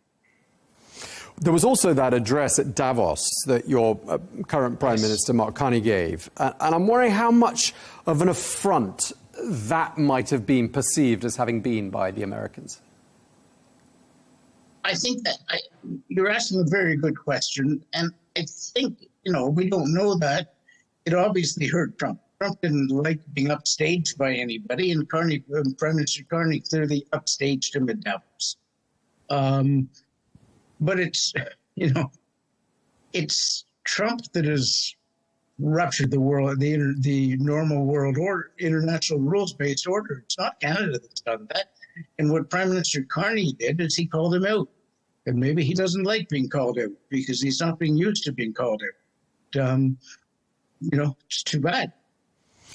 But we're an independent country. We're not part of the United States. We're not the first and 51st state. Okay, well, Mr. Trump says that negotiations are going to start, quote, immediately in block capital letters. Are there any signs those talks are starting, or who might be involved in these talks? Who's talking to who? None whatsoever. It's just another line in a really silly tweet. I don't know who he's negotiating with and what he wants to negotiate. Does he want to negotiate the opening of a bridge that's been built and that he supported when he was president? And the Canada, I don't know. Nobody understands what he's up to. Okay, well, let's listen to what he said. I mean, he said, "I will not allow this bridge to open until the United States is fully compensated for everything we have given them, and Canada treats the United States with the fairness and the respect we deserve." I mean, quite hard to understand, from Canada's point of view at any rate. I mean, is there anything to negotiate at all here? Look, I'm not in government now, but I don't see what he wants to negotiate. Does he want to negotiate the opening of a bridge? I think the bridge is built. What about treating the United States with fairness and respect that the United States deserves? Well, I think Canada's treated the United States with fairness and respect for the last, since Canada became a country in 1867. We don't know what he is talking. Nobody knows what he is talking. How important is this bridge? What does it mean for trade links and travel between the Canadians and the Americans? I can't give you a specific answer. I just don't have statistics with me. It's a very big international economic crossing, both ways. Our trade relationship with the United States is a two-way relationship, not a one-way relation. I think it's important to see what the governor of Michigan had to say. He thinks it's a very important bridge for the state of Michigan. And I agree with her. And it's a very important bridge for Canada. And Trump thought so himself in 2017 when it was being built. So where he comes out last night, as I said, it is so ludicrous, in my view, that I sort of wonder if it isn't an imposter on Truth Social. Indeed, I'm kidding a little bit, but one can really ask that question. All right, fair enough. Well, this isn't just an issue for Canadians. I mean, presumably, and you alluded to that there, I mean, this does affect the United States. It affects Michigan. And it was the senator of Michigan, I think, Elisa Stolkin, who said that blocking the opening of this bridge is a shot in the foot to the United States. I mean, clearly, if it is blocked and this bridge doesn't open as it's supposed to do, I think later in the spring, I mean, who do you think it's going to hurt more? I think it will hurt both sides. And I don't think it'll be blocked. Okay, so you seem to think it's not going to come to that point. No, I think it's one of his tweets that was yesterday. And he'll have something else tomorrow that may affect the Middle East. It may affect Iran. It may affect Germany. Who knows what he's going to do? How would you characterize the state of relations between Ottawa and Washington right now? Complicated. I think is probably the best word. Normally, the relationship has always been a very good relationship. We haven't always agreed with the United States. We've always shared common values. And I think the concern today, and it's not just Canada, I think it's the concern in Europe and the Middle East, is whether there are still common values, at least with the current American administration. And I think that's the really dangerous part. You can disagree on subjects. When I worked for Prime Minister Craig, we disagreed fundamentally with President George W. Bush on the war in Iraq. We were against it, and they were for it. But it didn't. It didn't make the relationship. With President Trump, all relationships are different, whether they're Canadian, whether they're European, whether they're Danish, whether they're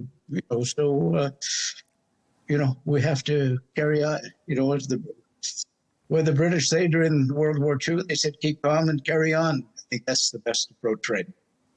Would you like to see your Prime Minister being tougher and playing harder ball with Washington? Oh, I think the Prime Minister is doing a first-class job.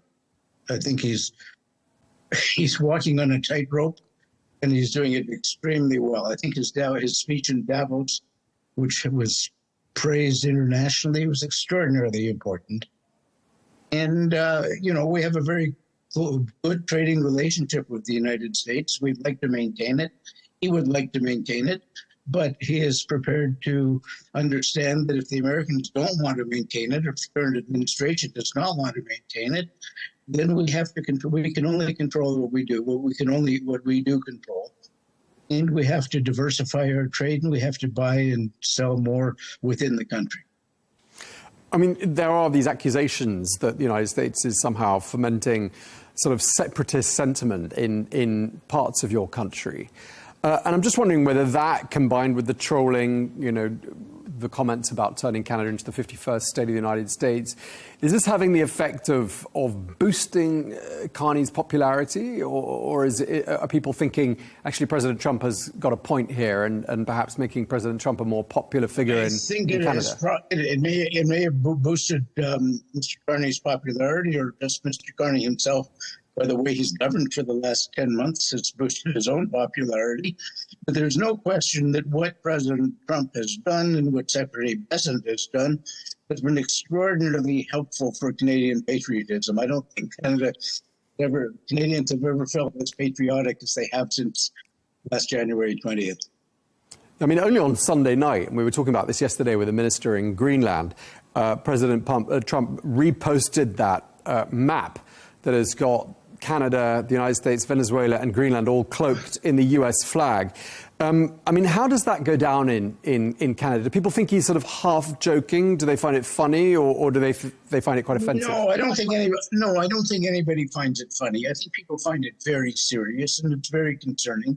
And it should be very concerning for internationally, for allies of Canada, for the rest of the world, because he may want to go after Canada today, but tomorrow it's somebody else. Last week or 2 weeks ago, it was Denmark and Greenland. No, I don't think anybody has any great sympathy for Maduro, but he did kidnap a head of state. It's not the way countries normally behave. And what sort of a message? I think it's very concerning. What sort of a message do you think that sends out to the rest of the world then?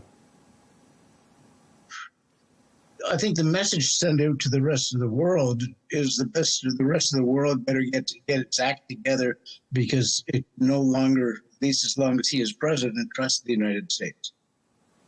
Do you think the damage is permanent, or do you think it's just a question of a change of leadership in the United States when the electoral cycle comes around? You know, permanent is a long time, so it's, we'll see, but it's not good for the next couple of years, that's for sure. And I think it's going to be very hard to rebuild in a short period. Okay, I mean, just to sort of wrap up this conversation, I was looking at the words of a Democratic representative by the name of Debbie Dingell in the United States. She's dismissing President Trump's threat. She says she's looking forward to the bridge opening later in the spring. I'll be there, she says. Some seem to think this is all a big bluff, perhaps a negotiating tactic. It sounds like you agree. I do agree with her, absolutely. Will you be there at the bridge's opening? I don't. It's not something that I'm doing right these days, but if invited, maybe.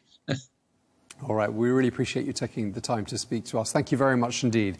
Eddie Goldenberg, the former Chief of Staff, Senior Policy Advisor to the former Canadian Prime Minister. Thank you very much indeed. Thank you.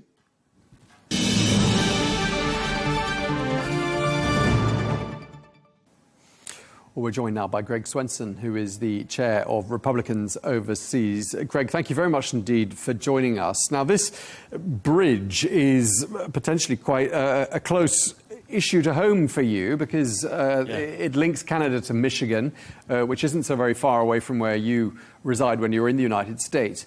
I mean, and do you think, first of all, President Trump is serious about blocking the opening of a bridge that it appears Canada paid for?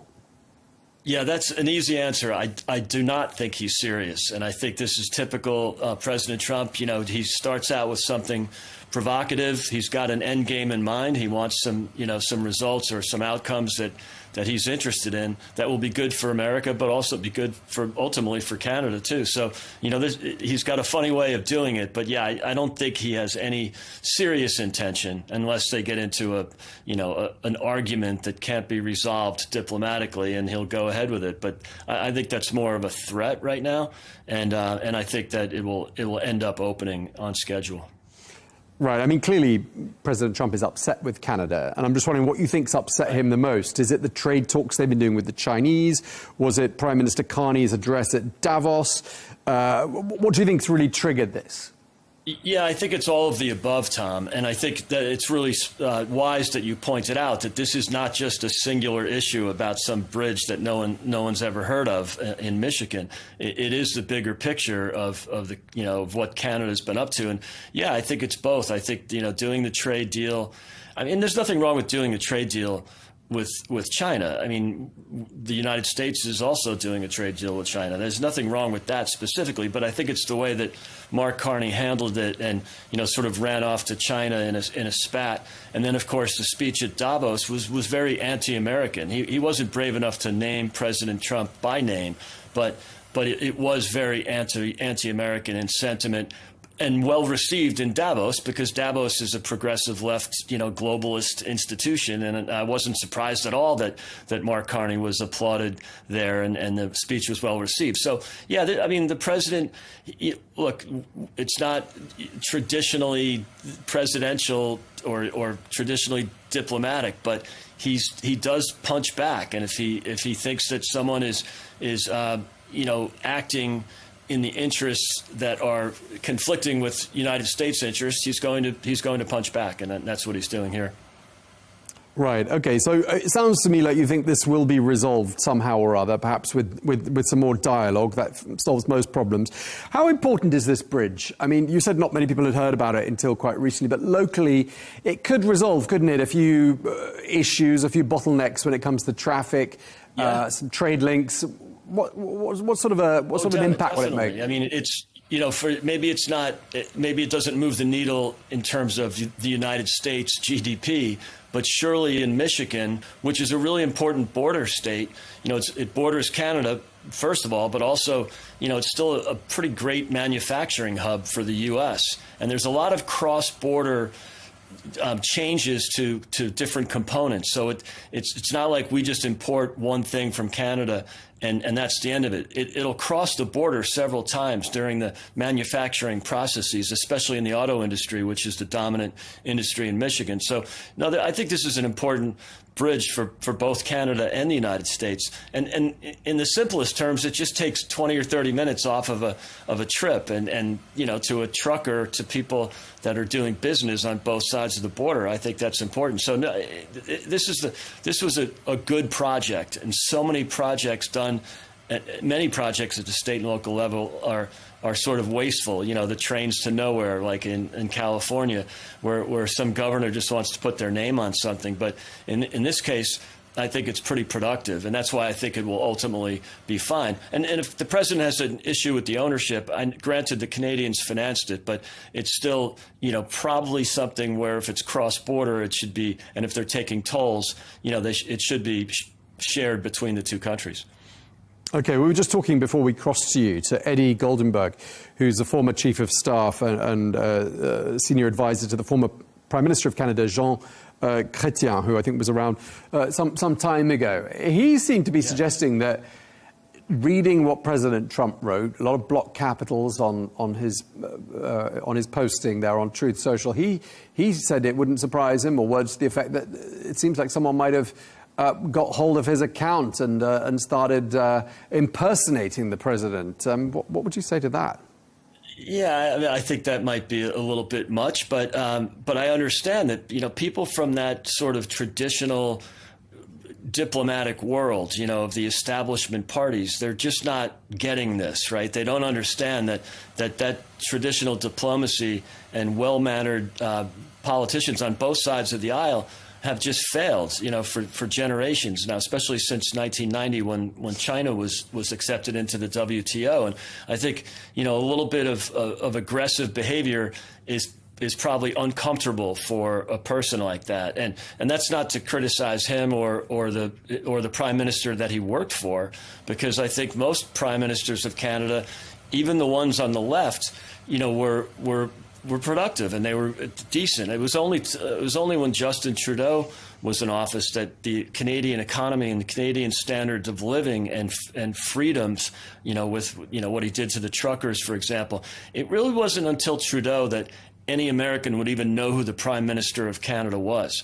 And I think he was really destructive to the country. And Mark Carney, I think, is taking a page out of the Trudeau playbook and appealing to the progressive left and appealing to the Davos crowd, but forgetting about the people that actually live in Canada, whose standard of living compared to Americans has just deteriorated. You know, it used to be, you know, 80% of an American standard of living, and now it's down considerably from there. And so, you know, I think if both Trudeau and Mark Carney had paid more attention to the people instead of their luxury or boutique issues like climate change or progressive, you know, progressive ideology like DEI, you know, the people would be better off. And that's why the voters in Canada, the voters in the U.S., you know, have just become frustrated with these polite politicians. Okay, just lastly, I mean, this isn't just an issue for Canadians, potentially. I mean, supposing the non-opening of this bridge does start to bite, and that President Trump follows through on it. I mean, he does follow through on things we don't think he's going to follow through on, and he sometimes is serious. One senator in Michigan, by the way, a swing state, I gather, which carried President Trump in 2016, 2024. One of the senators there said that blocking the bridge is a shot in the foot to the United States, because obviously traffic is going to flow in both directions. What do you think she's getting at? Well, I think she's right. I think that it would be a mistake to close it unless there was a really valid reason. I think both sides would be good to cooperate and maybe moderate a little bit, because I think both sides will benefit from this bridge. So, but I do think it has to be fair. It has to be free and fair trade. And this is really a trading issue, because it is, you know, connecting two major trading partners. So I'm sure they'll work it out. And I think that, you know, the senator, I think it's Slotkin, you know, she has a point. But of course, her point is really just to criticize the president, you know, and exercise her right to Trump derangement syndrome. She'll take any opportunity to do that. But I do think specifically on this issue, you know, she has a point. And that's why I think they will work it out. It's just not enough of a big deal to move the needle nationally for the United States, but I think locally it's important. And again, Michigan is an important manufacturing hub for the U.S. Okay, well, thank you very much indeed for taking the time to speak to us. Really appreciate it. Greg Swenson, Chair of Republicans Overseas. Thanks for your time. Thanks again.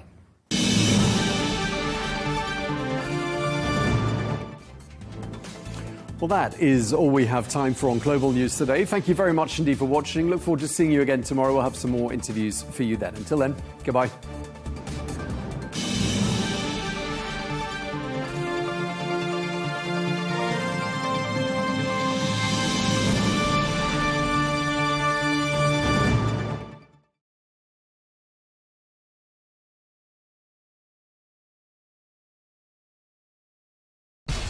We have to take care of our people, and we're going to take care of our people first. For in-depth analysis and all the latest developments across the globe, make sure you join us every weekday. President Trump is trying to negotiate a ceasefire. With so much happening, so much information, and so much noise, International law will have no part in his administration.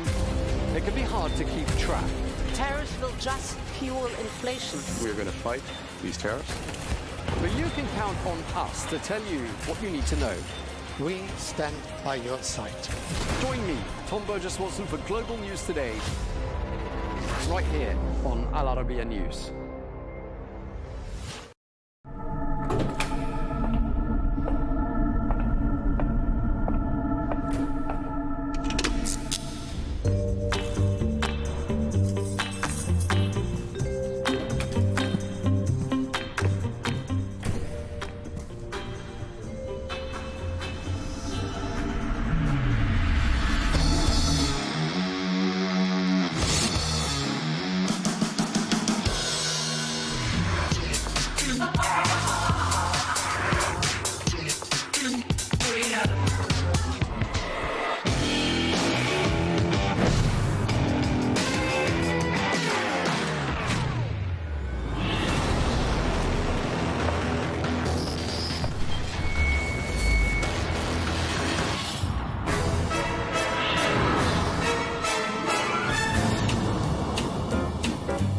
So sorry, Tom. I'm late. I'm nearly there.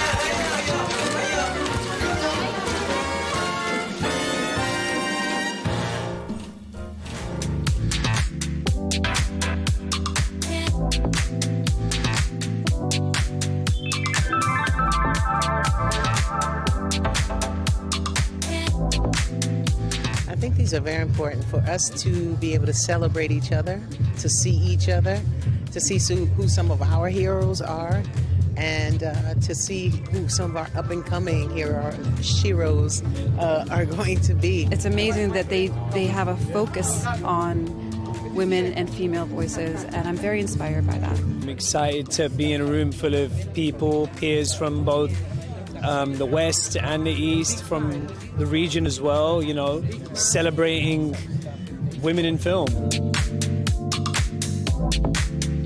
It's nice to be able to be here among a group of people who are celebrating women in a proud and energetic way. Because of this night, we can make connections, and these connections makes me want to go further. We already have much more possibilities than we had before, but we're still, you know, we can still go further.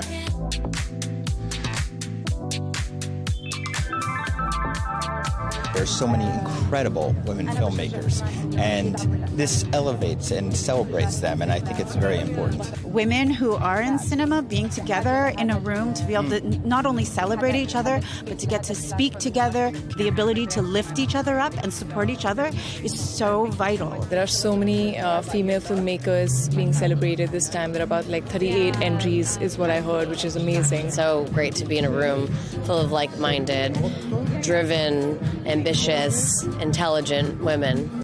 عرض رائع لكل الأفلام تقريبا، وسعيدين بالتواجد هنا في Women in Cinema.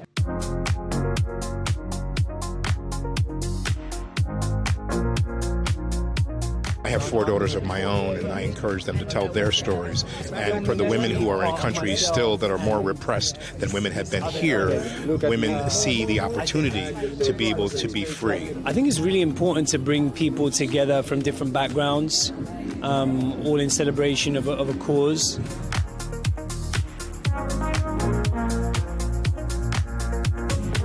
The things that we can do, the fact that we can multitask, and I think that's why so many of the best producers are women, because they can handle everything. I think we need women, and we are in cinema, you know, in films, but at the same time we have to evolve and be aware of the, you know, the violences from the past that we've been through, and try and understand what's the qualities of women without having to push them down.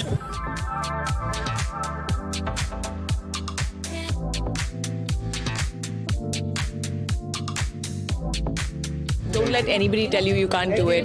Dream big, really big. Do the best at what you do, and then move up the line if you have a story to tell. Use your wisdom, your intuition, your intelligence, and say what you have to say.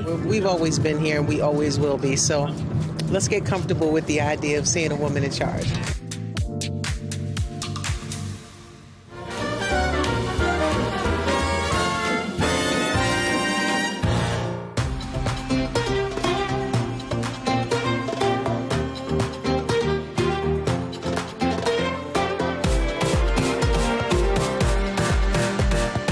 Please join me in giving Amir a warm round of applause.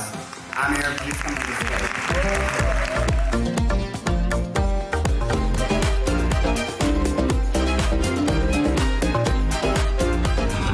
There he is, the new Ali Farber more like. It's working.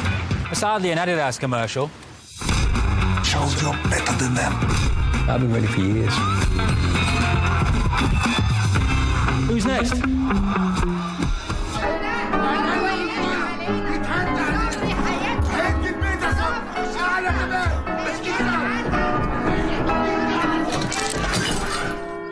If I see not even a hint of pregnancy after 101 nights. Very specific. I am very specific, young lady. You will not see next spring.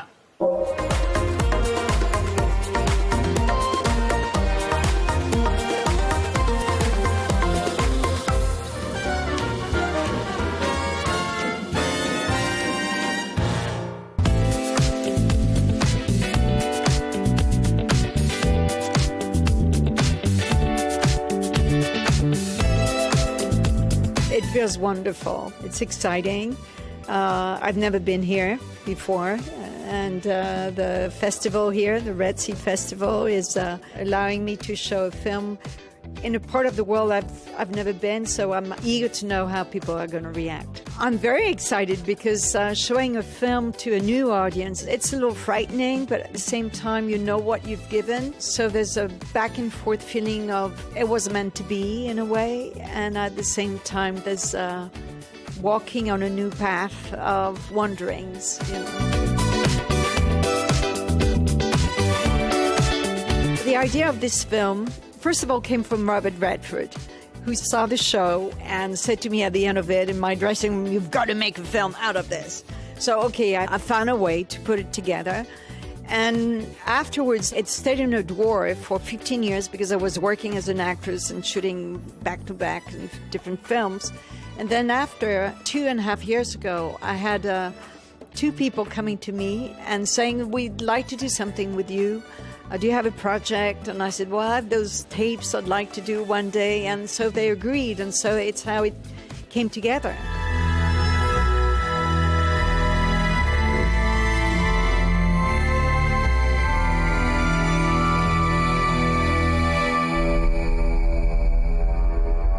Akram Khan comes from Bangladesh, but he lives in London and was born in London. And when we had the idea of making this show together, the name of it is In I. And it was kind of a jump in the unknown because, first of all, we come from very different backgrounds. And he's into dance and I'm into acting. So there's work on the outside of the body and I'm more coming from the inside somehow. So our differences, we were wondering how it was going to work out. And I wanted to show all the layers we've been through and make the audience think that maybe they can go into a place they've never been before. Like I wanted to dance and he wanted to act. So we were responsible of each other's new art form. And you see in the film all the difficulties of it, but how also the possibilities of it.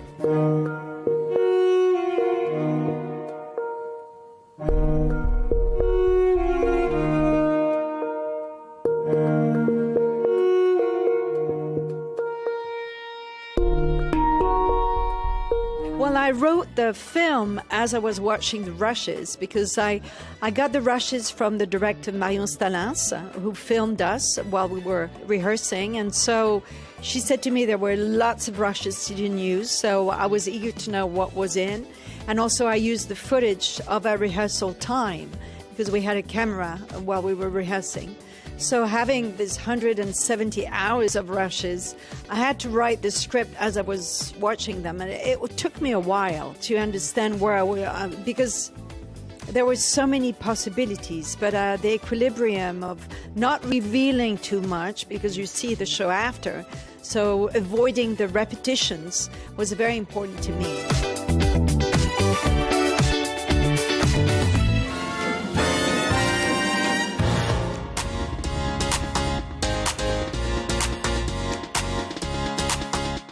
Welcome the Queen, Aishwarya Rai.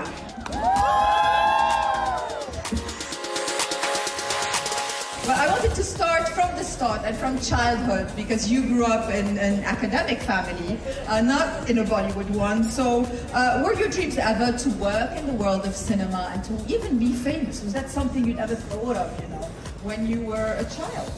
I come from a family more academically oriented. Nobody in my nearest relatives to the farthest have belonged to showbiz. So honestly, as a kid, never did I dream that this is where I would be having my career and enjoying such an incredible relationship with such a large magnitude of people through this career choice, because I did think it was still a career which would engage with people, with humanity. I always thought it was medicine.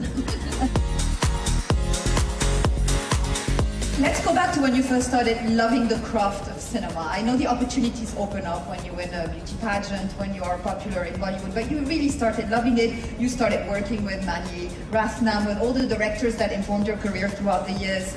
At what point did you decide, okay, this is for me because the people I'm working with are making it a passion? I was very fortunate to work with my guru Mani Rathnam to begin with. I was an avid admirer of his cinema. I loved his work as an audience member. So when he called on me to possibly work with him, oh my God, it was an immediate, natural yes, because I recognized that here's where I would get the opportunity to learn a craft that I wasn't officially trained for, but that would be in the right world. Also because, again, as I put it right at the outset, that it's a whole team of incredible talent that you get to engage with and work with. And life and experience is the greatest teacher. I believed that, and my choices reinforced that. When you're in a very successful film, it's very easy to do the predictable second choice, but you always refuse that. You always chose depth, to versatility to predictability, and you took those risks, and they were courageous. When we met in the past, it was from Devdas to Pink Panther 2. There was Doom 2. There was Provoked. How important was it for you that your career become truly eclectic, even if the risks were involved? Thank you for your appreciation, Rai. You've always been so generous with it, and that's what makes all the choices worth it, you know, because at the end of the day, like I said, no one comes with a rule book that has everything laid out and you kind of can predict about your choices. I still feel, oh my God, I haven't even touched the tip of the iceberg. I mean, there's so much more still to explore. There's so many roles, there's so many personalities. I mean, look at this room full of people. You all have your own individual stories, which are so different from each other.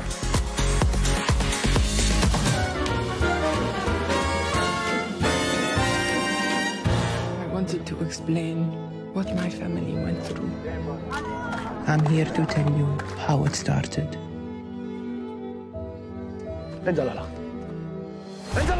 Shireen, ahla wa sahla. It's so nice to have you on the show. I have been following your career for so long. It's nice that we get to meet finally. Thank you so much. Thank you for having me. Well, let's talk about being at the Red Sea Film Festival and bringing the film here, All That's Left of You, and showing it to a pan-Arabic audience for the first time. How was it? It's so exciting. Yeah, I had my first screening on Monday, and it is our Arab world premiere. So it was just fantastic, packed theater, very emotional responses, and I can imagine. It's amazing to be bringing it home, in a sense. You know, here were some of the most emotional responses that I've gotten for the film. No one ever thought any of this would happen. How much did you have to research, or was it all something you knew, or what did you discover in the process of the research of the film? Well, I did, during that 5 years that I spent really thinking about the story, I did immerse myself in different periods of Palestinian history. Yes. I read a lot of books. I read a lot of stories, and I thought about the structure of the film, the characters, and different things would come to me. So I did spend a good period of time researching, but the film is really inspired by my own personal experience, by my family, by my father. And so the family within the film is really fictionalized. The events of the film, the political events, are all based on true events. But also, I think one of the things I really love about cinema is that it speaks the language of emotion. So not only does it kind of give you something to think about, it makes you feel something. بقول سيدو إن عنا بيت كبير وقيافة. هذا كلام مزبوط. طيب ليش إحنا مستكنين فيه؟ And it's been so eclectic for you. I mean, of course, you are very close to your heritage, but you have a very eclectic career. And how is it for you living in America at the moment and being able to stretch, the acting and directing exercise in all sorts of ways? It's been actually really such a privilege and quite amazing, I have to say.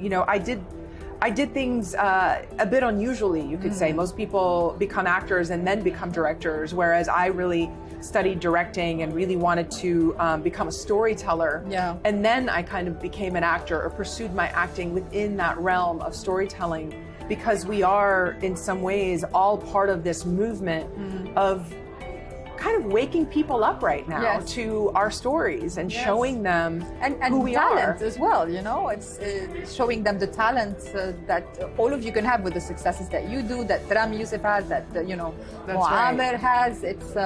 It's kind of given a different perspective to what was seen before, isn't it? Absolutely, absolutely. Yeah, to be able to share that, to share our voices, our stories with the world right now, and to all kind of be part of this global community is really, it's been really beautiful. Is it true that you directed an episode of All Murders in the Building? I directed 6 episodes. 6 episodes. Of Only Yeah, I'm a Murders big fan. in the Building. I'm a big fan of Only Murders in the Building, and it's how was that? It was so fun. It was really, I have to say, probably one of the funnest shows I've ever directed. إنسانيتك أيضا مقاومة. ما تنسى قوة إنسانيتك. هي الإشي الوحيد اللي ما في حدا بيقدر يسلبه منك.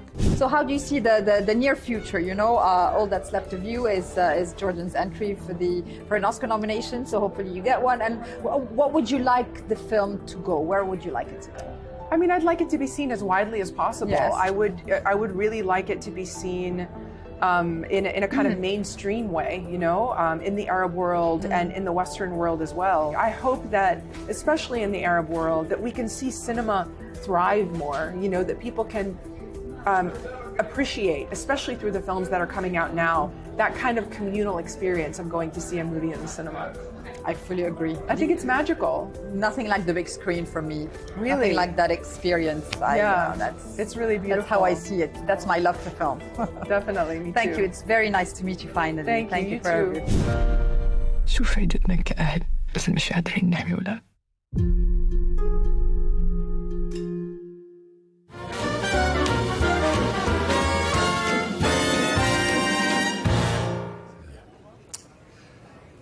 Tell a joke. I think I'm getting a divorce. What tipped me off was that I'm living in an apartment on my own. Yeah. And my wife and kids don't live there. That was probably the biggest clue. Gentlemen, how are you? Good. Hi. Good. I saw the film at the London Film Festival. It's full of heart. I wanted to know how great the collaboration was, starting with the writing and then working together so closely on a story that has so much heart and real facts in it. Yeah, I mean, it's sort of the ideal scenario where you could work with your friends and work with your friends in an endeavor that you've never done before. And that was, for me personally, that was the case with Will and Laura, you know, who have both been my friends, especially Will for so many years, but even Laura for almost a decade. To then go into an arena that all of us have never done together and try to pursue something. It was, you know, it tested us. It was hard, but it was just, it couldn't have been a better experience on every level. Yeah, I think also working on a subject matter like this, on themes that we can relate to, especially at this time in our lives, I think made it, you know, made it all that much better. Not exactly sure what happened. Came home from work one day. Someone said, "Is this thing over?" Pretty sure it was her. Probably should have paid attention. That's what she meant about not paying attention. I want to ask both of you the opposite question, you know, for Will about Bradley directing actors as an actor himself, and you, Bradley, understanding actors as a director. Yeah, I mean, well, of course, it's such a benefit to have a director who understands actors and acting and what that process is. And even before performance, what that mindset is like, and what our fears are, and what our hopes are and all that kind of stuff. And what was interesting about it was, you end up, I think in a lot of ways, you can trust. Well, obviously we knew each other, so that helped. You know, I didn't have to sort of discover that relationship and understand what it was. So I had that, and then Bradley's an actor, and he was able to help me kind of, in a lot of ways, help me throw out everything I thought about acting up to this point. Bradley? I think, you know, being an actor also, and acting for so many years in so many different scenarios, and then to be in a privileged position to be able to be a part of creating an environment on set. You know, I just knew so many elements that I felt hindered the acting experience on film that I was able to get rid of. And then all of the things that I knew helped me as an actor feel that I could do my best, and trying to create using all of those elements. So really I always just try to create the ideal scenario that I would feel as an actor comfortable giving all of myself. I've been doing stand-up. Oh, I don't know how that is. That's a crazy handle. What, is she famous? No. Dude, I've been doing stand-up comedy on stage downtown. Okay. What? Is it like a hobby? Well, I'm not about to quit my job and go on tour. How much fun is it to deconstruct the bond you have in real life and reconstruct that, you know, kind of a little bit more awkward chemistry that the characters do? You know, I have to say, I think that's one of those things where when you don't have much time, you know, and you're focused on other things, sometimes you just get lucky, and because you're open, whatever is naturally flowing between two actors in an imaginary circumstance just plays through. And that was really a lot of, Balls was well sort of conceived. And I felt like it was very clear of who that character is. So it just was an easy thing to fit into. And then because I was with Alex for the lion's share of what Balls has to do in the movie, it was just, we didn't talk about it much. We just did it and moved on. Really? Yeah. I mean, we did it a couple times where we read it, where we did like a table, like you, me, and Laura, and we would do the Alex Ball scene, and we'd look at each other and laugh and move on. Yeah. And we never broke, we never dissected it. No. Yeah. Well, thank you so much. They're wrapping me up. I really enjoyed the movie. It has a lot of heart. Thank you. My kind of film. So what, you tell jokes? Well, I mean, I try. It's more like kind of funny stories from my life. And oh, honey, I had no idea your life was this bad. Yeah, what's funny about your life? This is why she threw you out.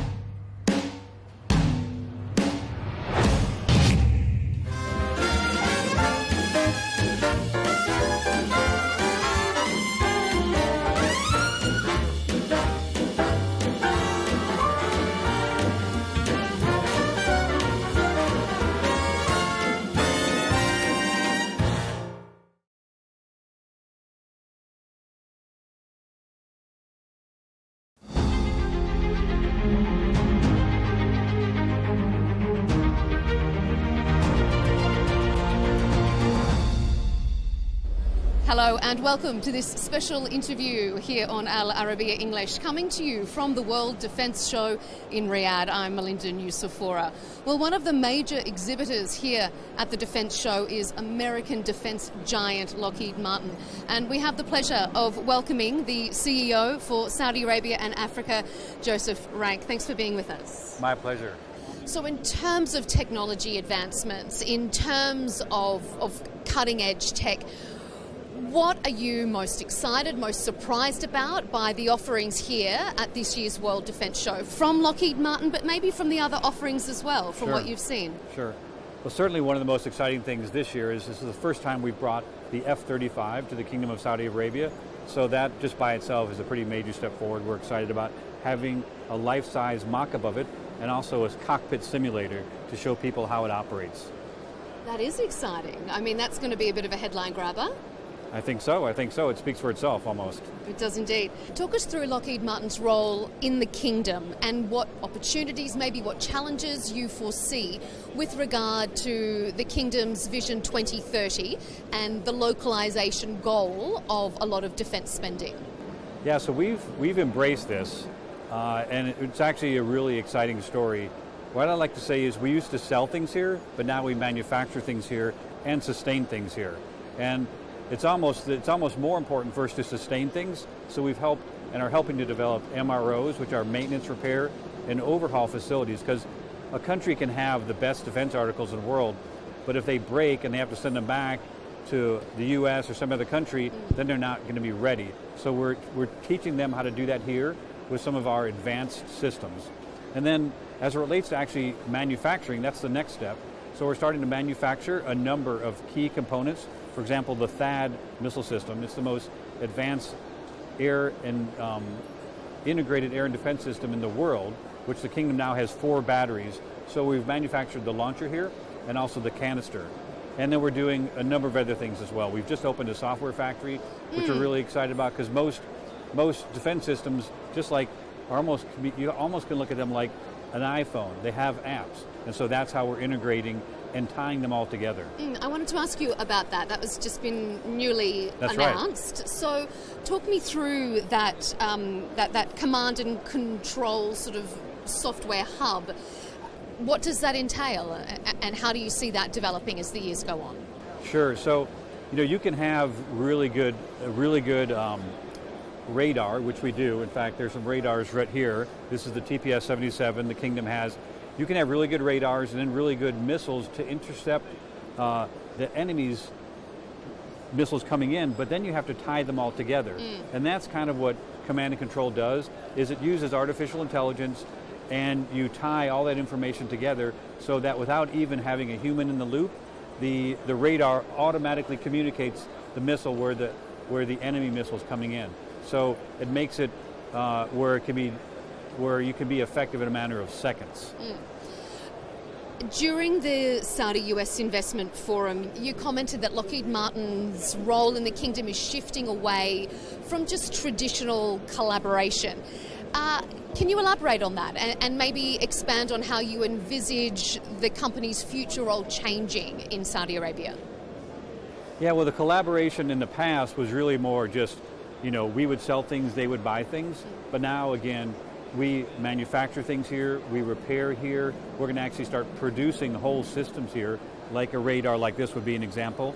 And then we'll eventually get to the point where we're actually doing development, where we can develop new systems here, which we're working on one that we're not ready yet to talk about, but it's exciting. Any hints? No.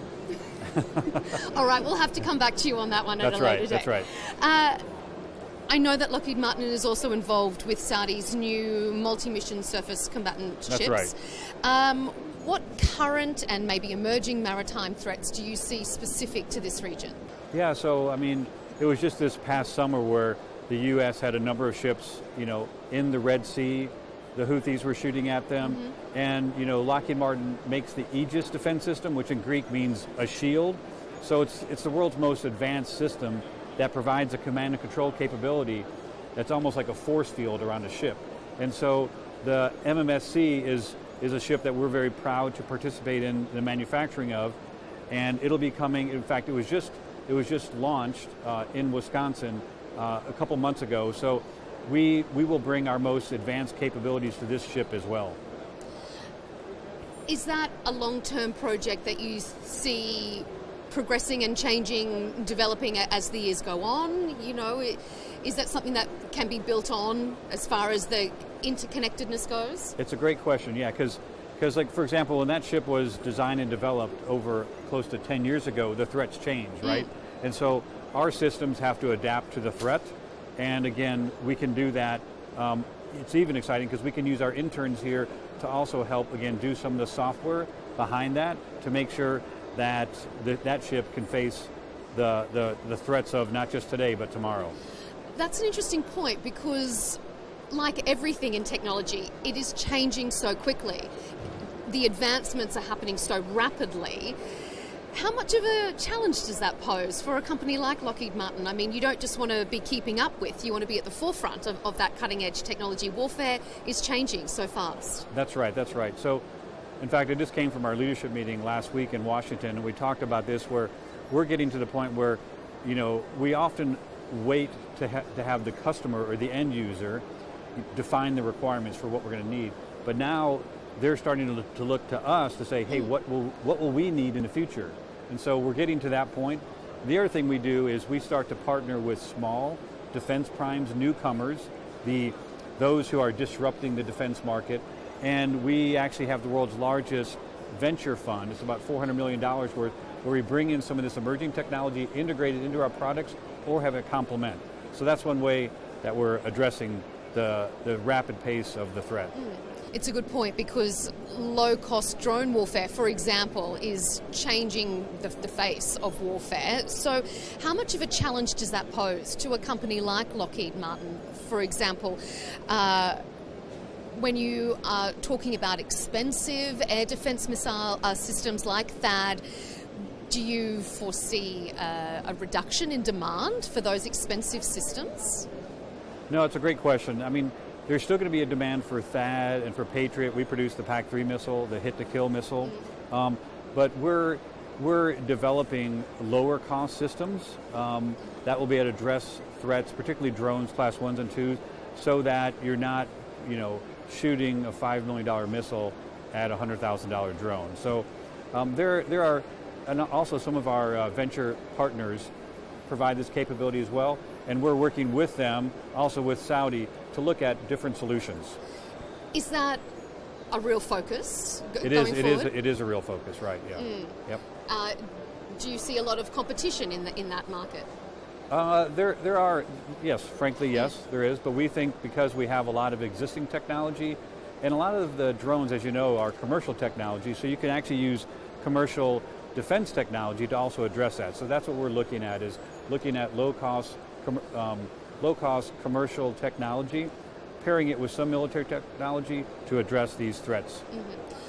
You have a long professional career in this part of the world, not just with Lockheed Martin before this role, but in previous professional lives in different postings with the Pentagon, for example. How would you assess the interconnectedness of the Gulf region with broader Western allies? Yeah, I mean, it seems to, ebb and flow, but certainly just because it's in the Middle East, it's always going to be connected to the U.S., even to the Far East. So it's, some people, I think initially were thinking because U.S., for example, had become oil resilient, we didn't need to import so much oil, but there's a realization that even if we're not importing this oil, the rest of the global economy is reliant on it, so we have to thus ensure that it's safe and secure for the global economy. Do you think that that is something that is becoming more front and center in people's minds, as global threats feel like they're closer to home?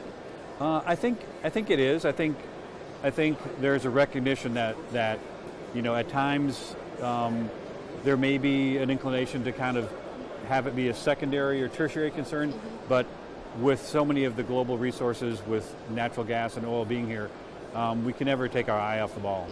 And just finally, you're a former serviceman, a retired brigadier general. What do you think your former soldier self would be most surprised about if he were walking around the World Defence Show 2026? What do you think your former soldier self would be amazed to see in modern warfare? It's probably the interconnected nature of modern warfare and how quickly you have to be able to respond to the threats, and the fact that a lot of these threats are low cost and commercial. And so it related to some of the things we talked about earlier with drones and being able to address those threats, in a cost-effective manner. Joseph Frank, Chief Executive for Saudi Arabia and Africa with Lockheed Martin, thank you so much for your time here on Al Arabiya English. My pleasure. Thank you. Thank you, sir. I really appreciate pleasure.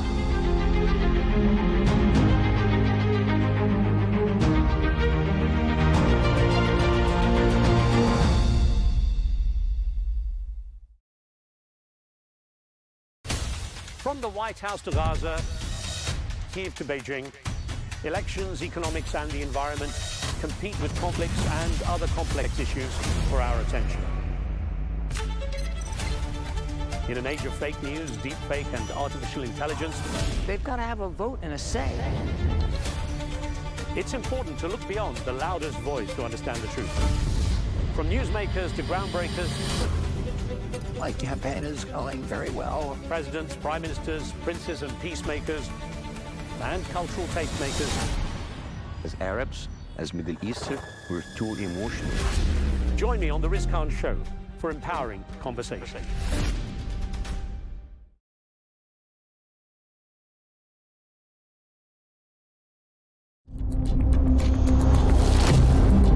They seized our homes and refused to leave them. We launched the attack and destroyed the enemy's capabilities. There is a security concern, and this concern is related to Al-Shabaab. I opened the car window and saw my legs severed. She disappeared for a while and came back pregnant in the camp. We achieved major victories. We defeated the Al-Shabaab front and the ISIS front. It is very important that we see more embassies opening in Mogadishu. If they give us the chance, we will return here tomorrow.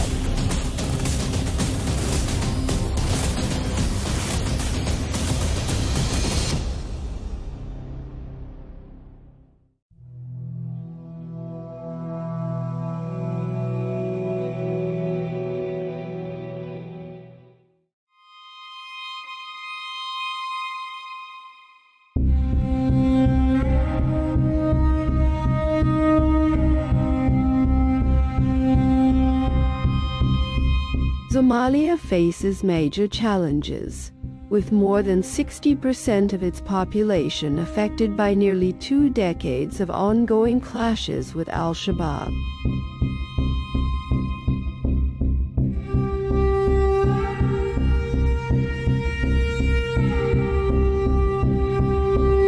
The Kawarai militia, as Somalis call it, seeks to overthrow the government and establish its own rule. There is a security concern, and this concern is linked to al-Shabaab, which is not only an extremist movement that uses violence to achieve its goals, but also a movement that runs parallel to the state and tries to impose a complete alternative reality in parts of this country. واقعا كاملا في أجزاء من هذه الدولة. Al-Shabaab was founded in 2004, and its first public appearance under its current name came in 2006 on the ruins of a state that had been torn apart and exhausted by civil wars. In that same year, the United States designated it a terrorist organization. It served as the military wing of the Islamic Courts Union, which had consolidated its control over Mogadishu and the south of the country, becoming a major force through a system of Sharia court.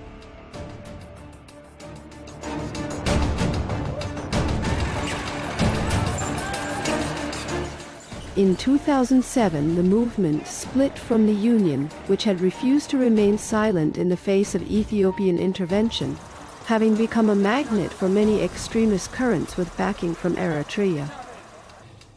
We are dealing with a Somali phenomenon that naturally crosses borders, receives support from abroad, and works to strengthen and cultivate its ties with other terrorist groups. Yet it has a distinctly Somali character. They say it is largely self-funded and entrenches its presence.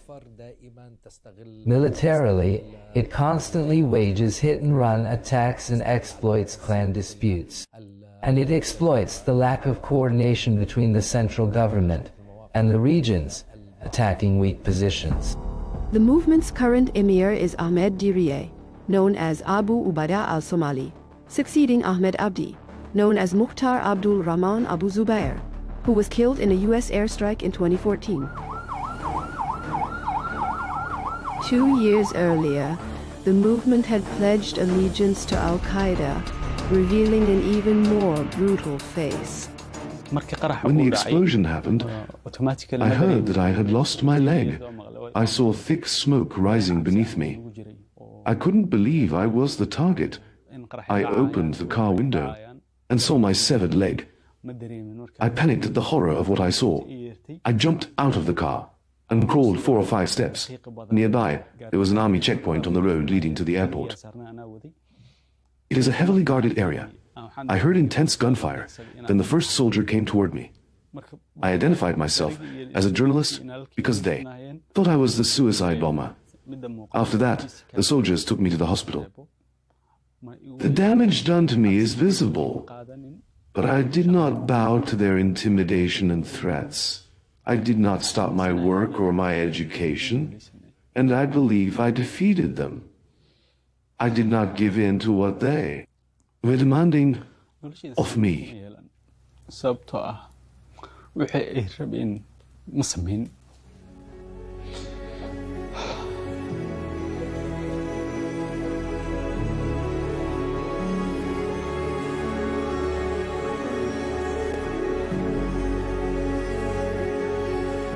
It was a bloody period after which the Somali army entered. A new phase of decisive, intensive field operations targeting the rebels' strongholds. Battles between al-Shabaab and the state keep recurring. In the past, we would leave our homes and then come back.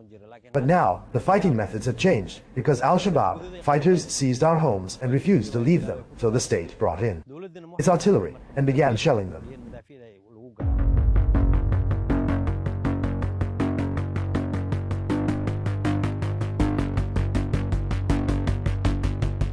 This approach began under former President Sharif.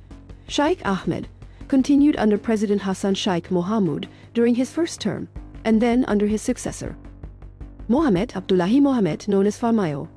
The year 2022 marked a decisive turning point in the fight against terrorism, when the government, with the support of the African Union mission, dealt heavy blows to the extremists.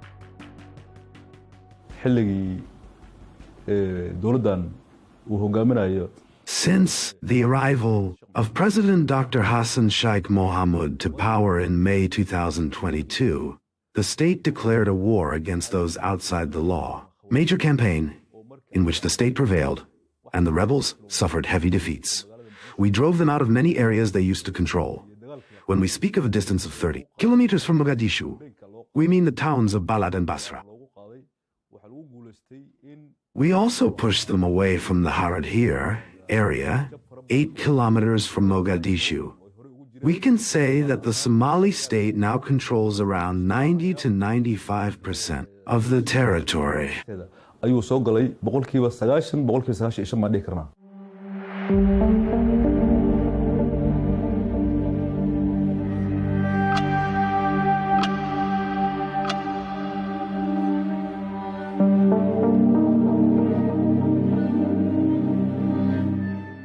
Al-Shabaab bases its strategy on choosing cities in strategic locations to serve as its strongholds. The latest area to be liberated from its grip was the town of Baria, about 60 kilometers from Mogadishu. The town served as a forward base for the group's fighters, from which they planned and managed operations against the capital and its surroundings. Baria is an important area. First, it is agricultural land. Second, it is close to the towns of Maro and Afgoy all the way to Marca, which makes it strategically important for the enemy. The terrorists try to move closer to the area, disrupt people's lives, and control the road leading to Mogadishu. Securing Baria is part of the operation. The military operation we called Silent Storm. The town has a strategic location, allowing us to monitor movements in the surrounding areas, on both sides.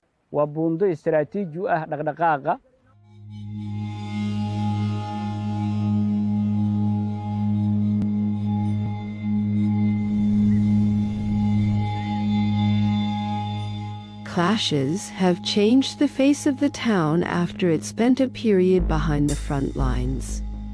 Motionless bodies bear witness to a fierce struggle, and hope is renewed for residents to return to their homes again. Shabab fighters came and ordered all the residents to leave. They told them they did not want to see any of them here. All our people want to return to their homes. If they give us the chance, we will come back here tomorrow. There is no current danger. What remains is to comb the area carefully, clear the mines they planted, and search for any remnants that could still harm people. Once we finish this important process, we will allow people to return to their homes. We will continue and move on to other areas, including Oudale.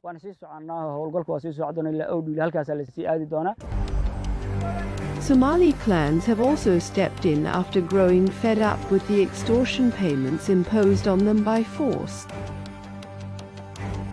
A tribal uprising was a decisive factor in tipping the balance of the confrontation, drawing on its intimate knowledge of the terrain and the fighters' movements.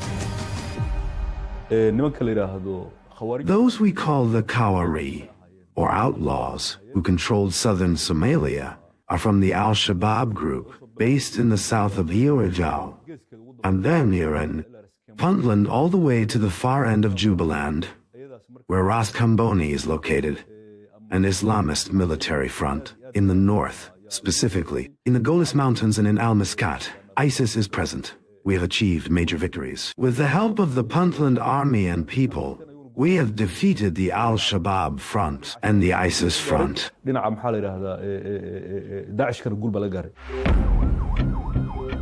escalation peaked in March 2025 when there was an attempt to target President Hassan Sheikh Mohamud's convoy with a roadside landmine near the presidential palace.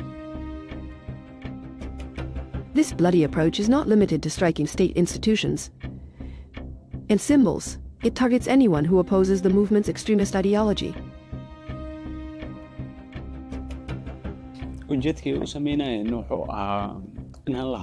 They wanted to silence me, to make me keep quiet. They were targeting public figures so that ordinary people would feel despair when they saw one or two such people killed. Among public figures to terrorize society and destabilize the state. They want to frighten the people. Personally, I did not feel fear and did not leave my country as other journalists did. We stayed and continued talking about them. They will come to an end. One day.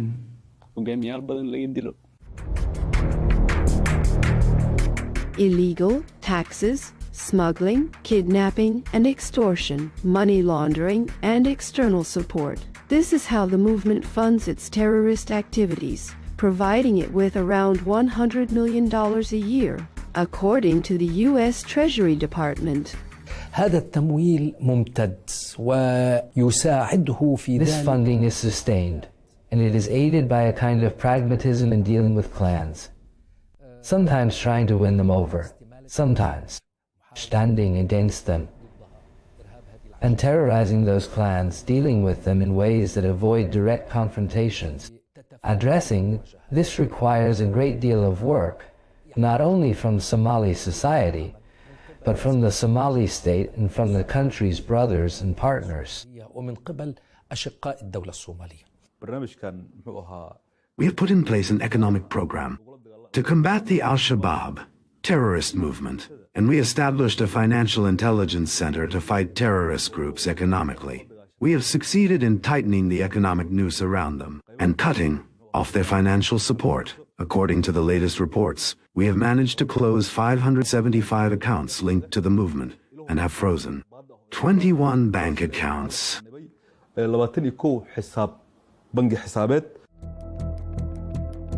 International and regional alliances have stepped in and tightened the noose around these groups through ongoing operations to drive them out of their positions, mainly in the south and center of the country.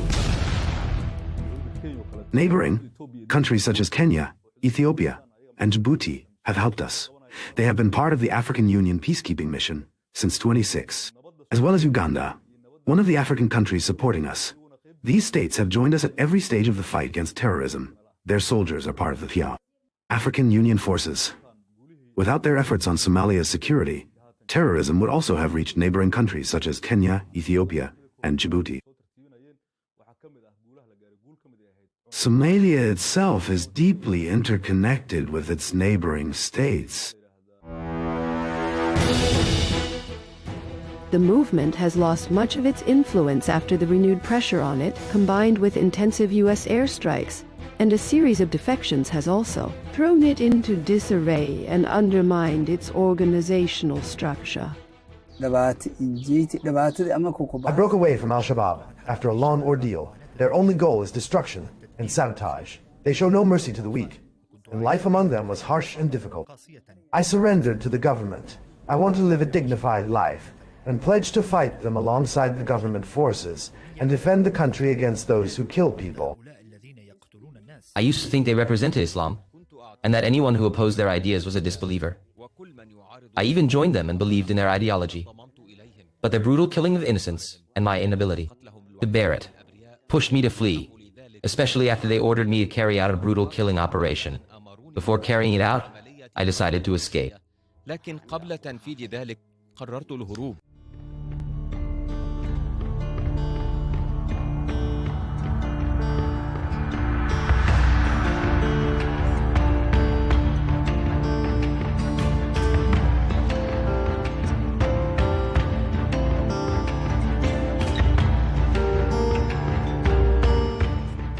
Mogadishu, which used to fall asleep to the sound of explosions and wake up to security fears and bullet marks on the walls, has now begun to regain its long-forgotten features. A cautious calm prevails under constant vigilance. Security checkpoints are everywhere, with heavy concrete barriers at the city's intersections. Military patrols monitor all entry points closely. A daily inspection routine is still present on every corner.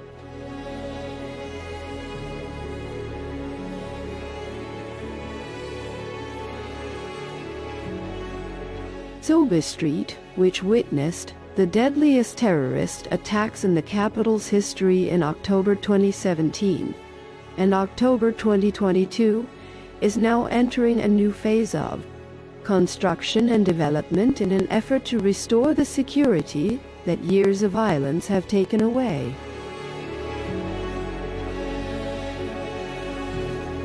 Bakara Market, one of the largest markets in the Horn of Africa and the center of economic life in Somalia. For years, it was an open battlefield between warlords, Al-Shabaab fighters, and peacekeeping forces. The place's memory takes us back to 1992, when the state of chaos and social fragmentation prompted the United Nations to intervene militarily under U.S. leadership in what was then called Operation Restore Hope. Today, I informed Secretary General Boutros Ghali that America will respond to the call. I have given Secretary Cheney the order to deploy a substantial American force to Somalia. The clashes in and around Bakara Market escalated, and the market gained worldwide notoriety, especially after the events of October 3, 1993, the Battle of Mogadishu, when General Mohammed Farah Aidid's forces shot down 2 U.S. Black Hawk helicopters and dragged the bodies of their crew through the area. This past weekend, we all reacted with anger and horror when an armed Somali gang desecrated the bodies of our American soldiers and paraded an American pilot as a captive. These tragic events raise difficult questions about our efforts in Somalia. Why are we still there? The fierce battles left 19 American soldiers dead, after which U.S. forces withdrew from Somalia in 1994. Today, with tighter security and an increased police presence inside, the market is seeing a noticeable recovery for both consumers and traders. Anyone who knows Bakara Market knows well that it has gone through major problems. In the past, there were serious obstacles related to security, the economy, and commercial competition. These challenges plunged us into a cycle of fear, killings, and bombings, and hardship. There were huge explosions in nearby areas that caused many problems for our people. Thank God, there is a big difference between what we went through in the past and where we are today.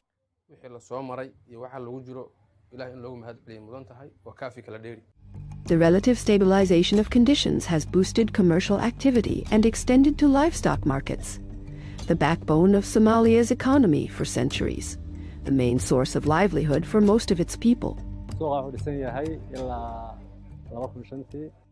This market was established in 2005. Large numbers of goats and sheep are brought here. Trade is going well. Prices rise at times and fall at others. A sheep costs between $250 and $300, and a goat between $120 and $160. The market receives around 6,000 head of sheep each month, and during the Eid periods the number rises to about 60 or 70,000 head.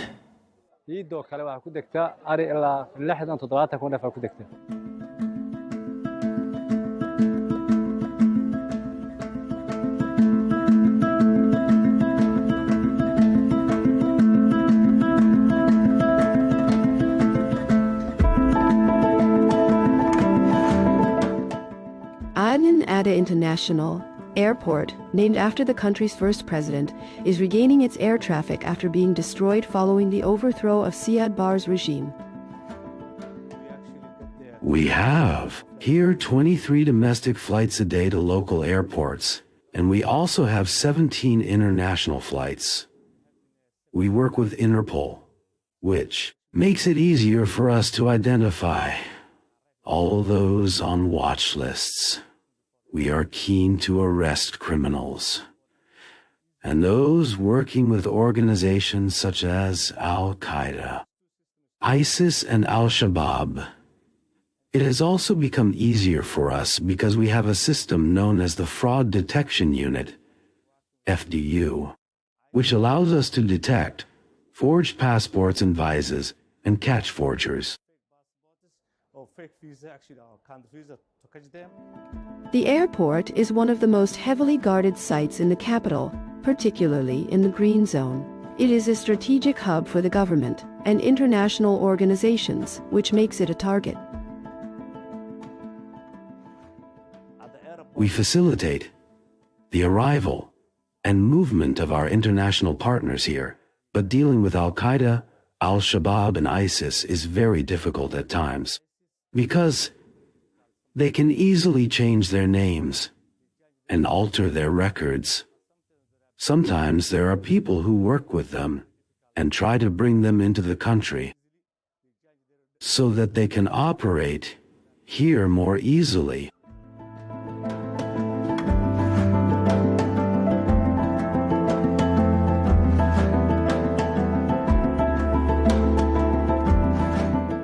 Mogadishu Port, the maritime heart of the capital, and the country's economic gateway to the Indian Ocean, is regaining its competitive position among Africa's major ports despite past setbacks. Last year, Mogadishu Port became the second-best port in sub-Saharan Africa. The first was also Somalia's Berbera port, and we are trying to reach first place this year. Last year's estimates indicated that more than 400 ships arrived here. And as conditions improve and peace returns to Somalia, many business people have begun to benefit, not only in imports but also in exports, for example, to Kenya, Asia, and Arab countries. This is very positive for our business community. We have also put in place an advanced system under which all incoming ships undergo thorough inspections. Everything entering through our ports is checked. Everything entering through our ports is checked. And we have one of the most modern scanning devices in the region.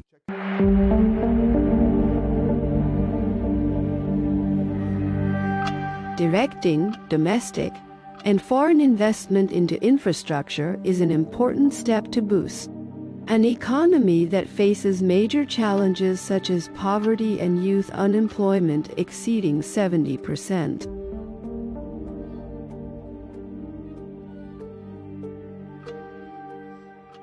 In Somalia, young people make up about 75% of the population, and their ages range from 18 to 50 years old, which means that we have an overall promising human capital. Even in terms of technology, we are developing significantly compared to neighboring countries. We have very good internet, so it is expected that the government will raise the economic growth rate to about 5 to 6%. As for average annual income per capita, it used to be around $300 and is now close to $600 to $700, which in itself is a clear improvement. The country has also launched a Vision 2060, under which we hope to raise average daily income per person from $2 to $5. In addition to the traditional engines of development, new promising sectors are emerging, bringing fresh opportunities for investment and growth. We still have great hopes of finding oil and gas, and exploration has already begun. So we are currently very optimistic economically. Our GDP growth rate is about 3 to 4%. We have 4 main sectors driving economic development: livestock, agriculture, fishing, And now we have started entering the oil and gas sector, which gives us substantial and diversified potential to drive our economic growth. Despite the fragility of the economic recovery indicators, they have encouraged Somali investor Abdinur Gutel to establish his project in the heart of Makkah al-Mukarramah Street, which was once the scene of bloody bombings. Somalia is our country. We were working here before this project was set up. We see it as a social duty. If we don't do it, no one else will. That's why we wanted to invest in Somalia. To create jobs for Somali youth who used to risk their lives at sea to migrate to Europe and other countries. We have hired many of them, and people from the wider community. And we have also created a platform where all Somali companies can showcase their products and services for the Somali people. Economic momentum has been strengthened by Somalia's accession to the common market for Eastern and Southern Africa and the East African community. This step falls within a broader trend of economic diplomacy, which requires diplomatic openness that brings the country back onto the international stage. It is very important for us to see more embassies opening in Mogadishu. We are working on this every day with our international partners, and going forward, we look forward to opening more embassies and missions. Diplomatic missions in Mogadishu. We work closely in line with our strategic vision at the Ministry of Foreign Affairs to open more diplomatic missions around the world, especially in countries with which we have good and strong ties. A political approach that runs up against various obstacles. In an unusual scene, on the side of the road, the pavements turn into spaces to display and sell the shilling, Somalia's local currency. Bundles of banknotes that reflect high levels of inflation, which forced the government to adopt the dollar as an alternative currency alongside the emergence of electronic payment systems.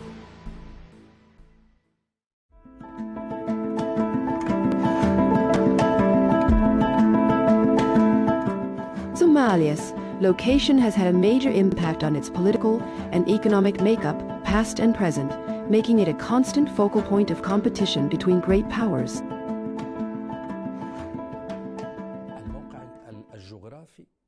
Its geographic position is clear: the Gulf of Aden, Bab al-Mandeb, and a coastline of 3,330 kilometers, the second longest coast in Africa.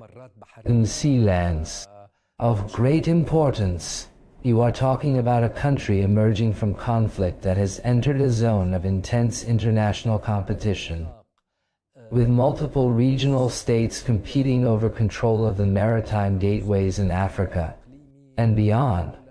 Naturally, this location puts it in the eye of these storms. The second, and very important, point for Somalia is that it forms the first line of contact in this part of the Horn of Africa and the Arab world in the fight against terrorism.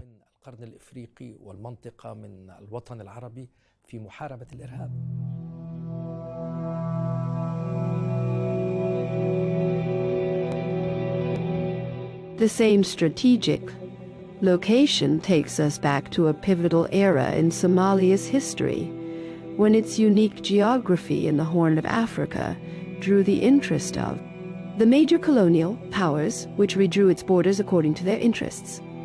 After independence, Somalis began the journey of building a unified state, but successive conflicts threw Arab, African Somalia back into a spiral of fragmentation.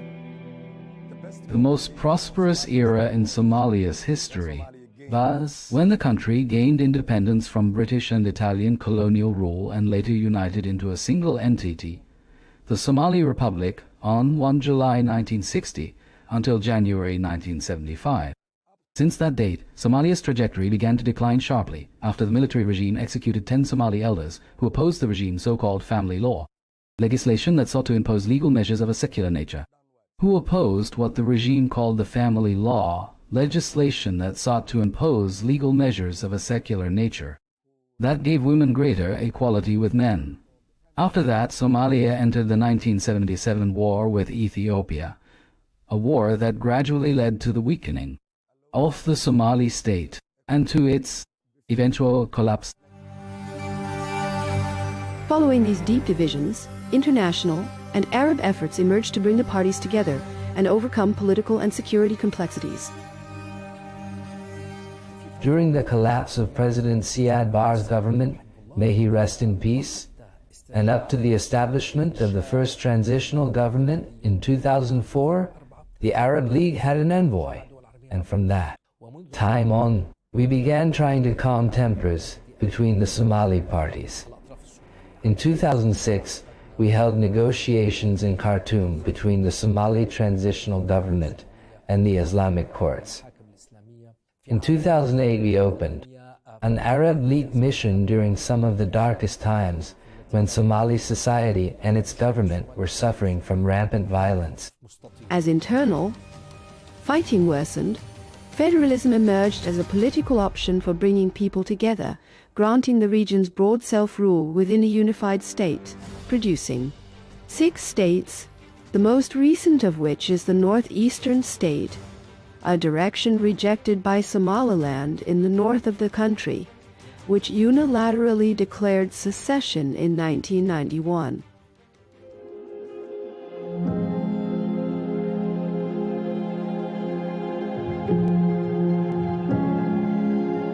Today, this African country stands in the middle, seeking a delicate balance between its internal obligations and the pressures of geopolitics.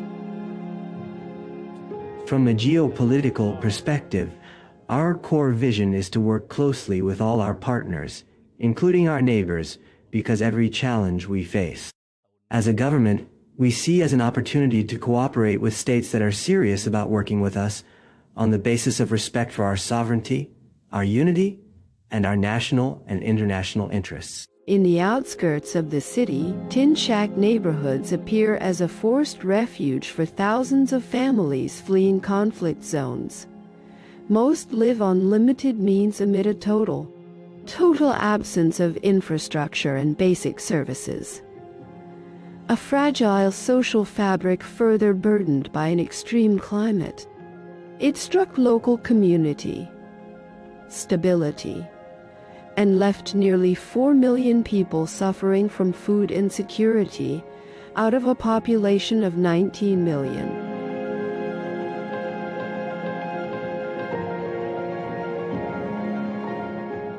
In another part of Somalia's map, among these tents, are stories that led thousands of families to join the Mamis displacement camp in the Danail area. Hassan Ibrahim was one of those who left Baidoa in south-central Somalia during a mass displacement of more than 700,000 people.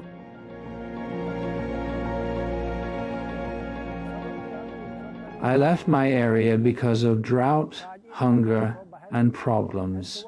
We've been here for 4 years. We have nowhere to go and cannot find good work. I used to farm and herd livestock. My wife, my children, and I fled after our animals died because the pastures dried up. We came here suffering from many problems.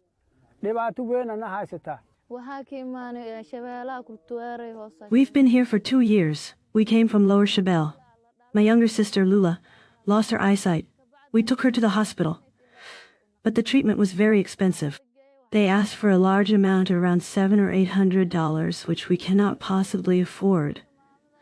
Our father went to the countryside looking for work, and our mother works as a porter in Bakara market. Sometimes she earns money, and sometimes she doesn't. We can only have dinner when she gets paid. This is our situation.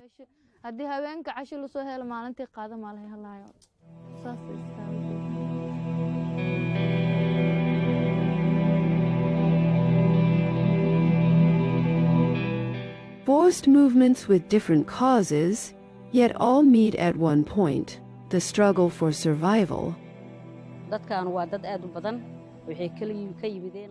number of people here is large. They came from the regions of Middle Shabelle and Lower Shabelle, from places like Bay and Bakul, and all the areas beyond Afgoy, Kurioli, and Shalambud. Water shortages and clashes pushed them to come to this camp. Last week I was told that one woman suffered a psychological breakdown because of the fighting. She disappeared for a while and returned pregnant to the camp. There are also some wounded who were hit by gunfire.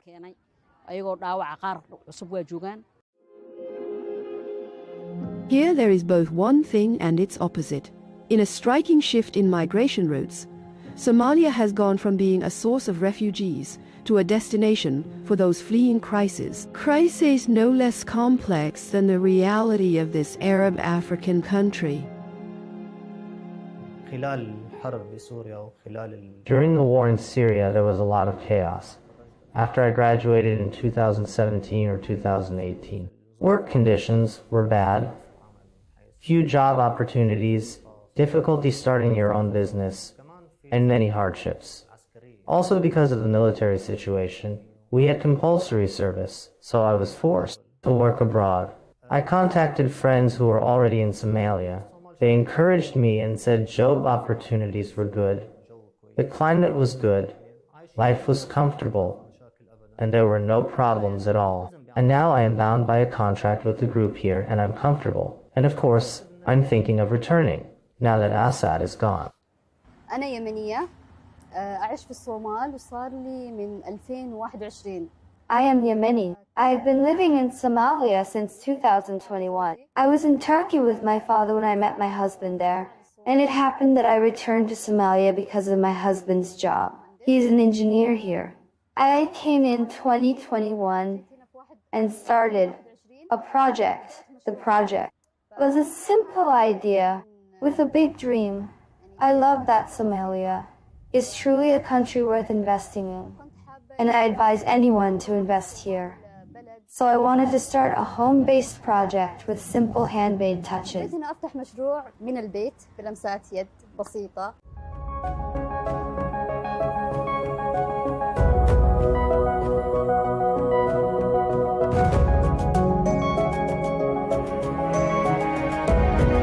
Somalia today stands at a crossroads between the legacy of old conflicts and a serious opportunity to rebuild beyond the era of state collapse. Somalia's story may shift again given the current situation, and as the model of direct elections appears on the horizon, promising new rules with no war and no division.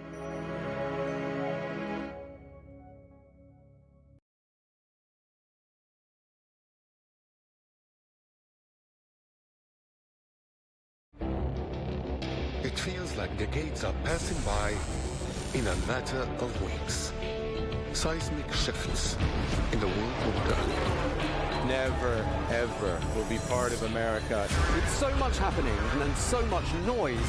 Whether it's political upheaval, Canada has been ripping us off for years. Economic shifts or social movements.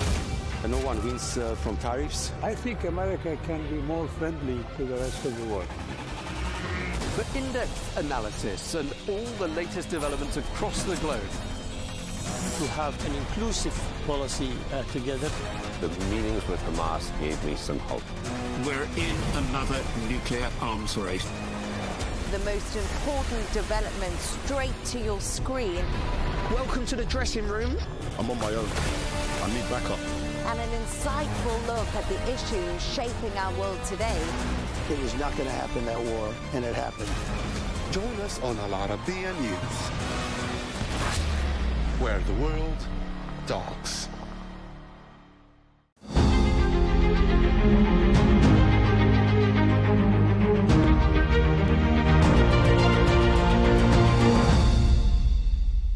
Hello and thanks for joining us on Al Arabiya English. Here in Riyadh at the World Defence Show, I'm Melinda Nucifora, and we have the pleasure of welcoming the CEO of the World Defence Show, Andrew Piercy, here to Al Arabiya. Thanks for being with us. Thanks for having me.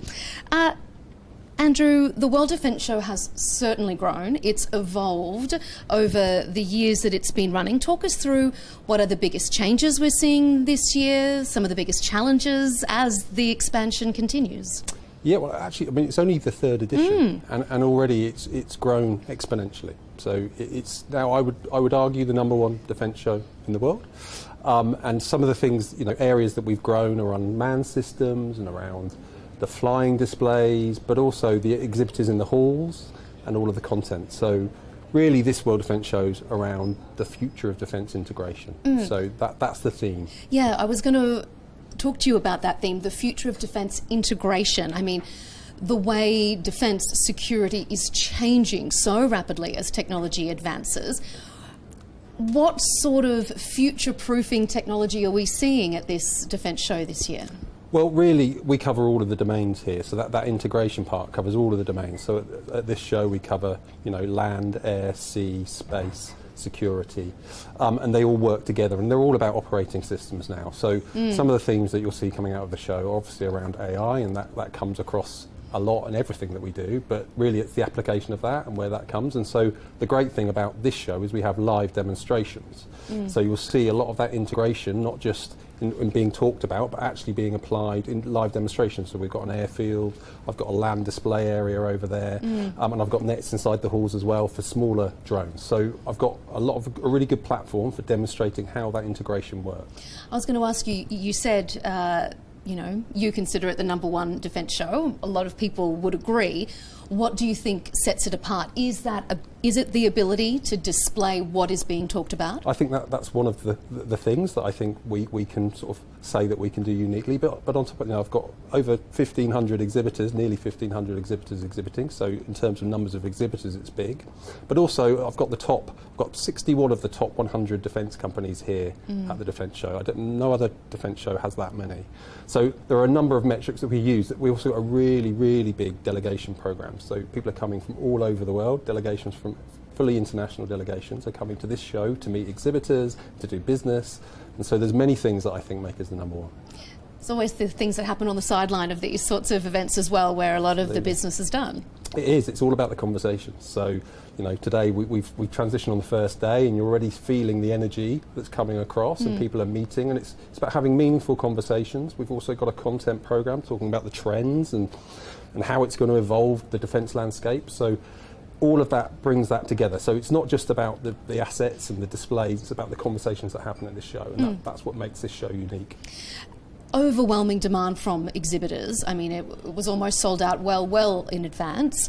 What do you think that says about this particular show, but maybe also about the world we live in at the moment? Yeah, for sure, defence is becoming very important. I think it's about prosperity and protection. So defence is a necessary thing that countries are looking at. But in terms of exhibitors, we've got, as I said, over 1,400 from 89 countries are going to be here.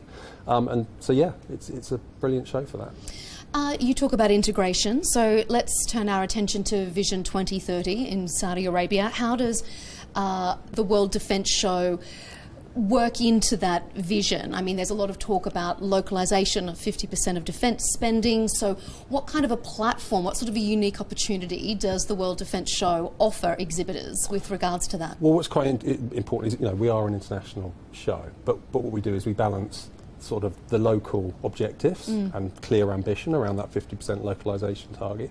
But we also provide opportunity for the internationals to come and do it. So it's managing that, and we create that platform so that we attract both. And in terms of the Vision 2030, so that 50% localisation is absolutely one of our core objectives. We're a platform to deliver that. But on top of that, we're also looking how we can bring new talent in. So part of that Vision 2030 is making sure we've got the next generation, people coming into engineering, into the defence. So on the last 2 days of our show, we welcome over 4,000 students into the show from the universities and show them what the careers they can look at and all the sort of things that might interest them. So we've sort of touched on the domestic side. You say you sort of balance the international appeal of the show as well. How do you go managing that balance, keeping it internationally focused? Yeah, well, I mean, important part, whilst the 50% localisation target is a sort of Saudi target, it needs international partners to help deliver that, and that provides opportunity for the international. So it's not so much about a balance, it's just providing the right platform, providing the right opportunities for both international and for local, and if you do that well, you'll get a really good mix. A lot of announcements, agreements, as we say, coming out of the show, a lot of things, a lot of conversations happening on the sidelines. What does it tell you, or what does it tell our viewers about how the World Defence Show sort of functions, maybe not just as an expo, but as a facilitator of conversation? Yeah, so I mean, that's key. What we do here is we have a focused week of discussions. And so what it provides businesses and governments and whatever is an opportunity to close deals and accelerate the process that might have taken them a year or two. But we've got it all in 1 week. We've got all the right people in the right place, having the right conversations. And so those deals come out, and it's a perfect platform for that. How do you think this year is going to compare to other years? Well, I think, as I said, we've already, in terms of exhibitors, we're already way up there. We've exceeded the number of countries participating. Visitors-wise, we're hoping to get around about 130,000 visitors over the week. So I think we're on track for that. So I think it's going to be the best show yet. What should people be looking out for? Is there something stand out for you that has set this year apart with regards to who's showing and what they're going to see? Yeah, I mean, the obvious things are the flying displays. We've got all of the different displays. So, you know, we've got the F-35 flying, we've got the F-16 flying, we've got display teams. So those things are exciting and good to watch. And we've got the land display area. But also look for the things that aren't just the assets. Look at who's meeting who, the conversations that are being had. So much to look for. So if you come to the show, I think there's a feast for the eyes for everything to see. I think for the senses. I'm sure there's going to be a bit of noise going on too. Just finally, before we wrap up, the way defence is approached is really changing. There's so much more of a cyber sort of element. How is that sort of integrated into the show? Yeah, so that domain security, and we put cyber under that kind of domain, is fully integrated within this show. And actually, it's essential for this integration message of how the platforms operate together. You need a strong cyber security, and it's becoming one of the most important domains for that. So we cover that with a number of exhibitors here, and there'll be a London content programme around cybersecurity. So there's lots here around that. Lots of speakers and panel sort of discussions happening as well. Can you talk us through why that's important? Yeah, because the trends of the defence industry, it's all about sharing knowledge, and people come here and they want to know what's going on. So it's really important that we put a platform of conferences on and speeches and everything else that people can learn what's going on and then share that knowledge out. So we've got 3 conference areas here, and we're covering a number of topics, really around innovation and in one area. And then we've got a Saudi supply chain zone theatre, which is focused on the localisation topic. So lots of different topics, something that should interest everyone. And really it's that knowledge sharing that's really important for exhibitions. If people come, we want them to gain some knowledge and take it away. It's going to be an interesting week ahead. It should be a great week. Absolutely. Andrew Piercy, thank you so much for joining us here on Al Arabiya English. Thank you.